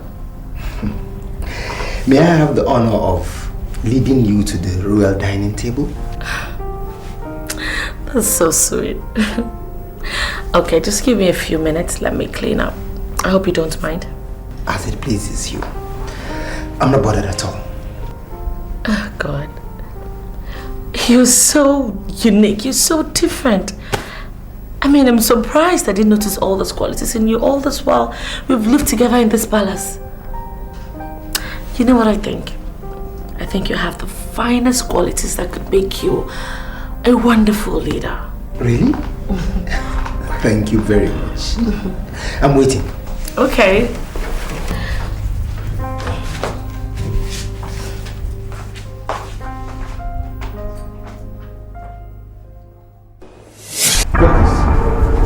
As you can see, I came without a gun. And that's because I want us to talk like friends. Could you please give me the list of the bastards? Only one man is registered on 19th October. His name is Okafor Ugezu Onwaseze, but he died in 1994. He died. Now listen to me, I am not looking for that man who died 1994, who I presume is somewhere. Rest in peace. I am looking for the one who is about to hijack the throne. What am I doing with a dead man? Are we dead people? Maybe the fellow is not a Catholic. I don't have any other name registered against 19th October. Now, can you swear on your life That you checked every available record in your so-called church office and you didn't see the name I'm looking for? I did everything. I checked all through the files. None existing. I swear. But we are not supposed to swear. You shut up. You shut your very customer-mouth, idiot. Shut up! Elders of our land, I summoned this meeting because something came up in the palace. And I said I should inform you people. My daughter, head princess Njideka, has divorced her husband, Fidelis Idigo. I said I should inform you people. Hey, I am not surprised with the news, Your Majesty. Fidelis Idigo is not credible, and he has never been credible. I am surprised as to how he even managed to win the love of the princess. I don't think this should bother you, Your Highness. The head princess of this kingdom deserves a man who can stand anywhere, and the men of Iboma will be proud to say this man is of our land. Now let me ask you this. Does Nnadozie, the chief guard of Ubema Kingdom, does he in any way get close to this man you are describing to the council? I mean, can he fit into that? Nnadozie, the son of Nnadozie Okeke, is a noble man of Ubema. Countless number of times he has risked his life for this kingdom, and there is nobody in this kingdom that can speak evil of him. I mean Nnadozie. But Your Highness, why did you mention Nnadozie? Yes, I mentioned Nnadozie because my daughter Njideka says he's the only man that appeals to her. In fact, she said categorically that he's the only man that she wants to marry. Is Nnadozie fit to wear the cap? I mean, can he marry the princess? He's man enough. Your Majesty, we have to invite Nnadozie to be sure that he is ready for the princess, because we cannot satisfy her exuberance by giving her out to a man who would not treat her as royalty. So I suggest that we invite Nnadozie to be sure that he is ready to marry the princess. And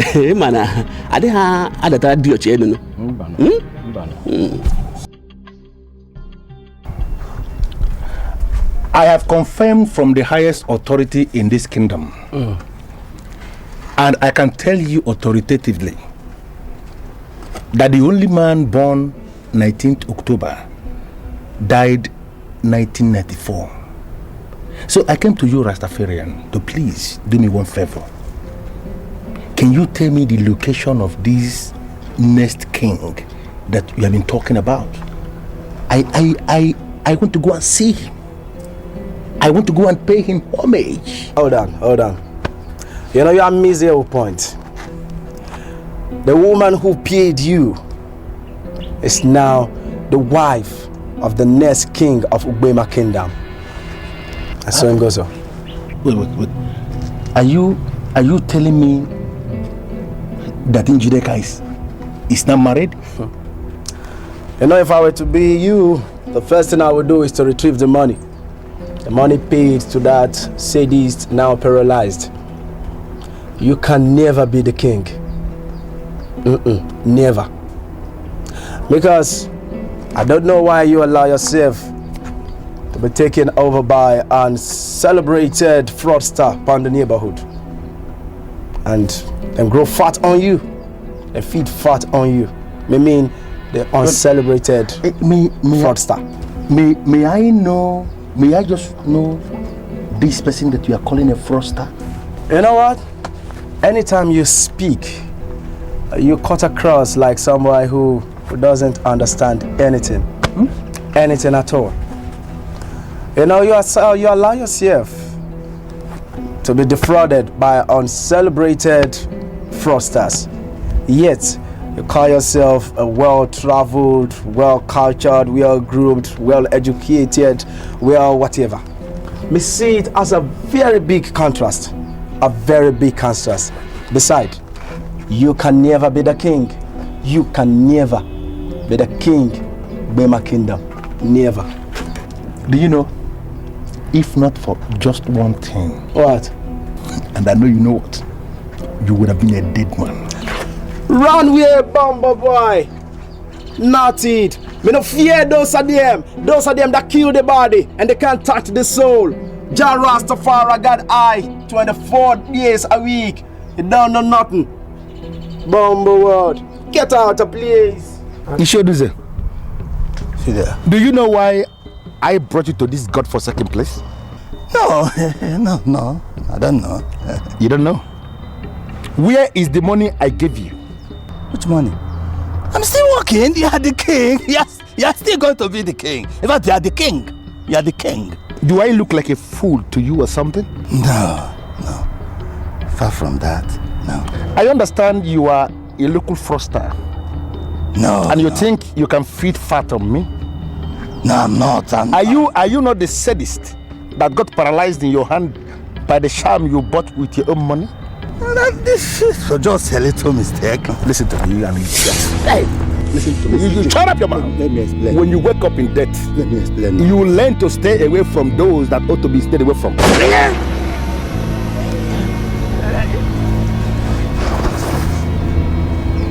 Idiot. You think you can feed fat on me?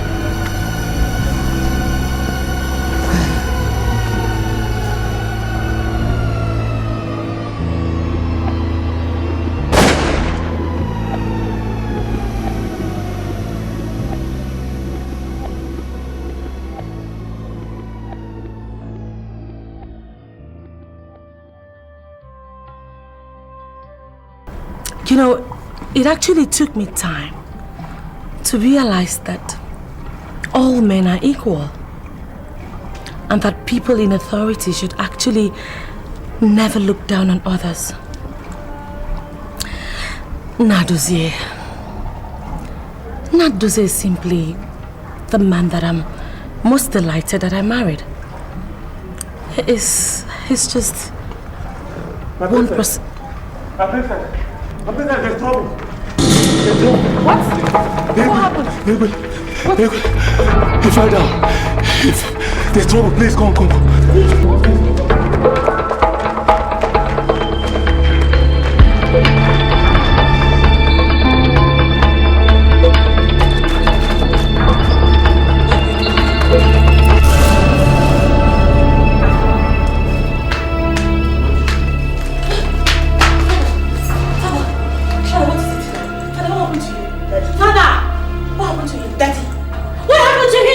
Asked me of Nadozie, and before I could finish telling him that he had not come back from the errand he sent him on, he just fell down and collapsed.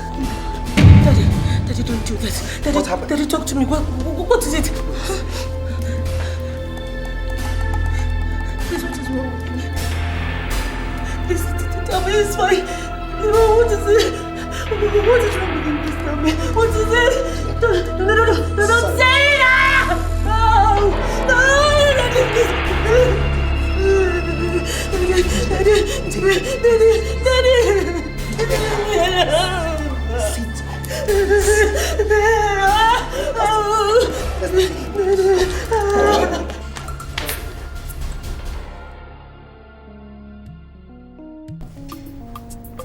As we all know, the tradition of Ugezu has to be followed.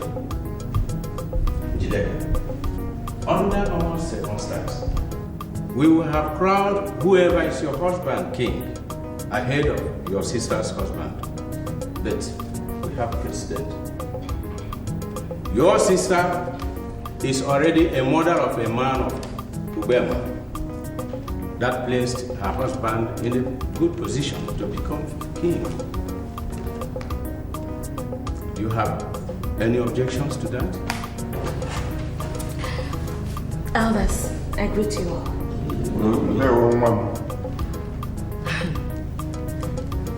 I think most importantly, what is my major source of happiness today is the fact that I actually got married to someone who I love and who loves me back.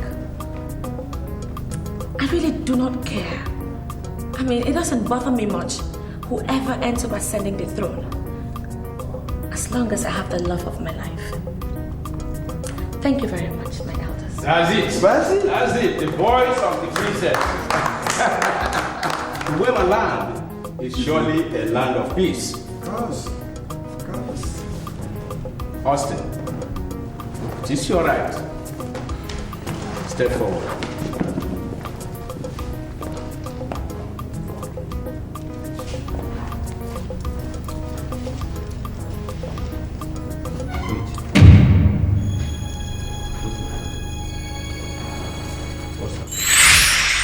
My son, I am talking to you because I know you're a man. But what I'm about telling you must be seen as sacred. And as such, I expect that you keep it very secret. I don't even wish that you tell any of my daughters what I'm about telling you, because it will cause problems, which is what I don't want. Promise me that you will keep that secret and continue to be a man that you are. Your Majesty,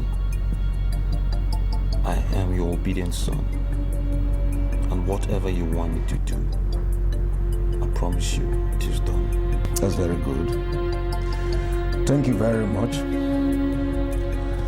See, the fact that you are married to one of my daughters has qualified you to become a king in this kingdom. And a time will come when they will offer you kingship on a platter of gold. But I plead with you, do not accept that. Please. Your Majesty, please forgive my boldness, but why?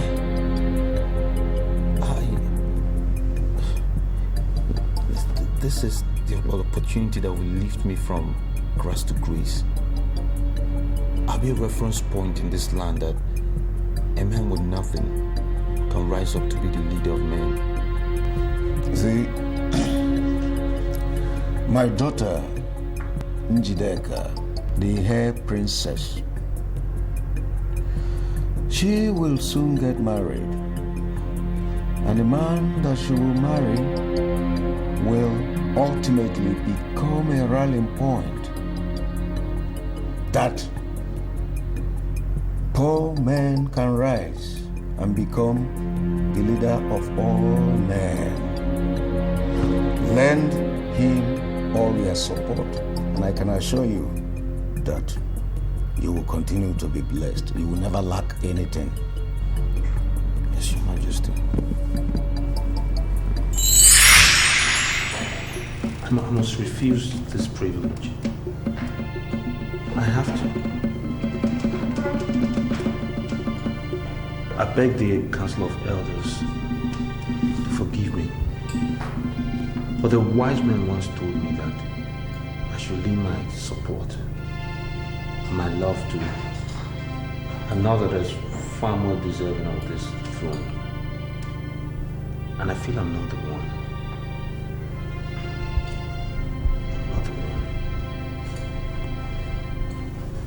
Thank you very much.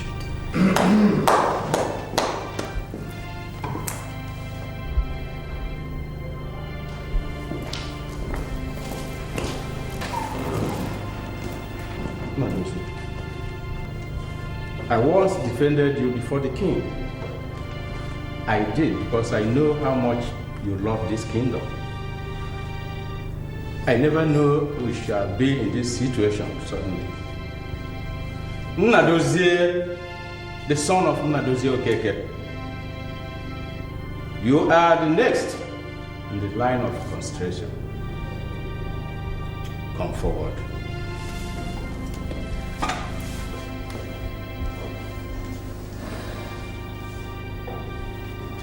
It is the decision of the elders in council that you are crowned a king in Ugema. Where is that fool born the 19th day of October 1970? Fidel, drop that gun. Fidel, stop it. Stop it. Drop the gun. Fidel, please drop that gun. Drop it. Nadozi, can you see yourself as you stand there looking like an idiot? You took my wife away. I didn't say anything. And now you think you can take my crown away? Fidel, please calm down. Fidel, drop that gun.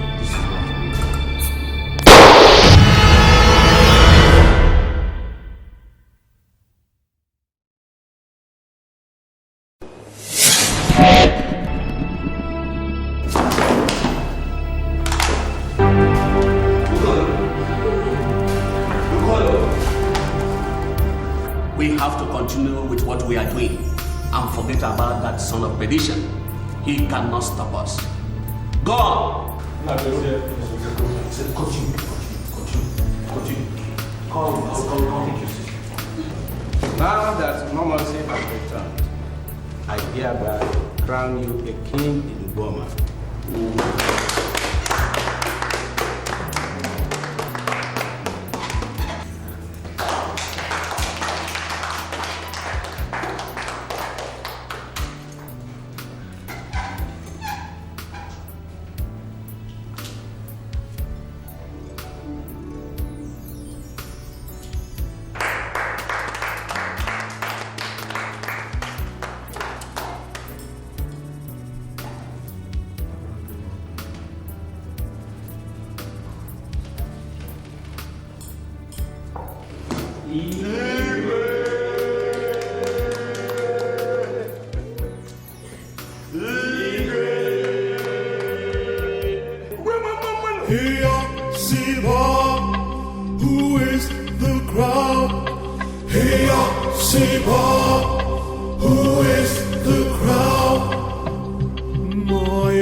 I know your heart we'll surely find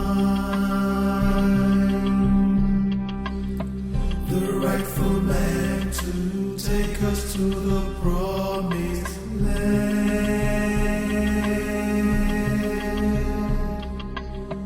Who wears the cap to feed? He wears the crown.